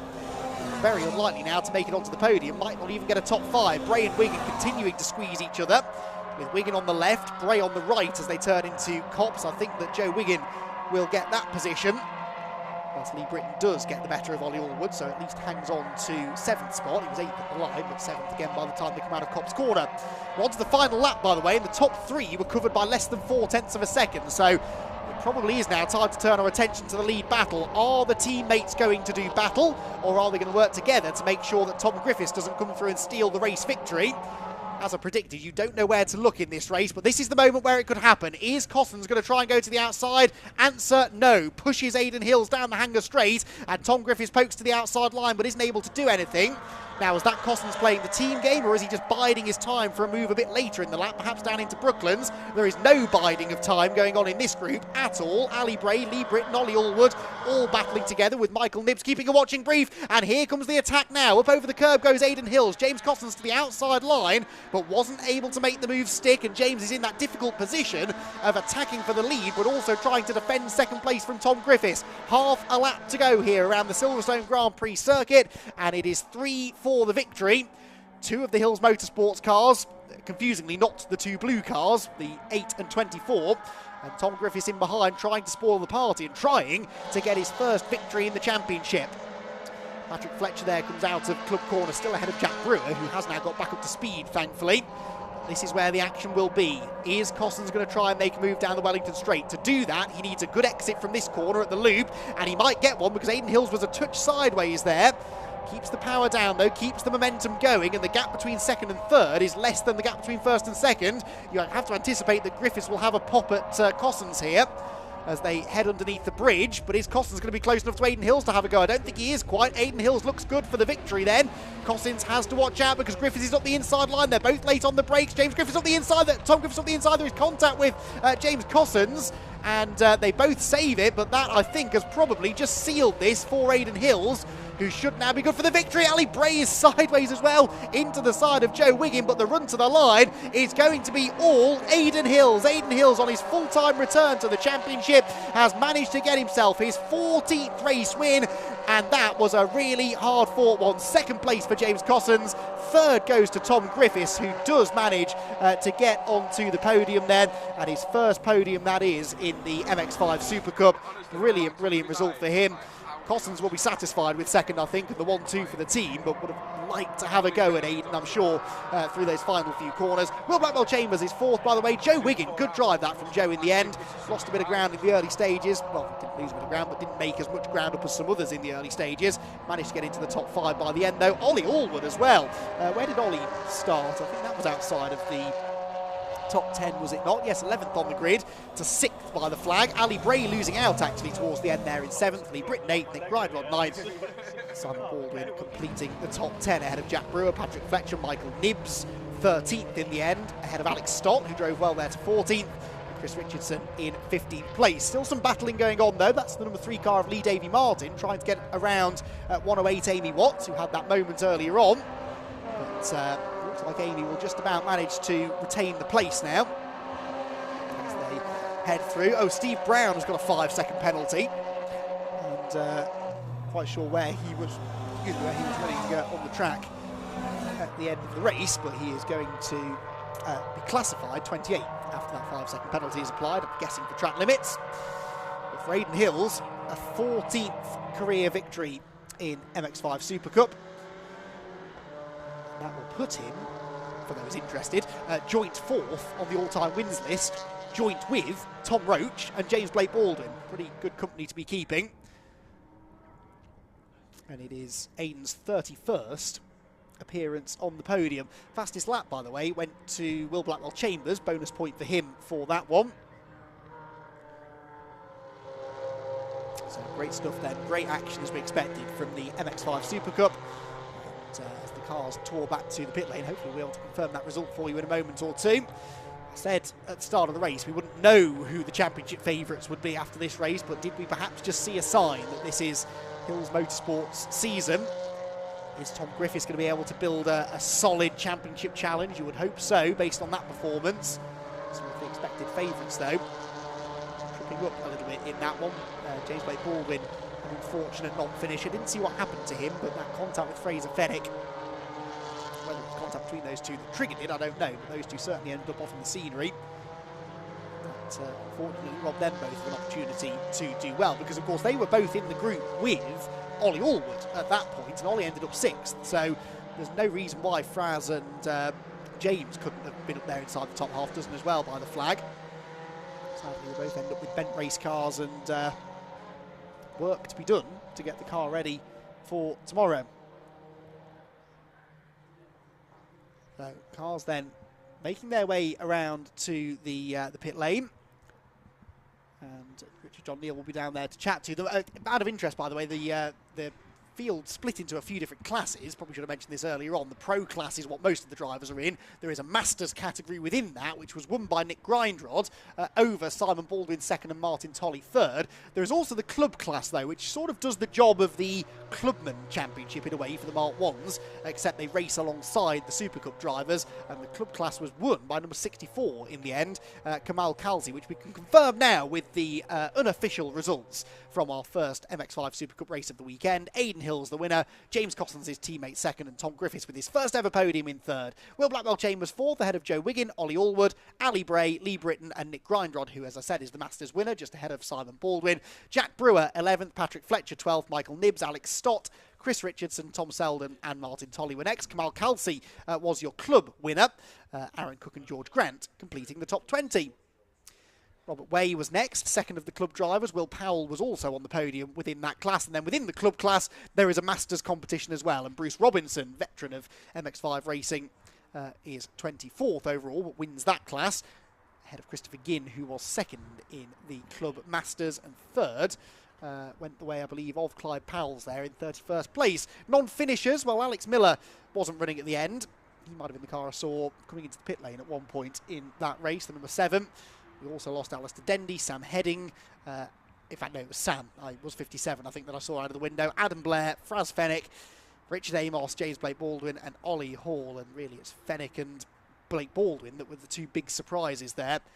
As far as drivers we did not expect to be out of the race. Well, lots to talk about, and 3 very happy drivers heading down towards the podium area now, where they will be greeted, as ever, by Richard. Well, here we are then down in Victory Lane. You can hear we've actually got a really good reaction, and that was for Kamal Kalsi, who's won the club class. So it's not just about the overalls. We'll get Aidan Hills over though and have a quick chat with our race winner. But nice to have that reaction down here. Aidan, well done. Cheers, mate. Great start to the season. Let's get you on the spot. Lovely. All nicely marked out for you. And the car was in the right place all race. You're in the right place for us for our interview. Is that a relief getting that first win under your belt? Yeah, it's nice to start the year like that. Definitely, it was. Look, qualifying didn't go to plan. I didn't string it together. It was completely my fault. And then from lap 1 in the race, I knew, from the pace yesterday and the pace from literally lap 1 in the race, I was going to be at the front. The toe is unbelievable. I drive an absolute perfect couple of corners, put a bit of a gap in, and they'd just be on my bumper within like half a straight. So it's going to be a hard weekend, definitely. We've got a bit of a better starting position tomorrow, so hopefully more of the same. But yeah, I genuinely can't believe how much the toe's worth. It was really hard work. All the preparation, and you're very busy. Obviously, you've got a huge team to look after as well. Yeah. What goes through your mind as a team boss when you've got one of your customers behind you racing? Well, actually, it's funny you say that. I saw my warning flag for track limits the lap before, and then I saw James drop off, so I thought he was going to get one. And as he got it, I made sure he knew, and I told him I was trying to tell him to calm down because we didn't want to get a 5-second penalty. So, you know, it's hard to race against Customer, but James is also one of my best friends. So for us to come home 1-2 first race of the season, it's amazing for our team, and I've got to say massive thanks to everyone at Hills Motorsport. Massive thanks to my dad mainly, because you know this car didn't have an engine, gearbox, diff, anything in it until last Saturday. So we worked hard on the weekend, got it ready for this weekend. It's been brilliant from the word go, and yeah, can't thank the team enough for that. That's great to hear. And looking at the championship overall, I think this is the championship, with all due respect to the Mark 1s, you know, the Clubmans, this is the one we've all looked at in terms of the depth of entry. And there were a lot of drivers in that race that had little issues and niggles and were further back than we thought they were going to be. We haven't seen the full picture, have we, in just the one race? No, definitely not. There's so many names that I was expecting to come up, but weren't there in that race for other reasons, I don't know. And to be honest, championship-wise, I don't think about stuff like that. I said to everyone, look, I'm here to race and have fun at the end of the day. If a championship comes, it comes. I haven't won it yet, so it hasn't changed my life, so I'm not that fussed, to be honest. You did the hat-trick on the international circuit last year as a guest driver. Is there any difference in terms of your psychological approach being in the championship? Not really. Look, when I get in the car, maybe outside the car I'm thinking a little bit more, but as soon as I'm in the car, all I think about is winning each race. I don't think about anything else. I wasn't thinking about championship, nothing. Just constantly thinking about winning each race, and that's let me down over the last few years, but I'm not going to change the way I race. I love my driving style, and I've been commented on it a lot, so I'm not going to change anything. I'm just going to be me, and if, like I said, if a championship comes, it comes, but no, I don't think the mindset's going to change. Well done, Aidan. Congratulations on the win. Let's have a word with... oh, hang on. We've got some judicials going on here. He's not going to get interviewed. So we're not going to get Will interviewed. OK, not to worry. Thank you for that. That's for Clubman class. Let's get James Cossins over. Second position. You can make some noise as well if you want behind us. So, James, well done. What a great race to get us underway. And it looked like a real game of cat and mouse between the three of you. Yeah, it was... just sort of sit there and see what happens, see what unfolds. We were all sort of almost like an unwritten rule, sort of working together, seeing what each other's got, where they're slow, where they're fast, and just monitoring who's behind and how far behind they are. And yeah, a little bit of working together here and there. I don't know if you saw, but yeah, I saw the opportunity every now and then, but sometimes it's just better, especially around Silverstone, you get such a huge tow. Sometimes it's just better to sit there and see and plan it all out. Tom had a look, didn't he, going into Brooklands on that last lap. Had to do it, didn't he? But didn't quite come off, but fair play to him. Yeah, fair play to him. Annoyingly, I was thinking about lining myself up on a move with Hills as well, but it's all right. Yeah, he had a look at my door. Called him Hills then, not Aidan. I thought he was your best mate. Ah, well, it can't be nice to him.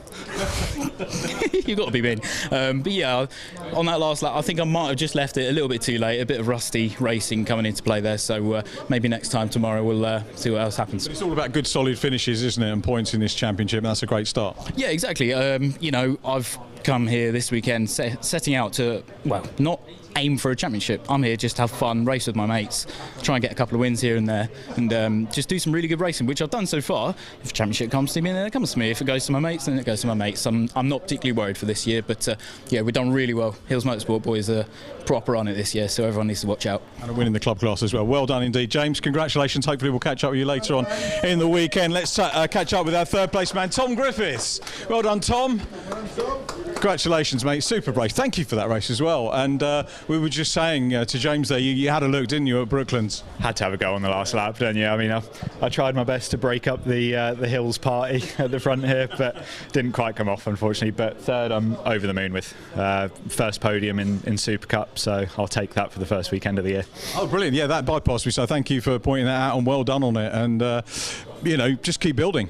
Yeah, that's the plan. I think with the quality of the field in this, consistency is going to be massive. So if I can keep getting that kind of result, I'll be over the moon. I was saying to Aidan, you know, it's when you look at it on paper, he's such a strong. It must be one of the strongest championships in the UK.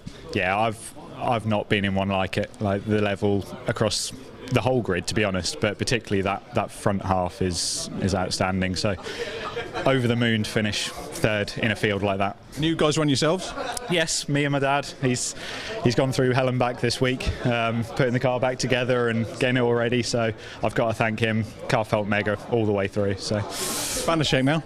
Yes, yeah, that'll be tonight, and then all ready again for the morning. Try and do the same again. Brilliant, great podium, great drive. Thanks for entertaining us, Tom. Well done. We'll hopefully see you tomorrow. We're going to do club class as well. So our club class winner, Kamal Kelsey.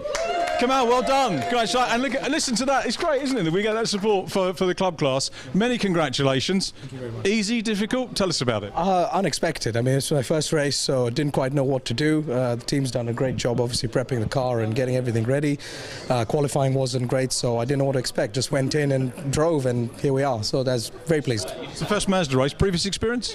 15 years ago when I was a student, so a long time ago. So I might have commentated on you in something before. What was it? Porsche 924s, 2009 maybe. In Brscc Porsches, yeah. So it was a very long time ago. And so 3 kids later, started again, and here we are. So it's a great championship to come into, very competitive, so it's great. Oh, brilliant. Well, congratulations and welcome back. Lovely to see you, Kamal. We'll hopefully see you tomorrow. It's our club class winner. Second position in club class went to Robert Way. Robert, I think completing our interviews here. Robert, take a stance there, if you would. Congratulations. Happy with that? I think you passed Will in the sort of about 2/3 distance. Yeah, it was okay. I got kind of shuffled back at the beginning, which wasn't ideal. But yeah, we sort of made up some places. I've no idea where I finished, but second in club class is all good.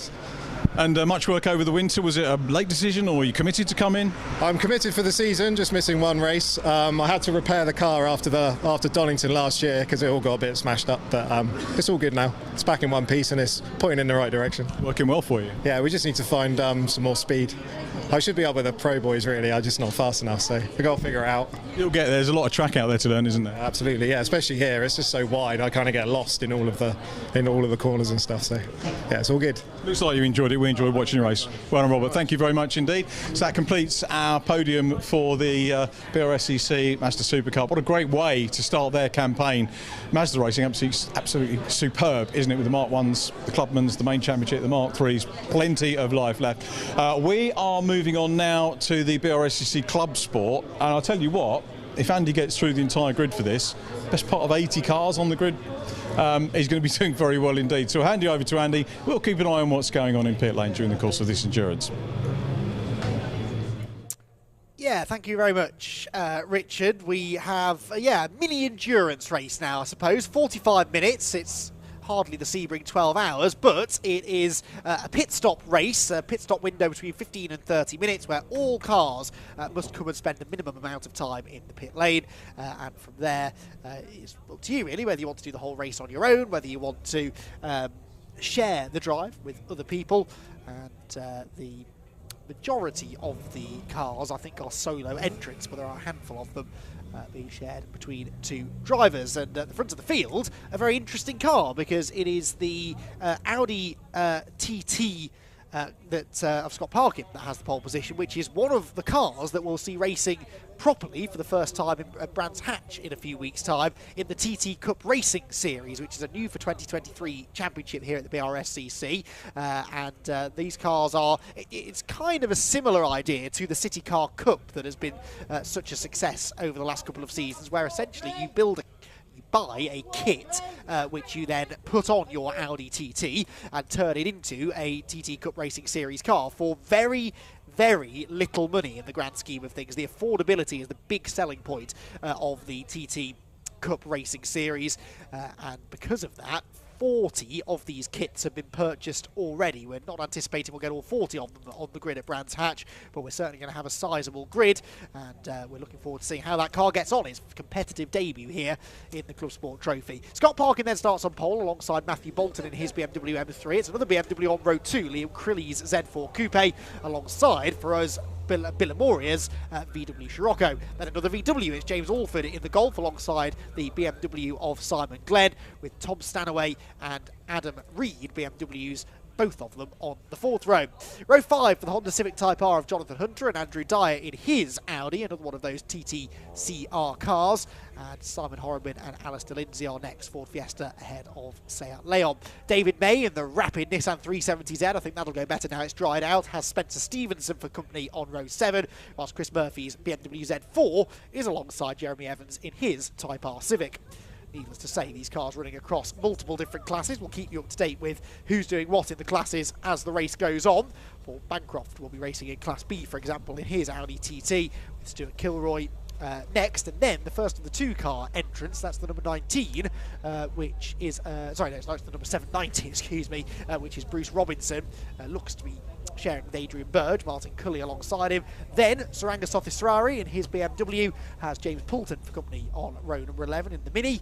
Another Honda Civic then of Andrew Bond ahead of the number 136 car of Sam McKee and Matt Massey. David Connell's Mark III Mazda MX-5 has Stephen Wiggins' Mark III MX-5 next. In fact, it's like a mini MX-5 Super Cup race because that man George Grant is out there again, 27th, with Brendan Murphy 28th, Tom Selden and Stephen Thompson completing the top 30.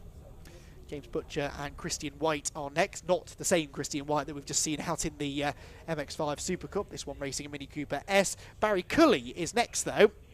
And Barry and Martin Cully, brothers I seem to remember, raced in the Seat Leon Cup, I'm pretty sure, in that kind of Cupra 10, 12 years or so ago, maybe longer now. David Drinkwater is next alongside, just ahead of Simon Robinson and Ivor Mayers, with Chris Stone and Andy Bailey on the 19th row of the grid. As Richard quite rightly says though, we are barely past the halfway point of this hopefully 59 car grid. Jonathan Hobbs in the 106 Peugeot Rally is next, running in Class D alongside the Class E Mazda MX-5 Mark 1. Lots of those Mark 1 cars in Class E. That's Jordan Pimley, Damien O'Farrell and Chris Fantana are next, another Mark 1 MX-5 ahead of Barney Francis in the Hyundai Coupe, and Phil Adcock in the BMW Compact, the number 44 car. Phil Adcock regular in the Compact Cup, and the 129 car looks he's sharing that according to the entry list with his son Matthew, but didn't see Matthew's name on the entry list there. Sam Watkins is next in line, then Callum Perfect, brilliant name, will be starting 46th ahead of Matthew Footman and James Stonestreet. Jack Watts should be next. He is sharing that car as well, the Ford Fiesta. Bob Dyke is next ahead of Chris Grimes, who has been a regular in the STXR Challenge within the BRSCC in recent years. Mitch Marie alongside him on row 26. Row 27, Mark Jones and Nick Dougal in the Mazda 2, another car you don't see many of on the UK's racetracks. Graham Waterhouse's Honda Civic is next, alongside Colin Risbridger in another Mazda 2. Daniel Robinson and Mike Parsons are next, and there was no lap time for these last three, so hopefully we'll get some of them out there. John Cooper in his ST240 Ford Fiesta that he competes in the AirTech Ford Fiesta Championship is going to be at the back of the grid as well. So, by far the most varied grid that we have here this weekend. Weekend made up mainly of one make cars. We've got an incredible variety of them now, all, as I said, running across their different classes. And that's going to be something that we definitely need to try and keep on top of once we get into the race, because the various classes all really hotly contested, and it's often the case that the best of the battles is not necessarily what's going on right at the very front of the field. It's quite often something that's happening a bit further back, and the class victories can sometimes be particularly close, especially amongst the Class E cars, where we have those Mazda MX-5 Mark 1. We've seen how close MX-5 racing can be. The Mark 3 cars running in Class D. It's always kind of the idea, in a way, of Club Sport Trophy was to give drivers an opportunity. These races were often at the end of the day, and if they were racing in the Mark 1 Championship or the Ford Fiesta Championship or whatever it may have been, they had another race to do at the end of the day if they wanted, or as a bit of testing perhaps for a future round. And it's grown a lot out of that, to the point that we now get people who just do Club Sport Trophy, and they just come along and do this series of races. They pick tracks purposefully that are going to be popular amongst the drivers. We've got lots of entries for, and the Silverstone Grand Prix circuit always comes up because it's one of the drivers' real favourites. Really stretch the legs of whatever car it is you're pedalling around here. And over 45 minutes, a little bit of strategy to come into play as well. It's always a very, very entertaining part of the race weekend. Getting a look there at one of the Seats, that's Alistair Lindsay's Seat Leon, which runs in Class A. Expect the Class A cars to be at the front, but again, in a slightly damp qualifying session, Scott Parkin got the Audi onto pole position. Scott Parkin, very rapid driver who has raced lots of different things, but most recently with BRSCC, has had a couple of appearances in the Fun Cup Endurance Championship. And therefore, a 45-minute solo drive for him is absolutely nothing. starting from the pole. He was on pole by 0.3 of a second, and then it was about another 0.2 back to Liam Crilly, who will start third in his Z4 Coupe. It's a standing start as well for Club Sport Trophy, so unlike the modified Fords, who were out earlier on in the day, they had a rolling start. This one is a standing start, so 2x2 standing start means that some cars will inevitably have a little bit of an advantage. Rear-wheel drive cars in particular tend to get off the line a bit better than front-wheel drive cars. I don't think we've got any four-wheel drive cars near the front of the pack, but expect maybe the BMWs to jump ahead of the Audi on the run to the line perhaps, but the TTs that we do have racing here this weekend, very much using this as a shakedown really for the opening round of the championship, which will be live streamed as part of the BRSCC's extensive live streaming package this season. Forget now the precise number of how many events are going to be broadcast live, but we will be back at Brands Hatch in the middle of April. Head over to the BRSCC website for all of the information on not only the live streamed events that you can watch from home, but also when they are visiting your local track, because the BRSCC races at almost every track in the UK, often more than once through the year. So if you're enjoying what you're seeing today, then do be sure to tune in to as many of our live events as you can. I believe we've got 14 scheduled at the moment to be live streamed throughout the season. That's including TCR UK, which of course has come back to the BRSCC after a couple of years away. That's going to be a really, really exciting set of 7 events to watch the length and breadth of the country that they are travelling. And many of the championships that you're seeing racing this weekend will be supporting TCR UK on and off throughout the season as well. So lots of exciting things ahead with the BRSCC. Really does seem to be exclusively good news coming out of this club at the moment, which is a rare thing and really, really nice to see. So cars then lining up on the grid for our 45-minute BRSCC Club Sport Trophy, sponsored by SW Motorsport, Sean Wood's company, who has helped actually to bring about this TT Cup Racing Series and has been a partner of the BRSCC for a long time. And shout out to Sean for his support in general, but specifically the title sponsor for the Club Sport Trophy here this weekend.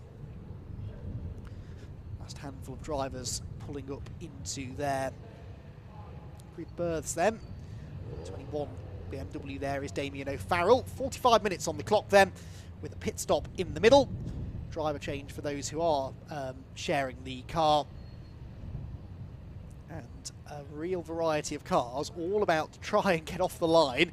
Silverstone Grand Prix circuit looks very wide until you fill it with all of these cars on the start-finish line. Let's hope everyone gets away. Let's find out if everyone gets away, because the red lights are out.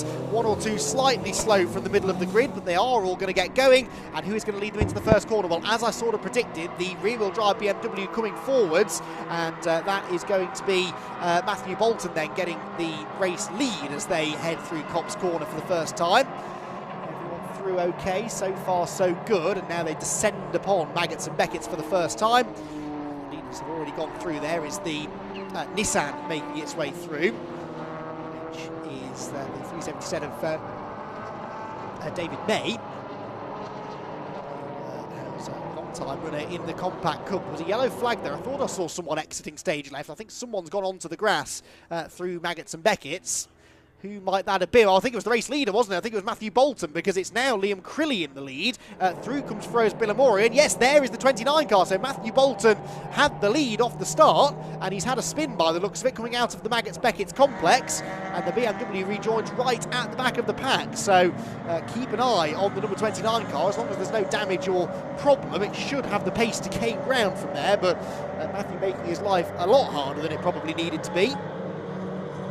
So out of stow they go again, for the first time I should say, in this 45-minute race. 3-wide action further back. That's George Grant getting involved on the inside in the Mazda MX-5 Mark III. He's got another Mark III behind him, but with its roof on, which is not what we're accustomed to seeing here at the BRSCC. 65, that is, which is Stephen Wiggins and Steve Hyde's car. One bit of information we haven't been given is the start drivers. We don't know who is in the cars for the opening stint, those that are being shared. We might be able to piece that together as we get into the pit stops in 12-13 minutes time or so.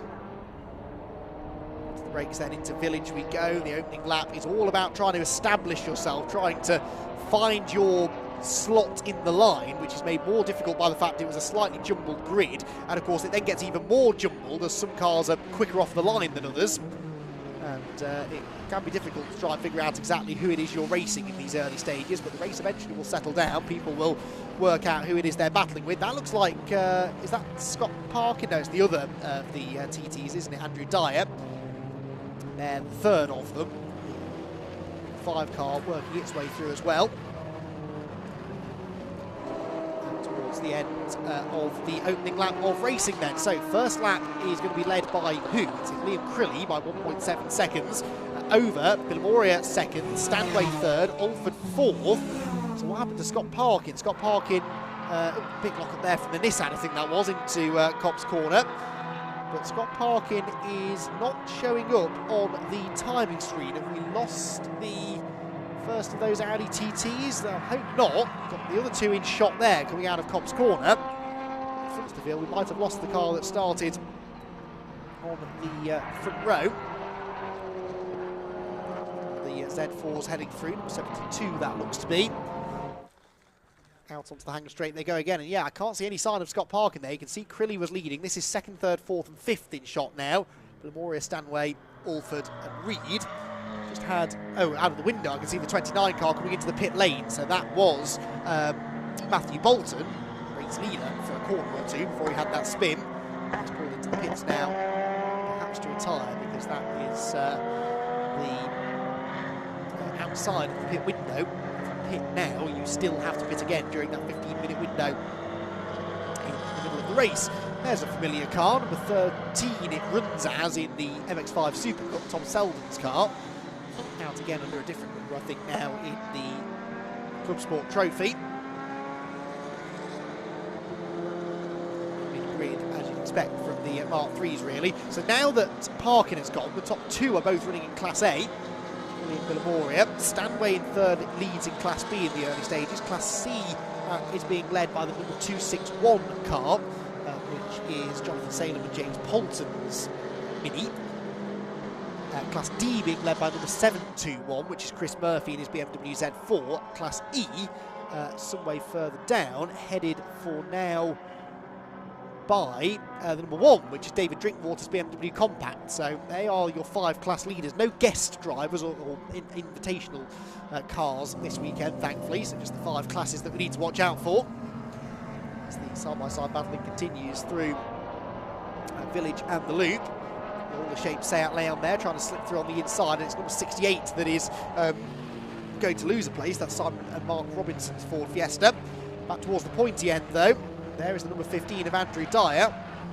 2 remaining Audis, it would seem, but he's lost a few places, hasn't he? Because the 53 car of Paul Bancroft has gone through, and a couple of others have as well. I noticed at the start of the lap there were a couple of cars between the 2 Audis, but they were the other way round. So 15 car dropping down slightly on that second lap of the race. 1.6 seconds is the lead for Liam Crilly, but on that lap Billamoria was fractionally quicker, 10th and a half or so quicker than Liam. 1.6 the gap, so the top 2 getting themselves slightly closer together. What really is happening is Billamoria is separating himself from Stanway, who sits third.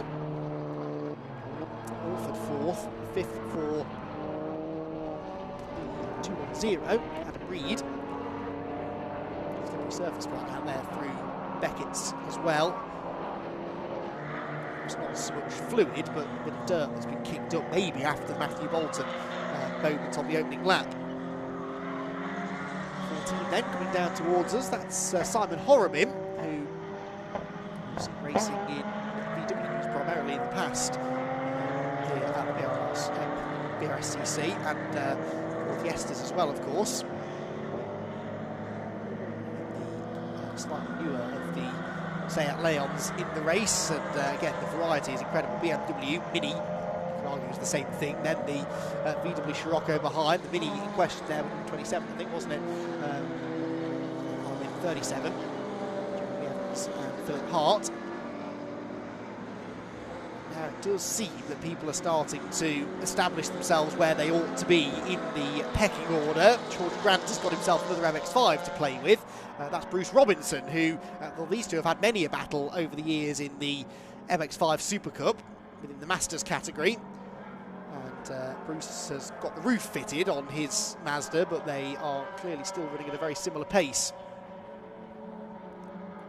27 car there, trying to get up the inside of David Drinkwater, the number 1, who was leading in Class E at the end of the previous lap.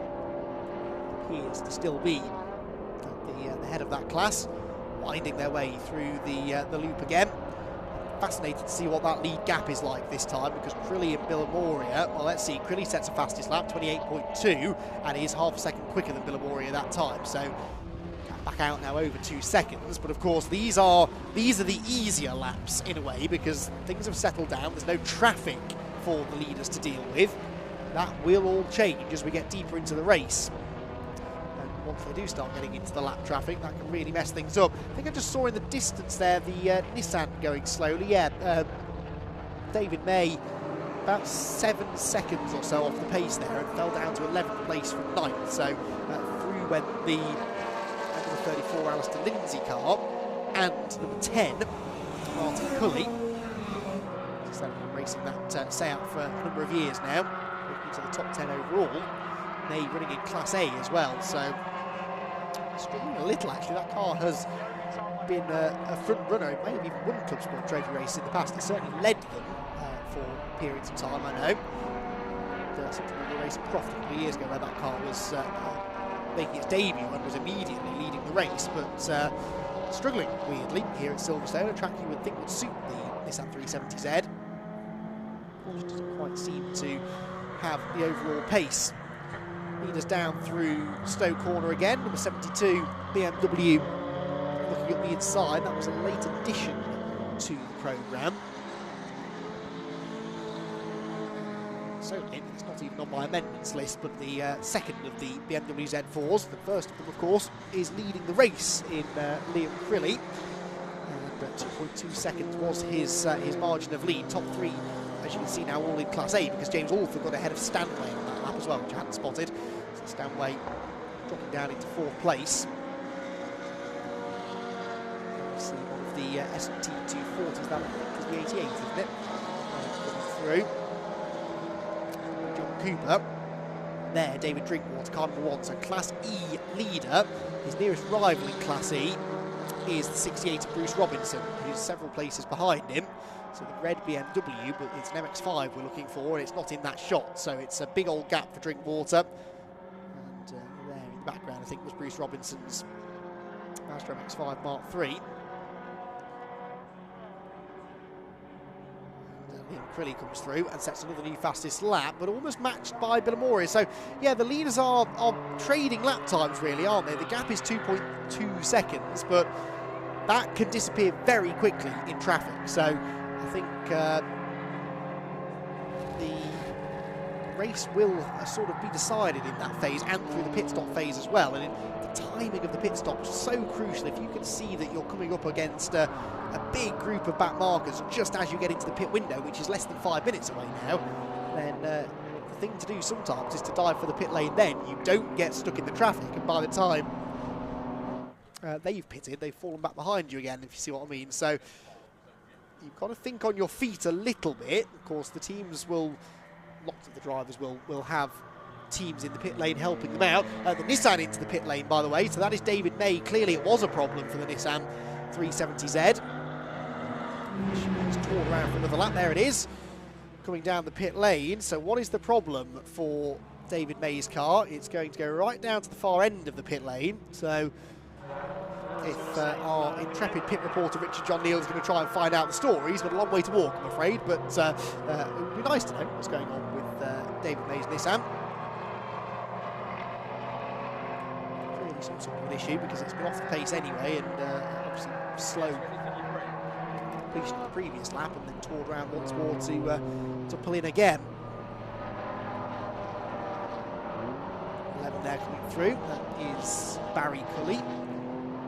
not. That can't be number 11 because Barry Cully is at the wheel of his Seat as well. Of course, one of the things guaranteed to confuse a commentator is the fact that these cars often race in other championships and have different numbers on their car from the actual numbers in the entry list. So forgive me, but the 11 car, that Mazda MX-5, not one of the class leaders, I don't think. Battle developing for third between Stanway and Alford. They've swapped back over again now.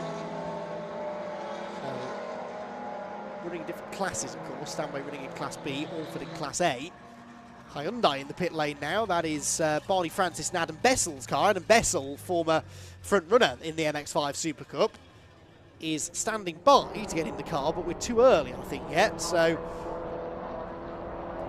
issues there as well. Meanwhile, we've got, oh dear, 33 off the road now. That's down at Brooklands. That's Colin Risbridger or Stefan Oates. They're sharing the Mazda 2. Windscreen wipers on as well, but I don't think it's raining here. If anything, the weather the most pleasant it's been all day, really. As we get deeper into the afternoon, 4:45 here at Silverstone. 2 more races to come after this one as well, so don't go anywhere. There is the Adcock BMW slipping up the inside, and Phil Adcock, as I said, down to share that car with his son Matthew. And the yellow BMW Compact, how is it getting on within its class? It is 6th in Class E. They've had the odd podium run within their class in the yellow BMW Compact. And they really, really enjoy coming and doing these Club Sport Trophy races. Sure who it is that's in the car for this opening stint, but chasing after at least another top 5 if they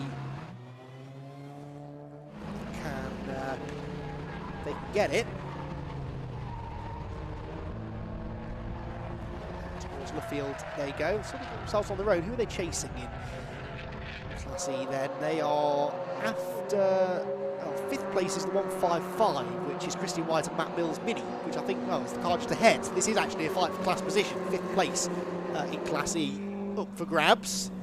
And then 4th in Class E is the car just ahead as well, the 99 Mazda Pinley. So this is 4th, 5th and 6th in Class E. We were just following the 2 Fiestas, meanwhile, coming through Cops, 42 and 28. Sam Watkins and James Stonestreet in that order, and they continue to run side by side on the run down to Maggots. Great sequence of corners this, the flat out left, dab on the brakes for the right, and then they get ever tighter, these corners. It's quite a frustrating sequence of corners in that way, but it's got a really lovely flow to it and a real challenge. So we move back towards the pointy end of the field. 136, I think it's just gone a lap down actually to some of the front runners, Sam McKee and Matt Massey. So things settling down on the track. We're just about to head into our pit stop window, but we can head down to the pit lane where Richard has some news. Down with Paul Cole in the pit lane. Paul, you getting ready for your stint? Any report from the car so far? Nothing yet, no. I'll be honest, it's my first ever race, so it's just getting some seat time really, enjoy it and have a bit of fun. So, what sort of track experience have you had before? Plenty of track days. I've been spinning spanners for Team Misty Racing for a couple of years now. So yeah, just sort of seeing the other side. That's good. I wish you luck with that. It's great that we got that story of you going out. I hope you enjoy it. Have you seen one of your teammates' cars come through? What was it? Sounded like something scraping. Yeah, unfortunately his exhaust has snapped. We don't know if he'll get him back out or not yet, but the guys are on it and they'll do what they can to get him out. So. Well, thanks for taking the time to talk to us, Paul, and good luck for your stint. Thank you very much. Cheers. Take care. So, Paul Cole there. We'll hand you back to Andy. Now we found out what happened to the other Misty Racing car. Yeah, thank you, Richard. And that really sums up what the Club Sport Trophy is designed to do. It's a great place to come and have a go at racing. You know, if you're new to racing, rather than throw yourself straight into the cut and thrust of one make competition. That's where your end goal is, but come and do a Club Sport Trophy race. It's the next natural step up from racing from doing track days, because you've got this great variety of car out there. It must feel like you're on a track day sometimes with the cars you're sharing the circuit with, and if you can do a couple of these Club Sport races, you figure out how quick you are, you can make a few adjustments to the car maybe, and then when you do start jumping into some of the proper championships, because of course Motorsport Trophy is not a championship, it's a series of races, so no points scored, it's just turn up, try and win a trophy and go home again. But, yeah, so it's a great way to dip your toe in the water and give this a go if you're interested in getting into motorsport, or if you're interested in testing your car for a championship a little bit later in the year. Lead gap then 4.1 seconds. One thing that is starting to happen now is second to third is concertinaing a little bit. Because on the previous lap, yeah, 1.1 seconds quicker than Ferez Billamoria was the third place man Tom Stanway. Crilly then coming through to lead another lap and set another new fastest lap, 2:27.513. Almost looks like the sun's starting to set here at Silverstone. It has got very dark all of a sudden, not because it's cloudy, but because we are marching on into the late afternoon now. Second to third goes back out again that time. The gap's ebbing and flowing in traffic. Third to fourth came right back down again. James Alford now only 1 second behind Stanway, and we are now into the pit window. We've just seen the David May Nissan come back in, this time for its mandatory stop. This car did have the unscheduled visit to the pit lane earlier on, didn't it? It doesn't look to be going at full pit lane speed right now. I do think there's still a problem with the Jam Sport Run car. The 888 Hyundai is in, Barney Francis and Adam Bessel. You'd imagine maybe it was Adam who did the first stint, but not entirely sure. Liam Crilly, when will he choose to pit? Well, not just yet, I'm sure, because he's feeling very, very comfortable out in front. 7.1 seconds is his gap. Club to the Lewis Hamilton straight. Nothing but, well, I'm going to say nothing but empty track ahead. There is a Ford Fiesta. Now that Ford Fiesta appears to have no boot. Did we not have a silver Fiesta in the modified Ford race that also was had a loose, waving boot, didn't it? I wonder whether that's the same one. So it might be actually. Hazard lights flashing as they turn through Village. That's a feature on the Fiestas. We noticed it particularly on the ST240s in the Fiesta Championship itself, where if you brake so hard that you really use the ABS, it switches the hazard lights on. Same thing happening there, it would seem, the slightly older spec car. Pit lane becoming a very busy place. This is to be expected because a 15-minute pit window is not a terribly long one, but if we were racing at Brands Hatch on the Indy circuit, well, you could probably get 12, 13 laps in that time, whereas here at Silverstone you won't. You'll only get probably 4 or 5 laps in 15 minutes. So, in other words, you don't have as many opportunities to pit, and the one thing you don't want to do is leave it 1 lap too late. You might think you've got time to do another lap, but even the leaders are taking nearly 2.5 minutes to get around Silverstone. 2:27.3 there, another new fastest lap for Crilly. So you've got to make sure that you don't leave it a little bit too long for making that pit stop, because there will be penalties given. Close moment there.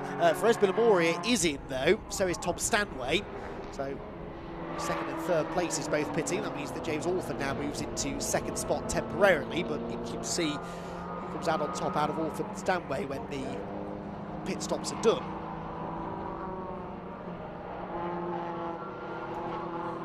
To the hanger straight goes Crilly, as I suspect that he's in no rush to come in. We've also got the 323 car in as well. That's Hunter in his Honda Civic. Hunter.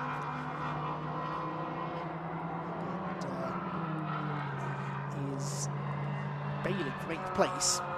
He was running in Class A as well. Honda Civic. There is the Honda Civic. Driver change to be done, so the driver still has to sit there for a minimum amount of time, and that's all to make sure that there is no advantage to being a single driver, because of course driver changes take a certain amount of time, so you have to kind of simulate that in a way. So that's why we have a minimum pit stop time. It means that if you're driving on your own, you don't get any sort of advantage in the pits. Moment for drivers to reflect on how the race has been going so far. And chat to the team as well about some adjustments. Not much you can adjust on the car, I suppose, really, at this point, but tyre pressures and things like that can be tweaked. James Butcher in his Civic as well. No team even coming up to chat to him. Many drivers will simply turn up with the car, run it themselves, and then go back home. Like Close there, who runs cars in the MX5 Championship as well. Watching on, waiting for his car to arrive in the pit lane too. Out on track, battles continue to rage. Oops, that's a Mini off. That is the 27 Mini off. And that's, no, it's 127. That's caught me out a few times. Stephen Thompson, the Wolf Tracks racing car, making tracks through the gravel as it finds an opening in the barrier to get out of the way. Oh, getting a note from race control as well. The race duration has been reduced by 5 minutes. So this is now a 40-minute race, not 45 minutes. I can't tell you why, because as far as I know, we are running a little bit behind actually now. We gained a lot of time earlier on in the day, but a couple of delays between races mean that we are running behind. So this race now, just the 40 minutes. I think that the time has been amended already. But if you do see the time drop by 5 minutes all of a sudden, that's why. So that's of some significance as well. They won't change the pit window, I don't think, because the drivers have no way of knowing that, of course. Once they're already out there. So they will presumably leave that as it was, but it's interesting. So Perez Villamoria then, having made his pit stop already, is the highest placed of the cars to have done so. We've now had James Alford in, also Spencer Stevenson's in, Simon Horrobin, 34 coming in too, that was Alistair Lindsay. So the bulk of the cars now coming in, because of course we're only a minute and a half away from that pit window closing. So expect Liam Crilly in this time, I guess. 99 back on its way. I think it's running as 99 in this race. 199 perhaps? No, there isn't a 199. Anyway, Mark 1 Mazda back on its way. As there the Sussex Road and Race Mini comes through. There's a big screech of tyres from outside the commentary box window just as George Grant arrived in the pit lane, so I don't know whether that was him screeching to slow down at the pit entry or whether it was someone screeching away from one of the early pit boxes. The Mini continues onto another lap, one of very few staying out at the moment. There goes Villamoria. So where is that Scirocco going to be in relation to those with whom he was fighting earlier on? In particular, we're looking, I guess, for James Alford and Stanway BMW. Stanway BMW was dropped a long way back, I think. Hard to tell as the pit stops continue to cycle through, but I think that the Stanway car has lost a bit of ground. Rob Boston there, watching on as George Grant has his pit stop timed. In fact, Rob is timing the pit stop as well. Rob himself a very handy racer and race winner in the MX5 Super Cup Championship as well. It really does seem that if you made a name for yourself in motorsport, you've raced in MX5 Super Cup at some point, but these days runs cars across Mark 1s and Mark 3s. George Grant, one of his loyal customers. Clapham North sponsors here with the Brscc as well. George Grant waiting for the time to tick to the correct number, which I think is 2 minutes, and then he's sent back on his way.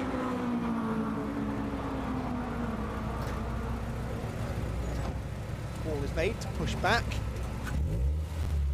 Try and time this, of course, so that they push it back before time ticks to 0, and then off he goes. But then the 113 car comes in just in front of Tom Selden, so it is Tom Selden then in the Luke Herbert racing car.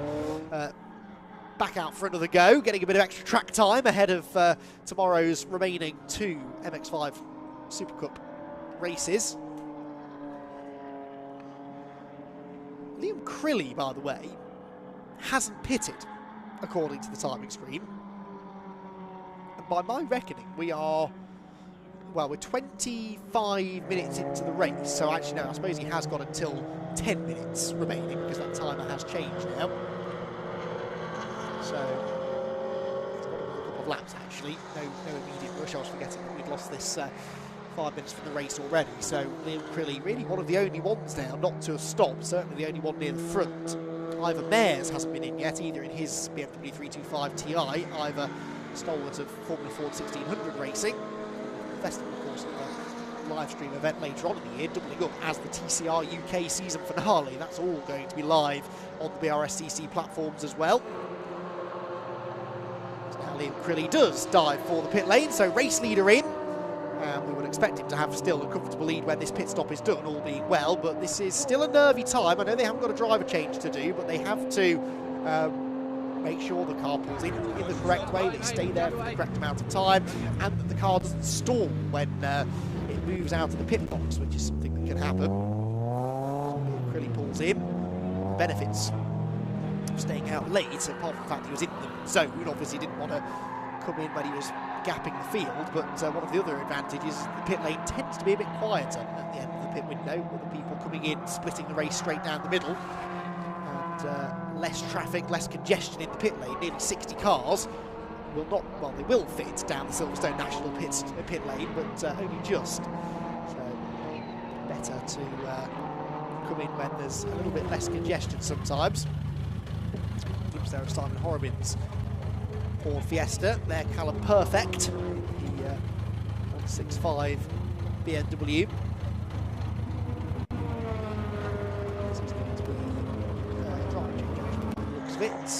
Yes, because he's sharing with David Evans, so it's Callum's car clearly, but who it was who was starting the race, I'm not so sure. Simon Horrobin's hazard lights flashing there as he slithers his way into Stowe Corner. Number 28 is James Stonestreet's Ford Fiesta. Simon Horrobin, guessing we're going to be seeing back out in the Ford Fiesta Championship this year. Former champ in the old shape cars, the ST150s, now in these 2-litre, or these 240 brake horsepower turbo cars. So Crilly leaves his pit box, so Crilly back into the race, not exactly leaping out into the fast lane, is he? But Liam trundles down to pit exit. I'm sure we'll rejoin with a very healthy lead as down at Stowe Corner we see the other of the Z4s coming through. Oops, that's 136 off. That looks like Brooklands to me. And that's Sam McKee and Matt Massey's BMW. So, oh no, it's not Brooklands, I beg your pardon, it's Beckett's. An even faster place to have a spin. We've seen a few people having moments there. BMW undamaged, thankfully. That's the part of the circuit, of course, that claimed the BMW earlier on from the race lead, the opening lap of the race. 97 and 62 there coming through. Is that for position? It takes a moment to find anybody in the timing screen. I don't think it was for position, that one. Of course, complicating for us, complicating for the drivers as well to know whether the car next to them on the track is somewhere they're fighting. Is it raining? I think it's starting to rain over at the far side of the track, because suddenly, yeah, look at that, it's raining. It is raining down at the top end of the circuit, so a sudden rain shower that hasn't actually made it to this end of the track. Yeah, look at that, it is definitely, it's pouring it down out at the far end of the circuit. Well, this could catch a few people out there as the heavens open and a track that had fully dried out over the course of the day now suddenly starts to become very, very greasy indeed. So 9.5 minutes of this race to go, and it takes a very unexpected turn. Look at that, you can really see on that shot how heavy the rain was coming down through Village and the Loop. Everyone doing a really good job actually to manage it, although a couple of little slides now starting to occur. But if I look out of the window here in the commentary box, it's not raining at all. And that's not that far away from this part of the track. George Grant out wide, taking the wet line. And look at the extra momentum it gives him off the exit of the corner. Dives up the inside of, I think that was the 96 car. And down here, the rain has not reached. So, oh, and that's Adcock. That's the Adcock BMW off down at Club.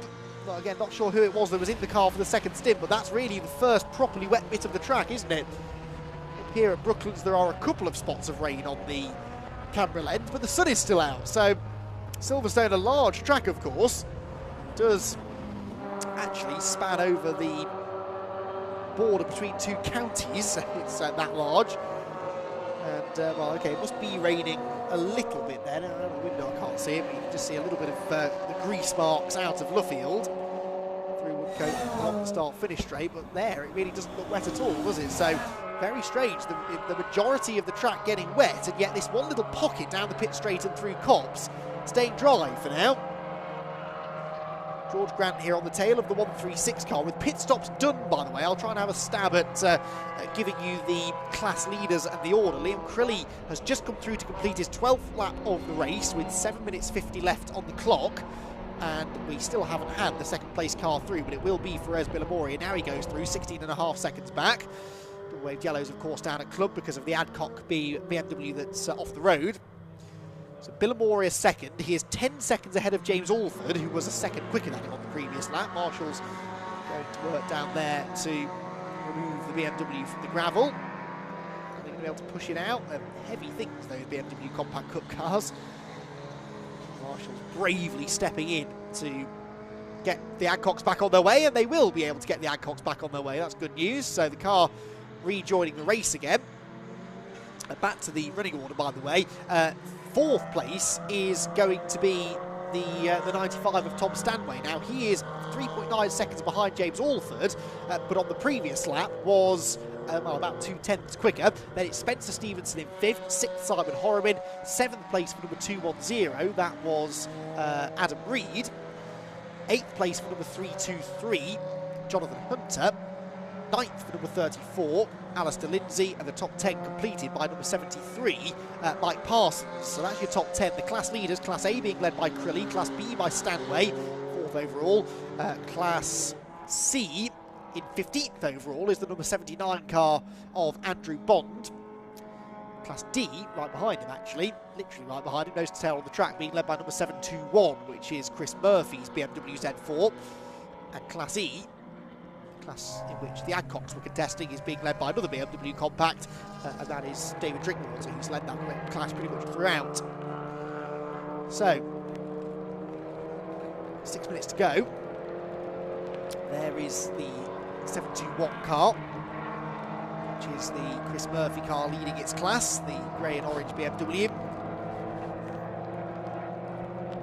Just behind one of the Audis coming through as well. So that shower has deposited a bit of moisture on the track, but it's actually, it is still raining at Beckons, so I can take that back. But it doesn't look like it's getting fully wet. There's no spray really coming from behind the cars. Ooh, the curbs are slippery though, as discovered by Andrew Dyer there. Definitely is getting a bit damp actually through that part of the track. Not fully wet yet, that's for sure. Of course, we've still got 2 more races to go, like I said, so this is now giving a real headache to particularly the MX5 Clubman drivers who are out next, because they have some setup decisions to be made. Probably too late for them to change their setup now though, so I think they're probably stuck with what they've got, but they will have anticipated this being a dry race. It is the weather gods deciding otherwise.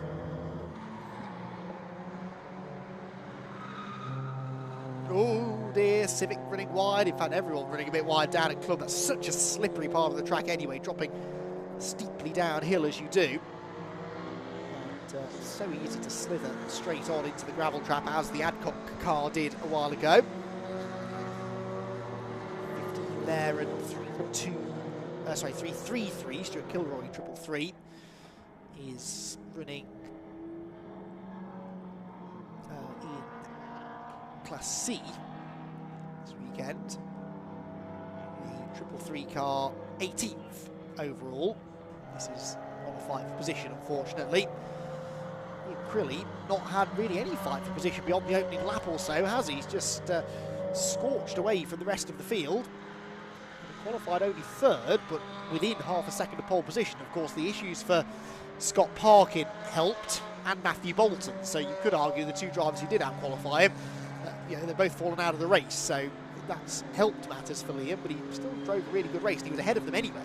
Well, he was ahead of Parkin.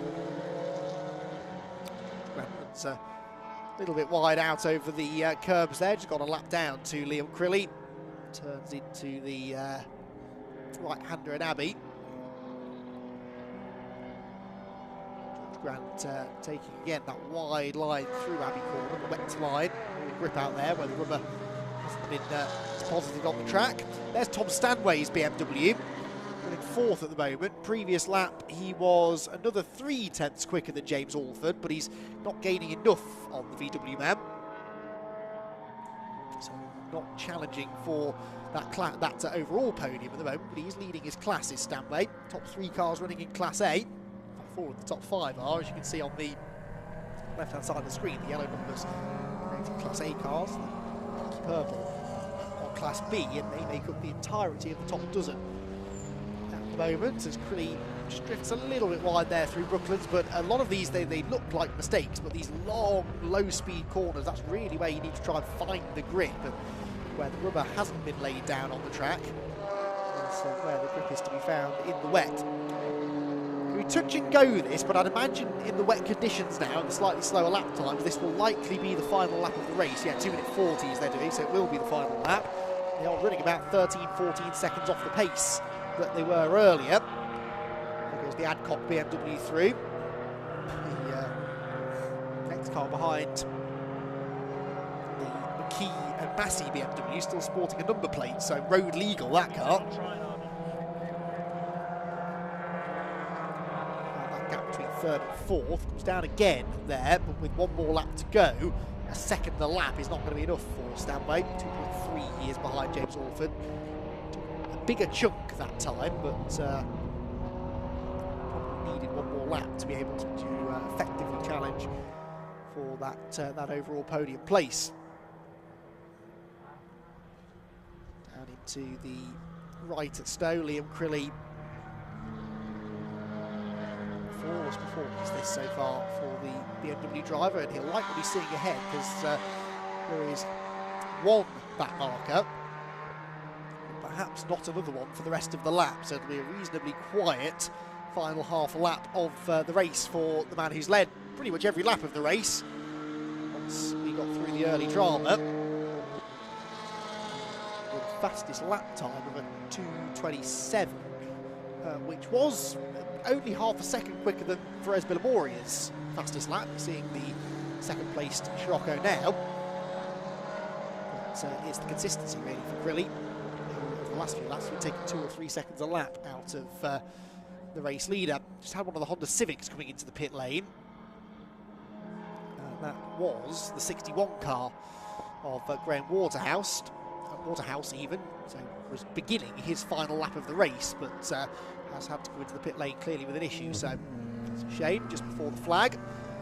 As the rain now does seem to have stopped, doesn't it? So it made the track a bit slippery and greasy, but hopefully the conditions will start to improve again now, heading into the final couple of races of the day. Crilly then through Brooklands corner, checkered flag awaits for the BMW Z4 driver. Dominant performance this in the Brscc Club Sport Trophy.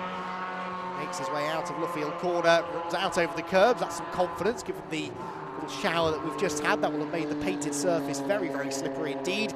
But none of this seems to be deterring Liam Crilly, who comes through to not see a checkered flag. Okay. Oh, does see a checkered flag. Well, he didn't see a checkered flag, but the race had ended. So I don't think the checkered flag was waved, but Liam Crilly, according to our timing screen, has won the race. Second place for Rose Villamoria. Now the checkered flag is out. I'm not convinced it was there for Liam Crilly. Third is Stanway. Is it? Yes, Stanway. No, Alford had a dodgy transponder, I think, but Stanway almost got him. It was only a 10th and a half at the flag. So Alford and Stanway very close by the end, much closer than I anticipated. Now fifth should be the 112 Ford Fiesta of Spencer Stevenson. Stanway, by the way, winning in Class B as well. Class A, of course, going the way of Liam Crilly. Where is the ST240? Here it comes. I think the red car in the background is Spencer Stevenson. Simon Horrobin in a similar car, the grey and orange example, will come home sixth. They were running in different classes, though. Class A for Stevenson, Class B for Horrobin. Seventh place then for the number 210, Adam Reed. Eighth position should be 323. Here comes the Mini, number 155. Out of the final corner. 3-2-3. Yes, 3-2-3 has gone through now. 8th position for Jonathan Hunter. Top 5 within his class. 9th should be the Golf of number 73 Parsons, and that is a problem for number 95. That is, no, it's not Tom Stanway. It's another incorrect number, 195, I think it's run under. Yes, it is. That's the BC Cars run car, Bob Van Dijk and Hans Manson, with a lot of smoke coming from the rear of that car.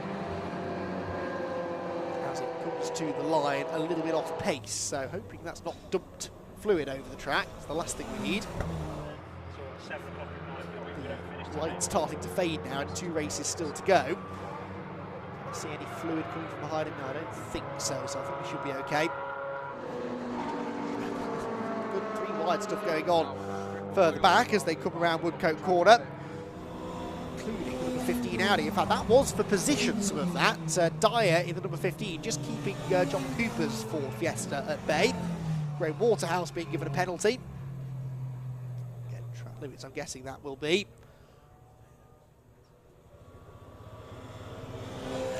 Waterhouse, and it's 240 seconds, so that's not track limits. That is a 4-minute penalty, so that must be for pit stop infringement, either pitting out of the window or not stopping for the correct amount of time, not sure which. But that's a shame for Graham then. The number 61 car will fall to the back of the field, basically, won't it, after that? In fact, he was in the pit lane anyway at the end, so it matters little. That was the Honda that I saw coming in, I think, so not an ideal end to the race. Perhaps he knew he was in trouble anyway and decided to call it a day. So, Liam Crilly then, by 22 seconds in the end, is victorious. Very close run thing for second place, though, as James Alford and Tom Stanway were side by side at the line, but Alford managed to hang on. Spencer Stevenson in 4th position. That's just changed. As I said it, that changed. Spencer Stevenson has been given a 33-second penalty. Now, that sounds like he was stopped for not enough time. I'm going to guess by 33 seconds he was under the pit stop time, which, of course, is timed from line to line. It's not a stationary time. It's the time between you crossing the pit entry line and the pit exit line. And has put Stevenson down into 8th position. Here's confirmation then of the unofficial results. Liam Crilly, the winner. 2nd, James Alford, both of them in Class A. Tom Stanway, 3rd, wins in Class B, ahead of Simon Horribin, with Ferez Billamoria in 5th. 6th, Adam Reed. 7th, Jonathan Hunter. 8th, Spencer Stevenson after that penalty. And then 9th position for Parsons and 10th for Lindsay. Martin Cully was 11th, ahead of Chris Murphy, who wins in Class D. Paul Bancroft was next in his Audi TT, ahead of Andrew Bond in the Class C Honda Civic. He was a class winner by about 7 seconds over Stuart Kilroy. Then Saranga Sothisrari was next, ahead of Jeremy Evans, the rest of them cycling through, whilst we had a win in Class E for David Drinkwater, who led the bulk of that race in his BMW Compact. All of these cars, of course, are lapped down, but 21 of them managing to stay on the lead lap, which is pretty good going. I know it's a long lap, but given the pace difference between some of the cars out there, that's pretty impressive. Rest of the field there cycling through on the screen, and we had a number of them that were not running at the flag, unfortunately. All of these cars made it, though, including the Adcock BMW, which had the spin into the gravel trap down at the Vale Club complex. 48th they were, and 2 laps down, but still managing to get to the flag. The non-finishers then in the end, Daniel Robinson, Stephen Thompson, David May. That was one of the high-profile ones. So too Matthew Bolton and Scott Parkins. So 3 drivers out in the early stages who we expected to be contending for the win. So, Club Sport Trophy action concluded then here at Silverstone. It's over now to Richard John Neal for the podiums. Thanks very much, Andy. Let's have a word with our winner, Liam Crilly. He's just taking the spoils of victory. Liam, let's grab you. Had a word with our circuit commentator, John. Many congratulations. We'll get you on in the green box, specially prepared for you here in pit lane. This is a nice habit that we always seem to have a chat to you on winning these, and you look very relaxed and nice blast. It was great. What a great start to the season. It's that car hasn't turned a wheel since August when I had a bit of an incident. So I've been repairing it slowly. No testing. Rocked up today. everything I've put on hasn't fallen off, it hasn't overheated, it hasn't tried to kill me. So I was happy enough with that, and then when the waves parted on the first lap, I thought, well, this is all right, and I'll see how long it lasts. And I realised I was gapping the Sirocco. I'd ran out of fuel in qualifying, so I was like, I need to start, and I didn't bring it. I just put whatever I had in it, and I thought I'll start short shifting. There'd have to be a safety car, no safety car. So probably the 5 minutes cut short saved me from a bit of anxiety at the right end. You just run yourself, is that right? Yeah, just me. Yeah. Amazing. No temptation. You see the two driver thing. Does anyone come up and say, Liam, can I drive the car with you? I've never been up much for team sports really, so it's all about personal glory. And you don't need it very clearly because you're always on the top step of the podium here. Well, yeah, I've got a good track record, so I'll try and keep it clean this year and look forward to the next one. So, look, when's the next one? When will we see you again? I've got something else, and then I'll be back whenever it's in my calendar. I don't keep track of it. I'll get a reminder 2 weeks before to get the car ready. You just enjoy it, which is the way it should be, isn't it? Yeah, I mean, to be honest, it's been a bit of a slog through the winter. Repairs is not my favourite thing to do. So, but yeah, now I remember why I love it so much. Well done, Liam. Thanks, great race. Well done. Enjoy the bubbly as well. I think Tom Stanway was Class B winner. Have we got Tom to hand? Oh, he's right behind me. There we go. Tom, well done. We'll get you on the little spot there. Cheers. Shake hands. Well done. Congratulations. Bit of a BMW theme going on. Congratulations. Talk us through your race and good experiences, bad experiences. It's a bit slidey when the rain started to come. It was quite slidey out there. I had a massive moment, but I managed to save it.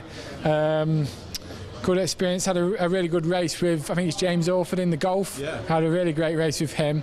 Yeah, that was it really. It was really fun. It was quiet towards the end. I was still going around on my own. So.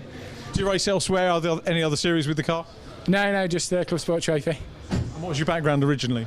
Well, I mean, I've never really done racing. I'm still got my X on the back, so I think I haven't done 7 races. So I can get the X, but yeah, right. I've done the Club Sport Trophy a couple of times 2 years ago, or 3 times, and then yeah, back here again this year.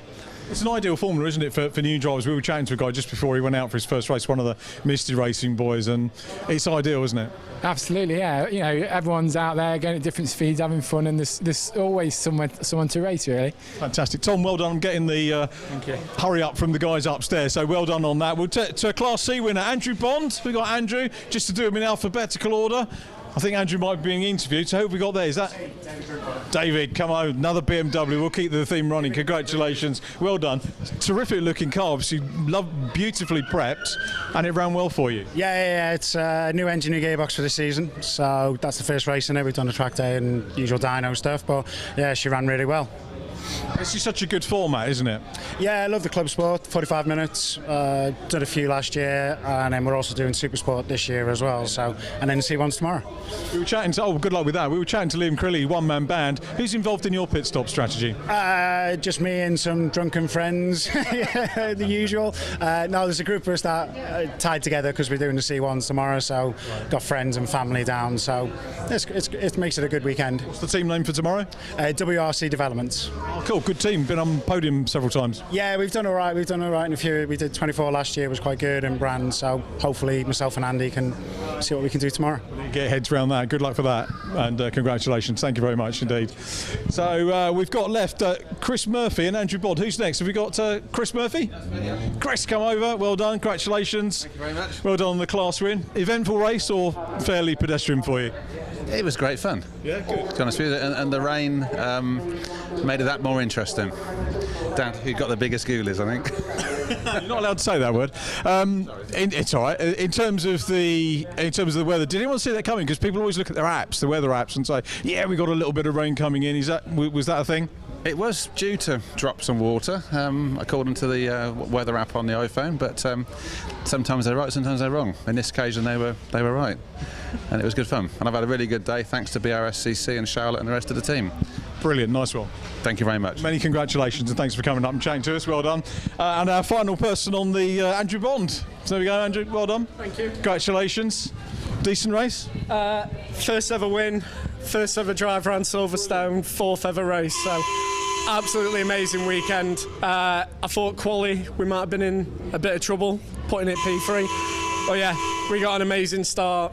Everybody drove superbly cleanly. It was like door to door, but it was absolutely incredible. The chap you've just interviewed, front wheel drive versus rear wheel drive, it was amazing. I genuinely had the best 10 minutes of rain and then dry with that gent. So yeah, I'm really, really happy I can share a winner's podium with him. I can see the emotion actually in your eyes. So early in your career to come to Silverstone GP and grab a class win, many congratulations. Oh, thank you so much. I've not raced for 2.5 years with COVID and then other financial issues. So yeah, first of many hopefully this year. Brscc have always been very welcoming. So yeah, there was a tear or two when I crossed the line. I probably didn't in my roof, I think, but we'll get to that another day. Good man, well done, congratulations. Nice way to end our interviews. Congratulations, Andrew Bond. All 5 of our class winners, very well deserved. I'll hand you back to Andy, who's got the grid for our next race.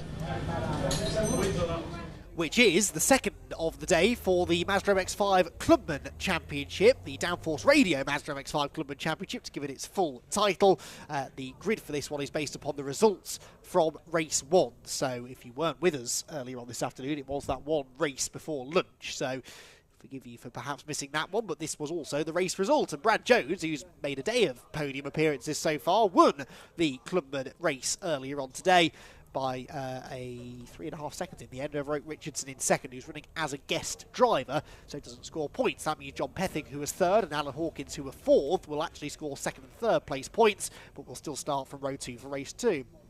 Kevin Dengate and Jack Worry are next, ahead of Matthew Fletcher and Del Pace, together on row number 4, whilst the top 10 is concluded by Michael Pearce and Paul Bateman, and then Jordan Pimley and Jamie Turner in behind them.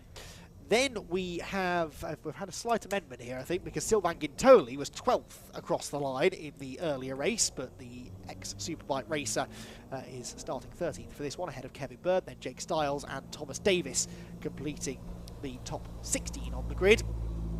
Then it is Nicola Doyen and Jake Pace together on the 9th row, and the top 20 concluded by Peter Williams and Chris Thelwell. Big grid again. 34 of them started race 1. We probably have lost a couple because we had an incident at Cops Corner that took a couple of them out, so we may be at 31 or 32 for this one. Jordan Head and Tom Cannon should be there though, starting from the 11th row of the grid. Row 12, Chris Watson, Peter Bell. Peter Bell came from the back of the grid with a 10-second penalty in race 1 to finish 24th, ahead of Chris Whitmore and Dale Whiteman, who share the 13th row for this second race of the day. Simon Browning and Simon Privet are next, an all-Simon affair on the 14th row, and row 15 to complete the top 30 will be Tom Wood and Amir Naran, the other driver who, from memory serves, started from the back of the grid. Then we're getting to those who didn't finish race 1. Now, Rob Greensmith, we think, was caught up in the incident at Cops Corner with Will Bream and possibly Hayden McDonald as well, so question marks over those 3 as to whether they'll make it, and then a separate issue for Russell Halley meant that he was our first non-finisher of the season, in fact, in the first race earlier on today. We are running a little bit behind time. This race was due to start about 20 minutes ago, so they are going to shorten it slightly. No longer a 15-minute race, now a 12-minute race, so even less time for drivers to make their moves, and less time for them to figure out how they're going to beat Brad Jones. I don't know what he had for breakfast today, but I think I'm going to try the Brad Jones diet, because he has been flying here at Silverstone. Got his first ever podium in the Mark 1 Championship race earlier on. Had his first win in an MX-5 in the Clubman race, of course, this morning, and is now looking to try and do the double. But alongside him, we will have Oak Richardson, who is not going to be an easy man to beat. Oak, John Pethick and Alan Hawkins all really started sort of squabbling over second place in the latter stages of the first race. And that was kind of what allowed Brad to pull away, but I think Brad was just the quicker of them anyway. Didn't have the fastest lap though. John Pethick set the fastest lap on the penultimate lap of the race, a 2 minutes 40.927, which was about 7/10 quicker than anything Brad Jones could manage. So in theory the others have the pace to beat him, but Brad has just been in top form, and the consistency that he's shown, of course led from the front in the Clubman race, but fought his way through the pack in the Mark 1 Championship to nearly win that one. Brad will be very, very happy, I think, that he decided to also do the MX-5 Championship races this weekend too, which was not originally the plan. He was originally going to be just focusing on the Clubman Championship this year, but there was a space on the Part 1 Championship grid for him. He couldn't resist and went out and got on the podium. What can he do then in the second race for the Clubmans, his third race of the weekend? We're about to find out, because very quickly the 5-second board is shown, the lights flash on and immediately come off again, and we are underway then for 12 minutes of racing in Mazda MX-5 Clubman, and into Copse Corner they will go, with Brad Jones on the right, Oak Richardson on the left. They're neck and neck as they disappear from shot through Copse Corner. Let's wait and see who gets down to Maggotts and Beckons first. Also wait and see what the weather conditions are like, because we do have this little bit of rain in the air, which affected the Club Sport race a little earlier on. Looks as though the rain has abated now, but a couple of cars still running with windscreen wipers on as they dive for Maggotts and Beckons for the first time. It looked as though everyone was getting through there cleanly. There is definitely 1 or 2 spots of rain still falling on the camera lens there. And Brad Jones, I think that is, through the gloom, who leads them out onto the hanger straight for the first time of asking. Street now starting to bunch them all back together again. It is Jones leading, and he has turned his wipers on, so it's definitely raining again over at that part of the circuit. Richardson second, Hawkins third, Kevin Dengate battling John Pethick for 4th position. And here comes the challenge for the race lead. Oak Richardson up the inside line, but in the wet, that's not always the grippiest side of the road. We'll have to wait and see on corner exit who managed to come out of Stowe with the race lead. They're still debating it down into the Vale. Very wet, actually. Definite spray being kicked up over that part of the track. And yeah, the inside line wasn't the place to be, because not only does Brad Jones retain the lead, but actually Oak Richardson loses second place to Alan Hawkins. So Hawkins up into P2, narrowly missed out on the podium in the earlier race. Look at this mess coming through Club Corner. 2 by 2 by 2 by 2 by 2 they run. Very close quarter stuff there is sideways. Oh, just about hanging on to it. That was Kevin Bird in the number 59 car. Brilliant car control there through the double apex right-hander at Club. It is getting very treacherous out at this part of the track, and they're still insisting on going 3 wide through Abbey Corner. 888 there is Thomas Davis, the black car, and it's teaming it down at Village. This is properly wet now, and Brad Jones, faced with very different conditions than he had in the earlier race, slithers out wide through the loop. Is that Hawkins' opportunity to get through on the inside? Well, he draws level with Brad Jones as they come out of the hairpin and head for the Wellington Straight. Everybody else just desperately fighting for a clear bit of track, but that's a lot easier said than done when there isn't very much grip. Everyone's trying to find the grippiest bit of the road. And, well, look at this. 3 wide for the race leads. The inside Hawkins, the outside is Oak Richardson, and in the middle was Brad Jones. Is he going to be able to hold on to the lead? We'll find out in a moment, because they're 3 wide behind as well. And one of the Misty Racing cars coming up the inside, that's Tom Cannon. I haven't mentioned Tom Cannon all weekend long. He was 22nd on the grid. Surely not. Tom Cannon... Surely I misidentified that car. We'll find out at the end of the lap. The leader's sideways, brilliant shot of Oak Richardson getting it all out of shape out of Luffield Corner. Barely avoids the right rear corner of Brad Jones's car. Jones will lead them then at the end of lap number 1. Ever worsening conditions here at Silverstone as they fight through the rain and the spray into Copse Corner. Jones leading, Richardson second, Hawkins third, 4th is Pierce, 5th for Del Pace. Sylvain Gintoli is in 6th position. Then Pimley, Dengate, Turner and Pethick to complete the top 10. So I think I did misidentify Tom Cannon then, because Tom Cannon has not shown up on the timing screen, it would seem. Yes, he's 20th, so I did get that wrong. There must have been someone else diving up the inside of everybody. Possibly Gintoli, actually. He was 26, and he has gained a lot of ground. 6th position for him. Get on the podium. Some drivers do excel in the wet, and as I touched upon during the Club Sport Trophy race, this rain that came initially 10 minutes from the end of that race will have caught out the Clubman drivers, many of whom will have put the dry setup on the car, or kept a dry setup on the car, and then gone down to assembly where the rain hit. So many of them won't have had the chance to change anything on the car, the dampers and things like that. And it may be that some of those who were later getting to the assembly area, ironically, benefited a bit. Damage there on the front of the number 50 of John Pethick, down in 10th position after a lively opening lap. We've had a lead change though, Oak Richardson going round the outside of Brad Jones. So Richardson back in front. Jones will not be panicking too much though. Well used to fighting at the front of the field now. A rainbow over the Silverstone Grand Prix circuit now. The weather really can't make its mind up at the moment. Bright and sunny at certain parts of the track, and pouring with rain at others. This is definitely one of the wetter parts of the circuit. Into Abbey. And Brad Jones back up the inside. Is Richardson going to try and hang tough? Well, he is, but Brad Jones wasn't going to let him have that bit of racetrack and squeezed him up over the curb. So Jones then holds on to the lead. He looks very late on the brakes into Village, though. Is that too late on the brakes? He was on a very tight line, trying to stay off the rubbered up bit of the track, and seemed to work, actually. He holds on to the lead, stayed on the track as they slide their way out of the loop. Brad Jones learning on the go, as they all are, really. Trying to figure out where the grip is, or isn't, more to the point. Oh, it's definitely not out over the painted curb, Brad. That was dangerous, and in fact, Oak Richardson followed him, so Alan Hawkins gets the best run of the lot of them. Michael Pearce is fourth. Remember, he started race 1 from the front of the grid, didn't he? Second on the grid, front row. He's starting now to become a factor in this as well. The green car just there, also hunting out wide for some grip through Brooklands. Alan Hawkins looks to the inside at Luffield. You can see the car just doesn't want to turn, though. Understeers out wide. Richardson perhaps will have the most speed off the corner. Can he convert that now into an attack into Copse Corner? We're halfway through this shortened race, the second Mazda MX-5 Clubman race of the day. And Michael Pearce going through in 4th position, side by side again for the lead. That's Jones up the inside, and Del Pace in 5th position, just set the fastest lap of the race as they now, the track is getting wetter, but weirdly getting quicker because we're getting out of that greasy stage that the drivers don't really like.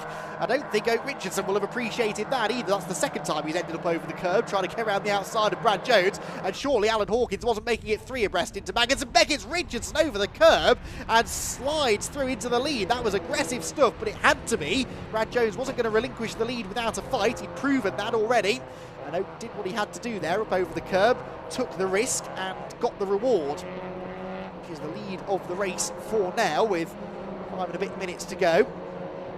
Pearce there trying his best to go with them in 4th. 5th is Del Pace. 6th place for Pimley now, actually, ahead of Sylvain-Gintoli. Also racing as a guest, so not scoring points here this weekend. That's something else for Brad Jones and Alan Hawkins to think about here as well. 2 drivers who will be gunning for the championship this season. They don't necessarily need to beat Oak Richardson. I know they will want to, but they don't need to from a championship perspective. He gets deleted from the result as far as points are concerned. So if Brad Jones were to finish second to him, he'd still pick up the 100 points for a race win. Over the curbs they go again, different lines as they both fight for grip. Richardson out over the curb. That's a really slippery curb as well, that one. Even in the dry, that can sometimes balance the car. Further back, that's Jack Worry. Jack Worry started near the front in race 1, 3rd on the grid, fell back immediately. We really haven't seen much of him, but car sideways, somehow hanging on to it. That was Kevin Dengate with a huge slide coming out of Club Corner. I thought for a moment he was destined for the pit wall, thankfully gathered it together. Jake Stiles, I think, in the background had a similar moment, but Dengate with the save of the day. And that pristine red AB Motorsport car was very nearly a wreck had that car gone around completely. Thankfully, crisis averted. He can carry on, having lost just a couple of positions. So they're lapping in the low 3 minutes then. 3:01 is the fastest lap so far. Is the next one going to be the final lap? I wouldn't. They've got 30 seconds to get back to the line, and they're heading into Brooklands, the penultimate corner now. Are they going to squeeze one more lap out of this? I don't think they will. This might be the last one that they're going to start now. Catches me out every time, and it looks like they've all missed the braking point, but that is the wet line through Brooklands. Likewise there through Luffield. The inside goes Alan Hawkins, but the momentum, the traction that Brad Jones has on that outside line really telling. It becomes a bit like oval racing now, where you have the high line and the low line. The low line is the shorter way around the corner, but you can't get onto the power as soon, and you end up losing speed down the next straight. Oak Richardson 3-minute lap time, but they had under 3 minutes left on the clock, so this will be the final lap. Paul Bateman now does a sub 3-minute lap, but a 2:59 becomes the fastest lap of the race, down in 9th place, Paul Bateman. So one more lap to go. Can Brad Jones do the double, or is Oak Richardson going to steal it from him and deny Brad the second victory of the day? Not like John Pethick running wide. 11th place he is now. Contenders in race 1. In fact, he was on the podium in race 1. But Looks like he'll struggle to get into the top 10 in this one. Paul Bateman and Paul Bateman ahead of Jamie Turner there. That's going to change for 8th position, the purple number 9 car with the green highlights dropping a place. Bateman might not be done yet because that, I think, is Sylvain Gintoli in the Misty Racing car ahead. Here comes Brad Jones, though, down to Stowe for the final time, pulling to the outside of Oak Richardson. He doesn't care that Oak is a guest driver. He wants to beat him fair and square on the track if he can. He's got the long way round at Stowe, but that is the grippier side of the road. And cuts back to the late apex, tries to carry the speed down the hill into the Vale. Is this one going to work? Is there an overlap? Well, no, because he's actually cleared him already. So much superior traction off the corner. Brad Jones back to the lead then, with half a lap to go. Here comes Alan Hawkins round the outside line. Again, looking to try and get the switchback, carry the speed through club, nip up the inside, maybe into the second apex. Big slide from Hawkins. Didn't actually lose that much momentum from that either. He still had a small overlap until the second part of club. All of the drivers being really tested in these really treacherous conditions, and I'm sure they're all enjoying it. The heart rate will be spiking a little bit for Alan, but that was a fantastic bit of car control. Now, he might still benefit from this battle in front of him, as Brad Jones and Oak Richardson continue to go at it for the race victory. And Alan Hawkins won't hesitate to try and take advantage if they do trip over each other. Down towards Village they go, and Brad Jones has lost it. He's straight on, too late on the brakes. He snatched the brakes into the corner, and Brad Jones has thrown away the race lead. He might even fall off the podium here because Michael Pearce is going to have a run on him now out of the loop. And Brad Jones's chance of a race victory may have just gone begging, I'm afraid. A tiny mistake going into the right-hand hairpin at Village.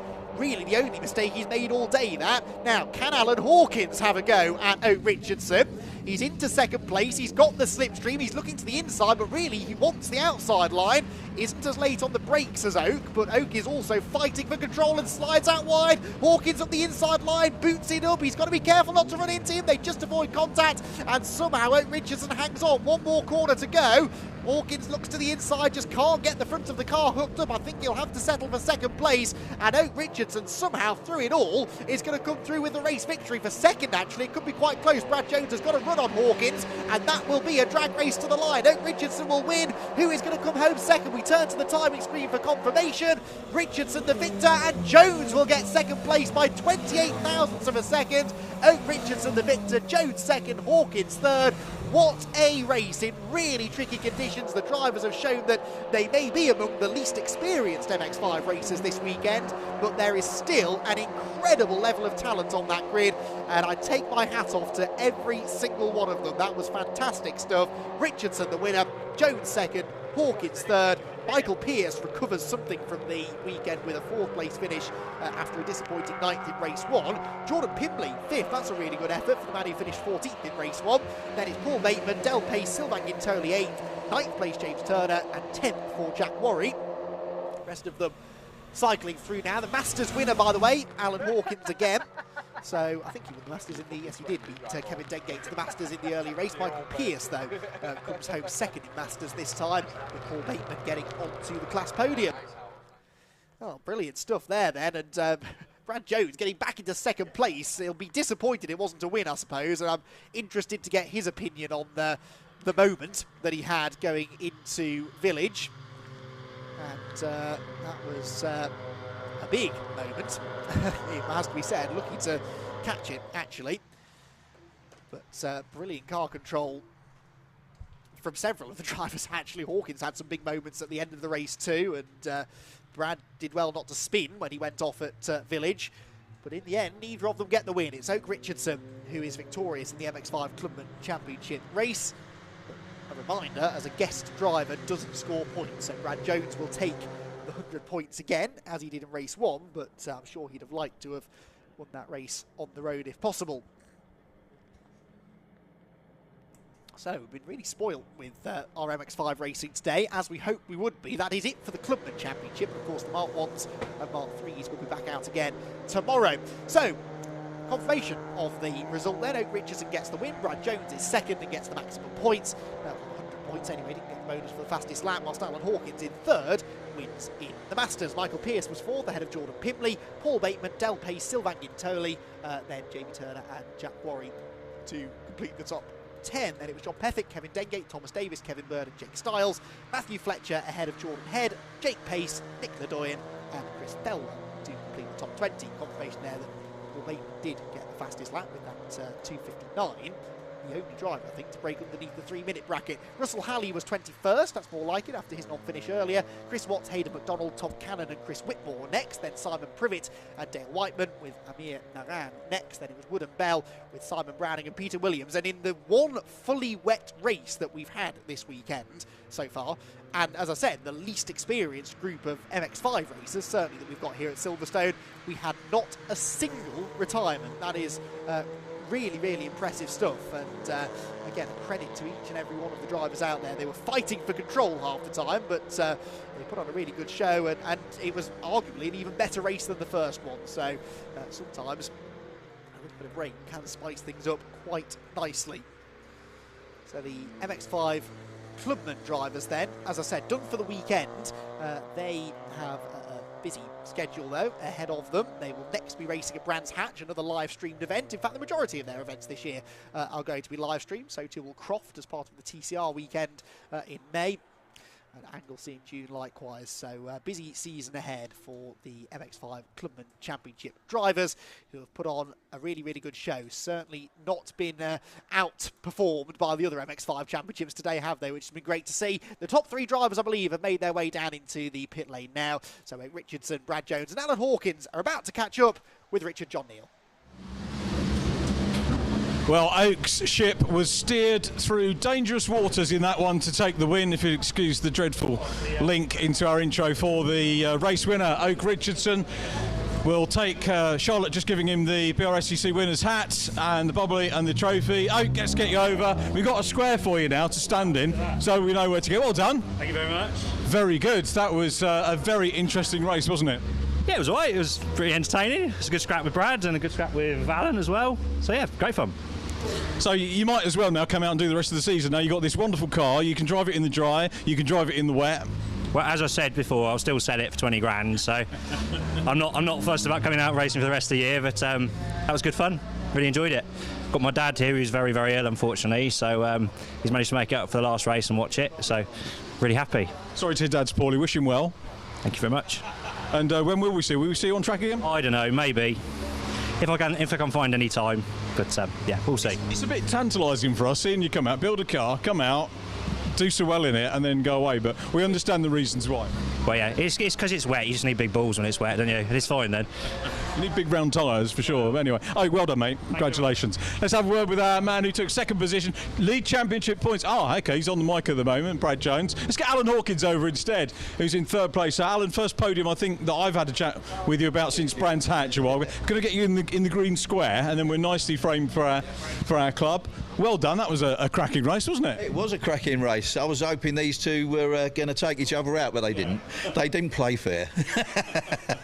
No, it was a good race. It was a good race. I just sat there and just hoped that the rain kept coming, because I like the rain. So short circuit racing helps.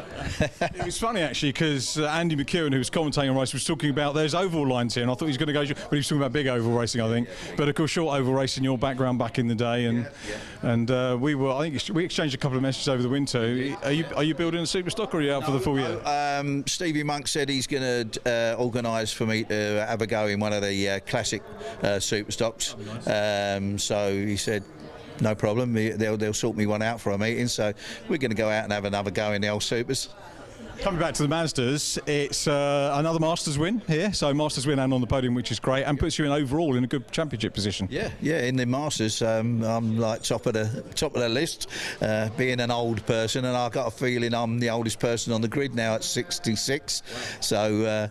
Yeah, not too bad. I'm not sure whether I'm going to do the whole season, but you never know. You never know. Just enjoy it. Yeah, no, I'll be at Brands, but there's someone interested in buying the car, so I might be in a hire car at some of the other meetings with Red Line Racing. Well, it'd be great to see you. Well done on the Masters win and on a fine podium. Alan Hawkins in 722.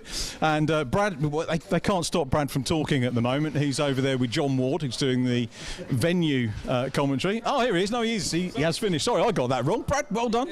Now, yeah, I'm very well, thank you for asking. Andy McEwen said at the start of that race, he wants to know the Brad Jones diet, because whatever it is you're on, he said he's great. I just want to point out Andy doesn't need to go on a diet. I probably do out of the team. But Chinese. Well, last time he was there, he managed to finish his Chinese up. No, there's no secret. There's loads of secrets, but you have to come and see me after. Oh, fair enough. But another good race, and boy, it was a bit slippy out there, wasn't it? It was. I couldn't make my mind up what line was what, because it was changing continuously. And then we come off towards the end, managed just to keep it half on the track, come back round. But yeah, it was lucky we didn't go too far, and managed just to sneak back in third, and then snatched it at the end on the last, just over the line. It's a points win, isn't it? And Ali Bray was quite funny, because Ali's saying, the winner's a guest, as he doesn't get points. He was worried about that, wasn't he? I said, well, he's done me a favour, right? So I didn't mind letting him go. I didn't let him go, actually, but yeah, no. You ought to win. Yeah, no, exactly. And yeah, we had a chat before. It was quite funny. And he took us down one of the corners. I can't remember now, but yeah, it was good. Good lead into the next round, isn't it? We'll see you tomorrow, obviously, in the Mark 1 Championship as a guest, but a good start to the season. Yeah, definitely. I've enjoyed it so much. Everyone's been fantastic. Great support as always. And yeah, look forward to the next one. What's the mindset like going into the next round of the Masters, you know, with the Championship lead? Is that a position you've been in before? No, not before. So we'll see. It's all new. This is all new. But yeah. Well, just enjoy it and send our love to your family. I hope all's well, mate. Thank you very much indeed, Brad. Well done. Cheers. So, Brad Jones, that's our podium. A super day, as ever, from the Mazda Mark 1 Masters. Great racing. I just love all the Mazda racing, as you can probably tell. So, too, does Andy McKeown. He's got the grid for the last race of the day. We're back with the modified Ford Series 2. Back to you, Andy, and more news on the diet a little bit later. Thank you, Richard. Yes, final race of the day then, the modified Ford Series then coming up. They put on an entertaining show in race 1 earlier on today, and I'm sure will do the same again now for race number 2. Very quick on the grid graphic then. It was a race won by Simon Light, and therefore he has the pole position because the race result gives us the grid for race 2. So his Capri will line up alongside James Allen's Ford Focus. Those two were very evenly matched for the first half of the race. Lloyd Jameson and Stephen Scott Dunwoody together on row number 2, both Class A cars ahead of Craig Rayner's Mark II Escort and the Sierra Sapphire Cosworth of David Matthias. Then Pantelis Christoforou and Kester Cook together on the 4th row of the grid ahead of that Mark II Cortina of Josh Payton and Martin Reynolds in the Zack Speed Mark II Escort. David Guthrie and Sam Daffin together on row number 6, and row number 7 will be shared by Wayne Crabtree and Harry Hardy in the lone Ford Puma, but he gained quite a few positions in that opening race. Caitlin May is next alongside Colin Claxton in his Mark I Ford Escort, and Caitlin the back of a group there of B+ class cars. Then it is Tom Abbott, Mike Watson alongside on row 9 with Ralph Hickson and Gary Littlewood completing the top 10.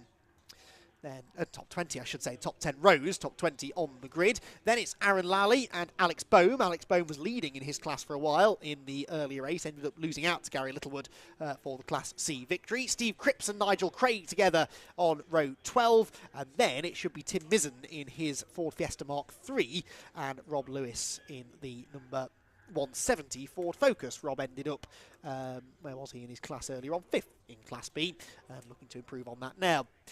Tim Sandu and Jason Stone will share the 14th row of the grid, and then row 15, Richard Sanders and Oliver Bullion, the 2 Fiesta ST150s, in fact, a whole group of Fiesta ST150s, all running in Class B. That should be an entertaining battle. Scott Matthias in the Sapphire Cosworth is next, ahead of Matt McCarthy in his ST150, again running in Class B, and then a pair of Class C Fiestas of Dave Barrett and Dimitris Neophytou. Then we have got Matthew Brennan and Samuel Hayward together, row 18 of the grid.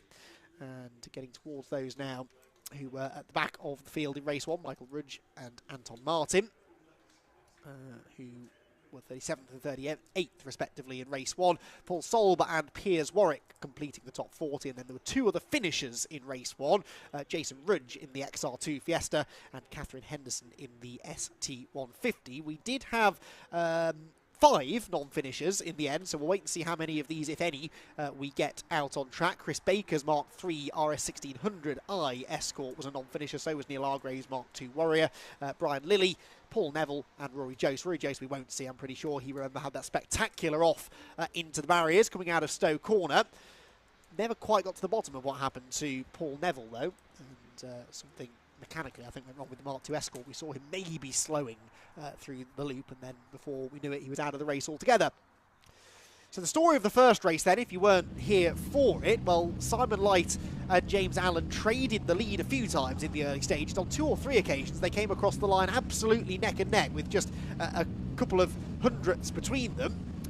And it was only really in the second half of the race, as they got into the traffic, the bulk of the traffic, that Simon Light was able to pull out a bit of an advantage. And that maybe is because the Ford Capri, the V8 powered Ford Capri, a little bit more powerful in a straight line, a little bit faster in a straight line than James Allen's Focus. It's always easier to negotiate traffic when you've got the horsepower advantage, because even if you lose some momentum through the corners getting stuck behind traffic, you can then open the taps down the straight and pull away again. So Simon did have a bit of an advantage in that respect, but actually the two cars which were built 30 odd years, maybe 40 years apart, were extremely evenly matched over the course of a lap. In qualifying they were quite evenly matched as well, so expecting hopefully a close race again. And of course now we've got another shift in the weather conditions. This is probably quite similar to what we had in qualifying. Well, in qualifying this morning, Simon Light was fastest, second fastest Stephen Scott Dunwoody.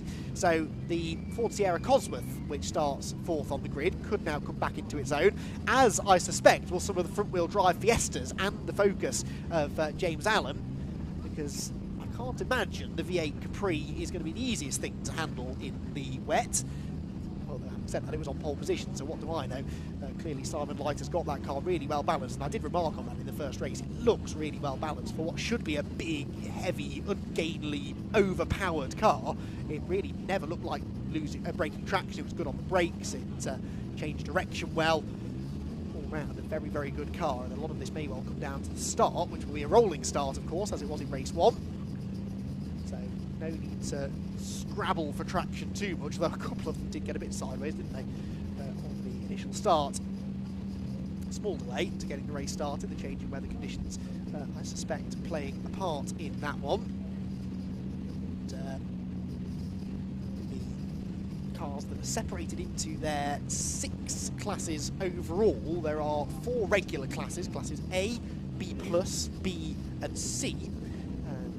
Then you have the super classes as well, in which you are allowed to use a non-blue oval engine, essentially. So the super classes for production 4-wheel drive cars and Fords of production appearance of up to 2013 or older and any origin. So basically, as long as it looks like a Ford, it doesn't really matter what's underneath it, those cars are in the super classes. There are only a handful of those, although worth pointing out that Simon Light's car is in that category. So whilst it looks like a Ford Capri, there's not a lot underneath that is Ford Capri, and that perhaps explains why it doesn't handle like a Ford Capri, and why Simon Light has been so rapid in all conditions here this weekend. So all of this build-up for Simon Light, and he's not there, he's not on the grid, so James Allen is going to have the pole position, Lloyd Jamieson second, and I think Stephen Scott Dunwoody was there. So Simon Light, I don't know if there's a problem with that car. I don't think he mentioned anything after race 1, did he? He was quite happy with how the car had run, perhaps just deciding to save the car, given the difficult track conditions that he was going to be faced with. Well, that's a shame. I was looking forward to a resumption of the battle that he had with James, particularly in the early stages, but that opens the door for an even closer race, because James Allen, Lloyd Jamieson, Stephen Scott Dunwoody, they were all pretty evenly matched in the first one. So we'll see how this one plays out. The 27 car there is Dennis Christoforou, Mark II. That's not the highest place Mark II, is it? He's got the Mark II Turbo of Craig Rayner, 5th on the grid. Head-on camera shot into Copse Corner really shows the challenge faced by the drivers. It's not only wet and slippery, it's getting quite dark out there now. We are running behind schedule. The time, by the way, has started to tick down already. The race has been shortened to 17 minutes because we are running a good 20-odd minutes late now. And the time has started at the beginning of the green flag lap. So the race has started essentially behind the safety car. They will still do a lap behind the pace car, and then they will pull up 2x2 and start the race properly, but that's going to be probably with only about 12 minutes left, so it's going to be a real sprint race this for the modified Ford series. Just a shame for the drivers, but you know, you've got to think about ever worsening conditions. It is getting dark out there. Of course, there's headlights, but there are a lot of running in the dark. There's restrictions here in Silverstone as well of somewhat only 5 to 6 at the moment, so we should be good on that front. There goes, I think that says Boomerang on the car. That will be Alex Bohm's Ford Fiesta. Not a fan of punny names, but that's not a terrible one, I will admit. And it looks very nice, that new livery that he's got on the Ford Fiesta for 2023.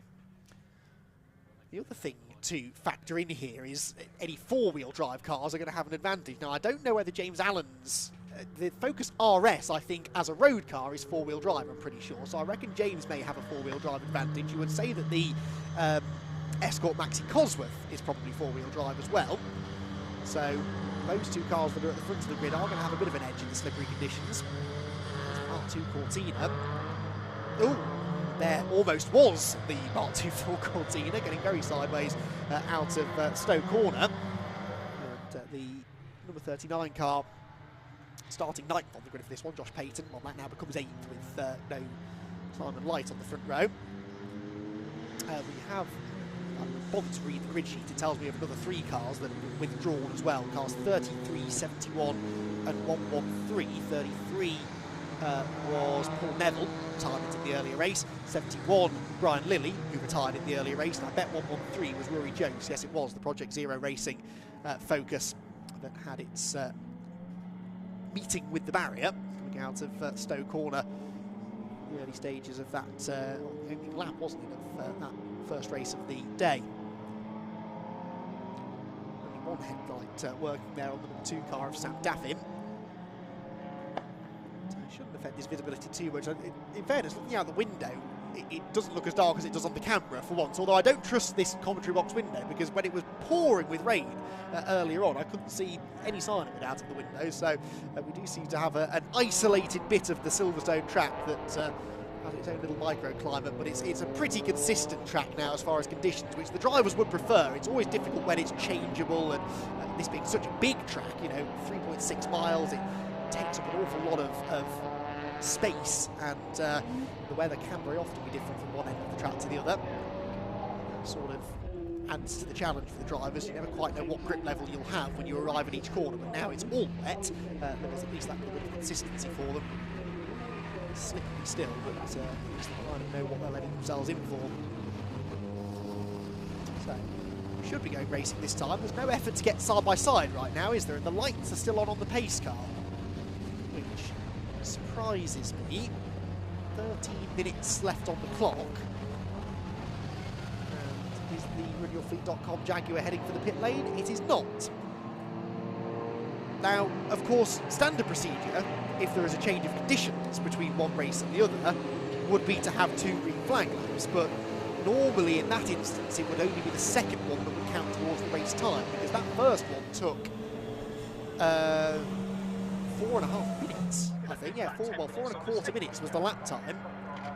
Another 4-minute lap time would take us down to probably about a 3-lap sprint, maybe 4 laps. So they're not going to get a huge amount of racing in, unfortunately.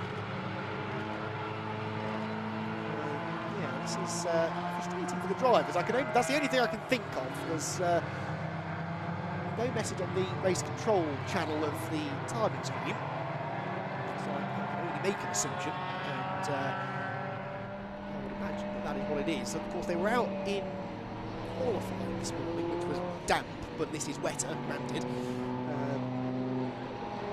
So the drivers are fully aware of what the conditions are like out there, especially given the fact that some of these cars are not going to be the easiest to drive. There's a lot of value in these cars too. It's the drivers to barrel down into Maggotts and Beckons on the first lap at full speed and find there's less grip than they anticipated, so the pace car taking the round at a reasonable speed so that they can test the grip levels out of it. And it will bunch them up possibly for a 2x2 start at the end of this lap. Interestingly, there were some changes of position on that first lap. I'm not entirely sure how, since they were behind the safety car, but our timing screen says that there was a bit of movement up and down the order, as some drivers perhaps had left the assembly area. Let's give them the benefit of the doubt. put themselves back where they ought to be now. At least clutching at straws here, I realise, but one benefit of running these 2 laps behind the safety car is we do get a chance to admire the cars at a slightly lower speed. The drivers, I'm sure, will not appreciate that particularly. There's Rob Lewis coming through, pitman for the Citroen C1 Series tomorrow. A reminder as well that this is only part 1 of this BRSCC season opener at Silverstone. Tomorrow we kick things off at 9 o'clock in the morning with the Mazda MX-5 Championship. You won't want to miss that one. In fact, you won't want to miss any of the races tomorrow. We have got just the 6 races coming your way tomorrow, but that's because the final one is the 4-hour season opener for the Silver Lake C1 Endurance Series. Before that, we've got 2 Mark 1 MX-5 Championship races, 2 MX-5 Super Cup races, and then a race apiece for the Mini 7s and Miglias and the Citroen C1s, as I said. So 6 races in total tomorrow. 9 o'clock the first race. The C1's due to finish just before 6, and in perhaps conditions a bit similar to this, if there is rain forecast for tomorrow. I haven't looked at the forecast for tomorrow for a little while. Today has panned out pretty much as expected, mainly dry, but with a couple of showers later in the day. That's exactly what we've seen. Hoping for a full dry day on the Sunday. So we're anticipating that we will go racing this time, waiting to get a shot of the Fleet.com pace car. And yes, the lights are out on the Jag. Now, this may end up now being a single file restart, essentially. This has essentially been a safety car period to start the race. Let's see who's going to get the jump then. James Allen will be feeling more comfortable and more confident by the moment here, with his big rival from race 1, Simon Light, the only man to get the better of him in race 1, not taking part in this race. James Allen is sticking right with the safety car. Oh, he's got damage. It looked like the right front corner was pointing a funny way then. Anyway, he stayed right with the safety car, and he has gone already. So James Allen, if the car is working, is going to have a very healthy lead. He sets the fastest lap of the race, 3 minutes 44. The right front is okay. It must have just been a trick of the light. So he will lead them through Copse Corner. And already a bit of shuffling going on further back. Up the inside goes the 93 of Kester Cook, getting the better of Pantelis Christoforou. And then the Cortina trying to slip up the inside as well. And Peyton, 2 red cars, will run door to door down towards Maggotts and Beckons. So they're going to get just under 9 minutes of racing in total then. Probably a sensible call to start the race single file as well, given the spray and the slippery nature of the track. And Josh Payton really throwing the Cortina around through Maggotts Beckett's. An obvious cross again on the back of that car. I noticed that in the early race, but you wouldn't know it, would you? That he's a racing rookie. The way that he throws that car around, again, a car that can't be all that easy to drive in the wet. Look at the power that Lloyd Jamieson's Escort Maxi Cosworth has got down the Hanger Straight, reeling in James Allen visibly on the run towards Stoke Corner. The Cortina has got the better of the Escort, by the way, so that's Peyton up on position at the expense of Christoforou, who's lost a couple since the restart. But this battle at the front of the field then is going to get very, very tasty indeed, I think. Drivers searching for the grip, and some of them finding more of it than others. Peyton is sideways every time we see him, isn't he? Very spectacular stuff. Going quickly too, gapping Christoforou after getting past him at the early stages of the lap. International start-finish line they go. To Abbey in that leading group, very, very close together. Top 4 or 5 really, not separated by a lot. I say they're getting closer together actually as this first full flying lap gets towards its completion. Tim Mizzen in the yellow and green Kermit Frog Ford Fiesta. Spec Fiesta surrounded by 2 of the ST150s. And it's the 4 car that slips up the inside of him going through Club. Oliver Bullion. The ST150 is already in Class B as well, so that is mostly a fight for class position. This is where the real battle is though, isn't it? At the front of the field, and Kester Cook coming steaming round the outside. Really steaming round the outside. Is that going to work? I think it might do, you know. He's got some grip out there. That car was on rails through Brooklands. Not the same story for Lloyd Jamieson though, who suddenly seems to slow, and around the outside of him goes the number 23 car. And so position lost there. Second place now going to Craig Rayner, I think that is, who was 4th at the start of the lap, up to 2nd now. So some cars really are coming to the fore now in the wet, and that was a very quick lap for Rayner. Kester Cook was even faster though, at 2 minutes 40.345 was 2.5 seconds quicker than the leader. So 6 minutes to go, and Kester Cook could still be a factor for the race victory. Payton could get on the podium the way that he's going, and that would be an astonishing result. He's all over the back of Stephen Scotton-Woody. That's for 5th position as they head for Maggots and Beckett's. Kester Cook to the outside now of Lloyd Jameson. We've got a yellow flag though and a safety car. Safety car is out again, so someone is off the road somewhere. Not entirely sure where, and well, that's Dunwoody, I think, going slowly now. So he had a problem, or was he just slowed for the safety car? I don't think so, because he spat offline very abruptly. I'm not convinced the leaders are seeing safety car boards here, though. Is there a yellow flag into Stowe Corner? No, there isn't, is there? And there's not a yellow light either, so our timing screen is telling us one thing, but out on track, the drivers are still racing because they're not seeing any safety car flags or boards. There's nothing at that marshal's post either, so for now, the race is continuing as far as the drivers are concerned. And Rayner storming through the field. If there is a danger of a safety car here, he's really going to have to get a wriggle on, because that could well be, likely will be, the end of the race. Slides his way through Club Corner, still no sign of any yellow flag, so this might just be a timing glitch more than anything. Let's hope that's what it is. What we don't want to see is the runyourfleet.com safety car parked in the middle of the road. Yes, it's gone back to green now, so someone getting a bit trigger happy with the safety car button maybe, and we are still racing, which is good news. Just under 5 minutes to go, and that was Rayner with a big slide through Abbey Corner. Did well to catch that, but that will knock him down from the second place that he just moved into. He was challenging for the lead, wasn't he, at the time? Sam Daffin there, the number 2 car, battling away with 28, which is Aaron Lally, who goes through on the inside line. Looks as though we are going to get, hopefully, another couple of laps of racing in here then. That's good news, because it's a very tasty battle developing at the head of the field. And, as they come towards the end of their second full flying lap, we're starting to see James Allen assert his dominance. Not really, because Rayner was all over him until he had that slide at Abbey.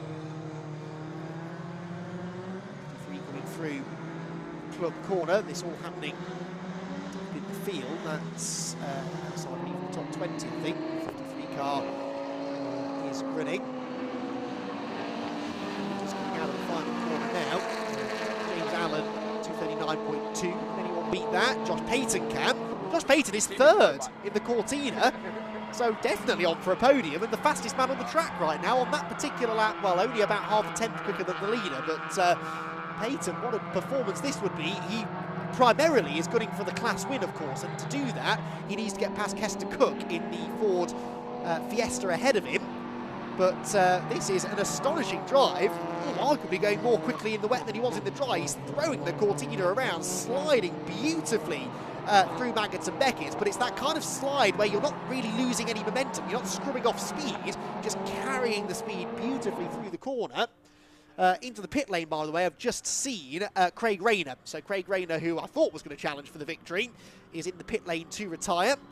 So James Allen might just get away with one here. He will have another lap to do at the end of this one. 45 is in as well. That was the Stephen Scotton-Woody car that was slowing, going through Maggots Beckett's. But are we going to see a change for second place then? Let's see. Josh Payton closing in, if he, well, trying to close in on Kester Cook. He's not really on this lap, is he? He's got the Sapphire behind him, David Matthias. He's running an SO British Saloon Car Championship sticker on the number plates, and gets very, very sideways indeed, going through Club Corner. There's the 61 car of David Guthrie, teammate to Alex Bohm, which confused me at one point earlier in the race, but he is running in Guthrie 7th place at the moment. Bohm in Class C is right on the tail, actually, of the number 75 car of Gary Littlewood. That would be a fight for the class lead. The top 2 cars are both leading their respective classes. Class SA being led by Lloyd Jameson. As here comes Payton up the inside of Kester Cook. It's the second half of the lap where the Cortina is strong, and he is into P2. So, well, what's this lap time going to be? He's got one more lap after this to try and chase down James Allen. That might take some doing, but I don't think he's going to give up, is he here?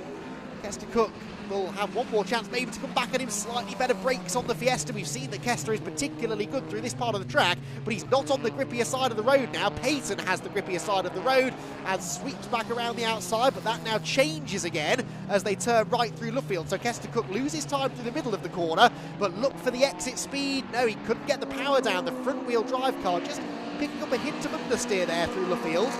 And so Josh Payton will move through into second place. Oh, sideways through Woodcote as well. And David Matthias now has just set the fastest lap at 37.6.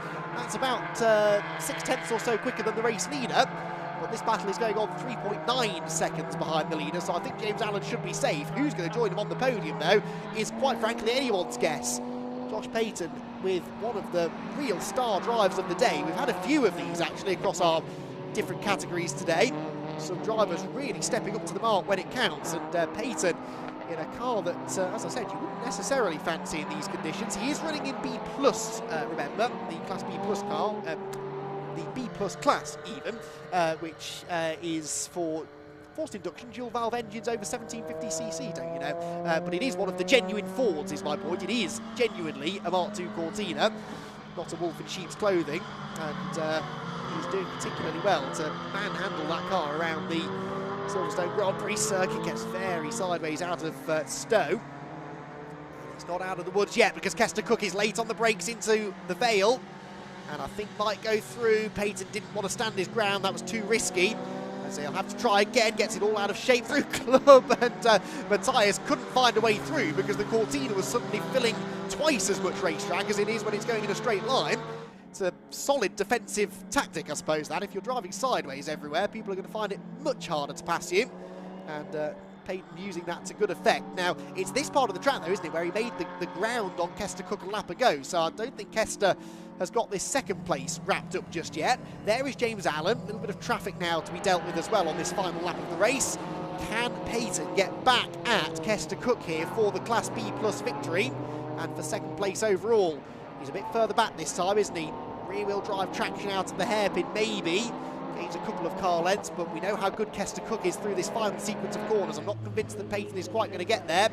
Waiting, though, for James Allen to appear under the bridge and into the braking zone in Brooklands. Here he comes, the Ford Focus hard on the brakes, and he is going to claim a race victory. He was denied by Simon Light in race 1, but with Simon not taking the start in race 2, James Allen didn't have it easy, in fairness. He did have some stiff opposition, but he is going to come through victorious now in our second modified Ford Series race of the day. Second place will be a bit of a drag race to the line, but Kester Cook should be able to hang on, I think, from the charging Josh Payton, who they both put in really good performances there, actually.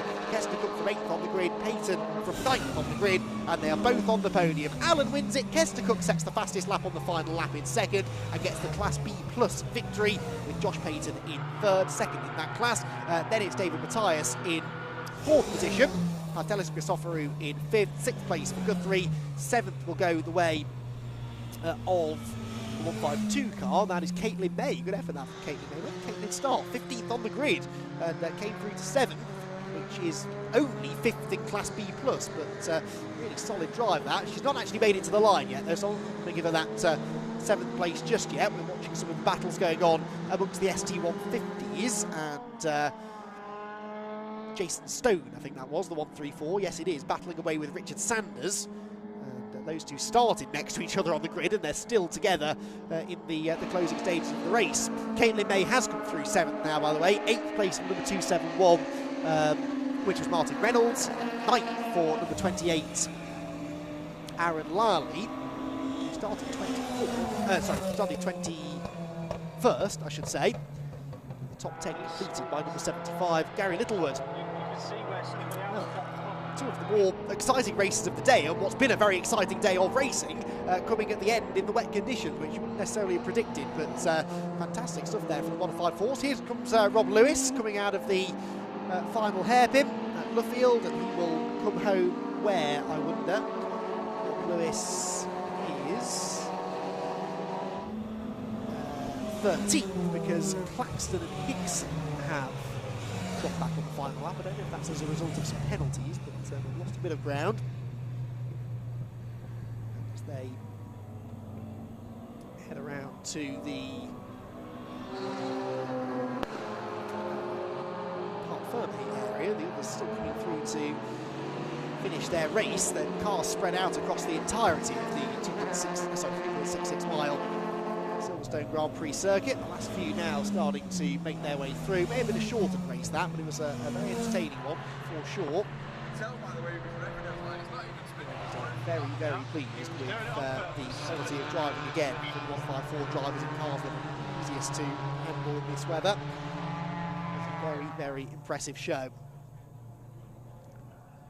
So, James Allen goes one better than he did in the opening race of the day and claims the victory. We'll be hearing hopefully from him in a moment or two, and a final reminder that we are back at 9 o'clock tomorrow morning. So 9 o'clock is our start time. That's the time that the green flag will drop for our first race, the Mazda MX-5 Championship.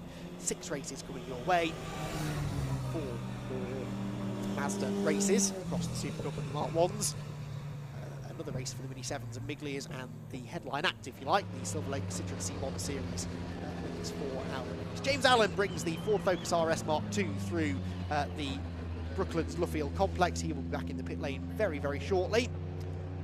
We'll be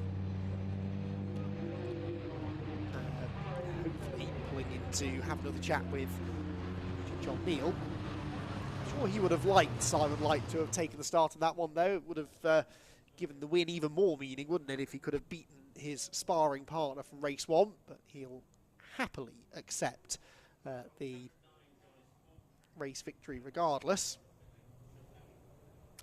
Flashes the headlights at a good crowd of people waiting for him as well down underneath the podium, and he will pull in ready to have his podium celebrations then. Class winners, just to confirm: Class A by Allen, Class B plus by Kester Cook, Class B by Aaron Lally after that really good run, and Class C went the way of our 10th place finisher, number 75, Gary Littlewood. In fact, here is confirmation of that result. So James Allen and Kester Cook, first and second, and both class winners. Josh Payton, David Matthias, Pantelis Christoforou were inside the top 5, ahead of David Guthrie, Caitlin May, Martin Reynolds, and then another 2 class winners. Class B went to Aaron Lally, and Class C to Gary Littlewood. And it was Alex Boehm, gained some places there, again denied a class victory, but still a strong overall finish in 11th, ahead of Sam Daffin, Rob Lewis, Tim Sandu and Harry Hardy, Ralph Higson, Colin Claxton, Neil Argrave, Tim Mizzen and Chris Baker to complete the top 20. Jason Stone was next, ahead of Richard Sanders and Steve Cripps, with Dave Barrett and Michael Brudge inside the top 25. Oliver Bullion, Mac McCarthy, Sam Hayward, Anton Martin and Jason Brudge inside the top 30. Then another 2 class winners, the SA and SB winners, because it was a race of attrition for cars in those classes. Piers Warwick wins SA, SB for Matthew Brennan, and then Catherine Henderson and Paul Sol the last finishes. We lost Lloyd Jameson, Craig Rayner, Stephen Scott and Woody, and Demetrius Neophytou in the early stages. So, our final race of the day is done. We're not quite done here from Silverstone, though, because we've got Richard John Neal braving the elements down in the pit lane to chat to our podium finishers. Thanks very much. Let's get, I'm going to try and get Josh Payton. Josh, we'll do a 3-2-1 on this one. Josh, can we grab you? We're going to do 3-2-1 on this one. Slightly different. It's the end of the day.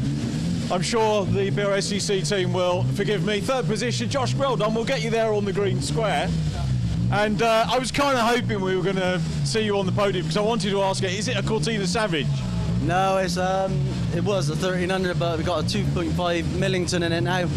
And yeah, it's a bit of a handful, but I enjoy it. What's the history of the car and yourself as well? So I bought it 2 years ago as a rolling shell, and I built it up, and this is our first race we've done in it.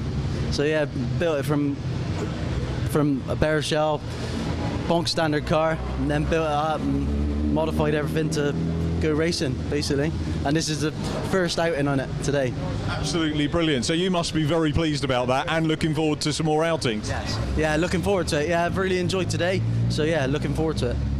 And the weather's thrown everything at you. We had a slippery qualifying, a dry race 1, and then pretty much full on race 2. Shame about, obviously, safety car at the start was just to get everyone underway. I think that worked pretty well. We're into the dark, but has that given you some idea of what you need to develop the car further today?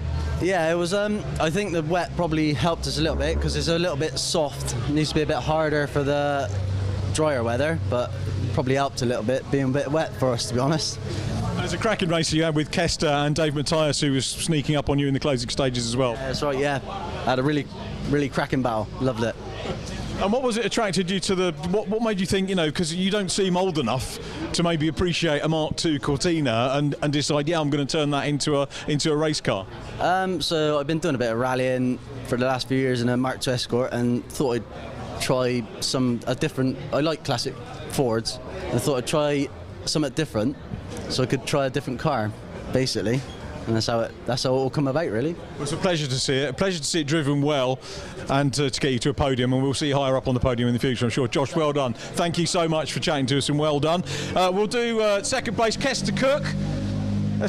Where's Kester? Come on, Kester. Well done. P2 class win, which we'll get you on the green square, and we can frame up our shot nicely. That was an interesting race, wasn't it? Yes, I enjoyed that one. Not just because I finished where I finished, but it was a bit of a leveller. So obviously you can see with the cars the different powers and stuff like that. So I really enjoyed that. I wanted it to end, but I wanted it to carry on as well at the same time. But no, it's been a great weekend. I really enjoyed it. That's good. Obviously, first outing of the season. Have you parked up, or have you done track days with it or testing? One track day, that's it, about 3 weeks ago. Where was that? Snetterton. So yeah, just because I had the engine out and the gearbox part and everything, put it back together, make sure nothing fell off. Yeah. And it lasted the weekend, and it's done well. So yeah, enjoyed it. So quite a busy a busy winter in the workshop, just checking everything over. And any changes from last year? No changes. Just making sure everything's as it should be and back together, and replaced everything I could. And yeah, it's all done by me. So that's brilliant. What a fantastic array of cars. 3 completely different cars on the podium, which has been entertaining. Cortina, that's something else. I enjoyed being behind it for a few laps because it was just, I thought, he's binned it, he's gone. He was just drifting everywhere. Rallyman, he says. Oh, well, there you go. Yeah, no, he looked at it and all. So that was impressive, I've got to say. Kester, well done. Great class win. Thank you for entertaining us today. Well done, great to see you. And our winner, of course, is James Allen. We'll get James over with his fan club. You can do a round of applause again for him. Well done, James. Congratulations. Thank you very much. We'll get you on the green square, and we can square things off now in terms of the day, our final podium. You must be pleased about that. That was, you've got great equipment that you've prepared, but you've still got to drive it, which you did. Yeah, you have, but it's a good basis. So no, we've got a good wet setup. Yeah, I don't know what to say. We were in front, and fortunately Simon went in because he came out on slicks. Right. So he never started the race. I don't know if he went out in the end. Yeah, it gave us a head start, and the idea was to just disappear into the distance, which we a little bit did. But I saw lights; they were constantly there at one point. I'd had to fend somebody off. I'm not sure who it was because it was quite misted up. But yeah. We continued on, and we're here. It's great to go away, isn't it, from Silverstone GP with a great result in the wet and the dry, and it sets you up well for your next event, which is Snetterton 300. Now, we had problems last year there, mainly a gearbox exploding in 3 laps of quali. So we want to go and do well there now. Was that it for that particular meeting when that happened? Yes, we didn't have a spare at the time, and it kind of turned into many pieces. That's your worst nightmare, isn't it? Getting ready for a weekend, going away, all the travelling, everything else, getting ready, and then not being able to get out after quali. Yeah, it's frustrating. It's not just me; it's the team. Yeah, it's just everything. It's not just me that makes it up. So. It's good. I'm glad you've enjoyed your day. We've enjoyed watching you. Well done, James. Pleasure to interview you on the podium again. Well done. Look forward to seeing you again very soon. There is James Allen, the winner of our last race day. What a fantastic first day we have had here, courtesy of the British Racing and Sports Car Club.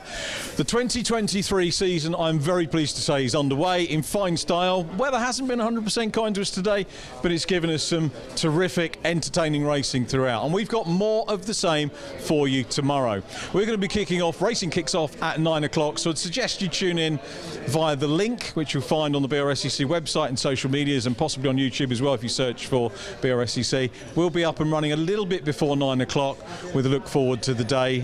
From me, thanks to all of our team, Jeremy, my cameraman, following me around and putting up with me all day, the whole of the Digitex team, the British Racing and Sports Car Club. Let's not forget the marshals, medics and officials who have done so well today as well, and Andy McKeown, of course, who's been keeping us up to date on the commentary side all through the proceedings. So for me, Richard John Neal, thanks for watching, and we look forward to your company again tomorrow. Bye-bye for now.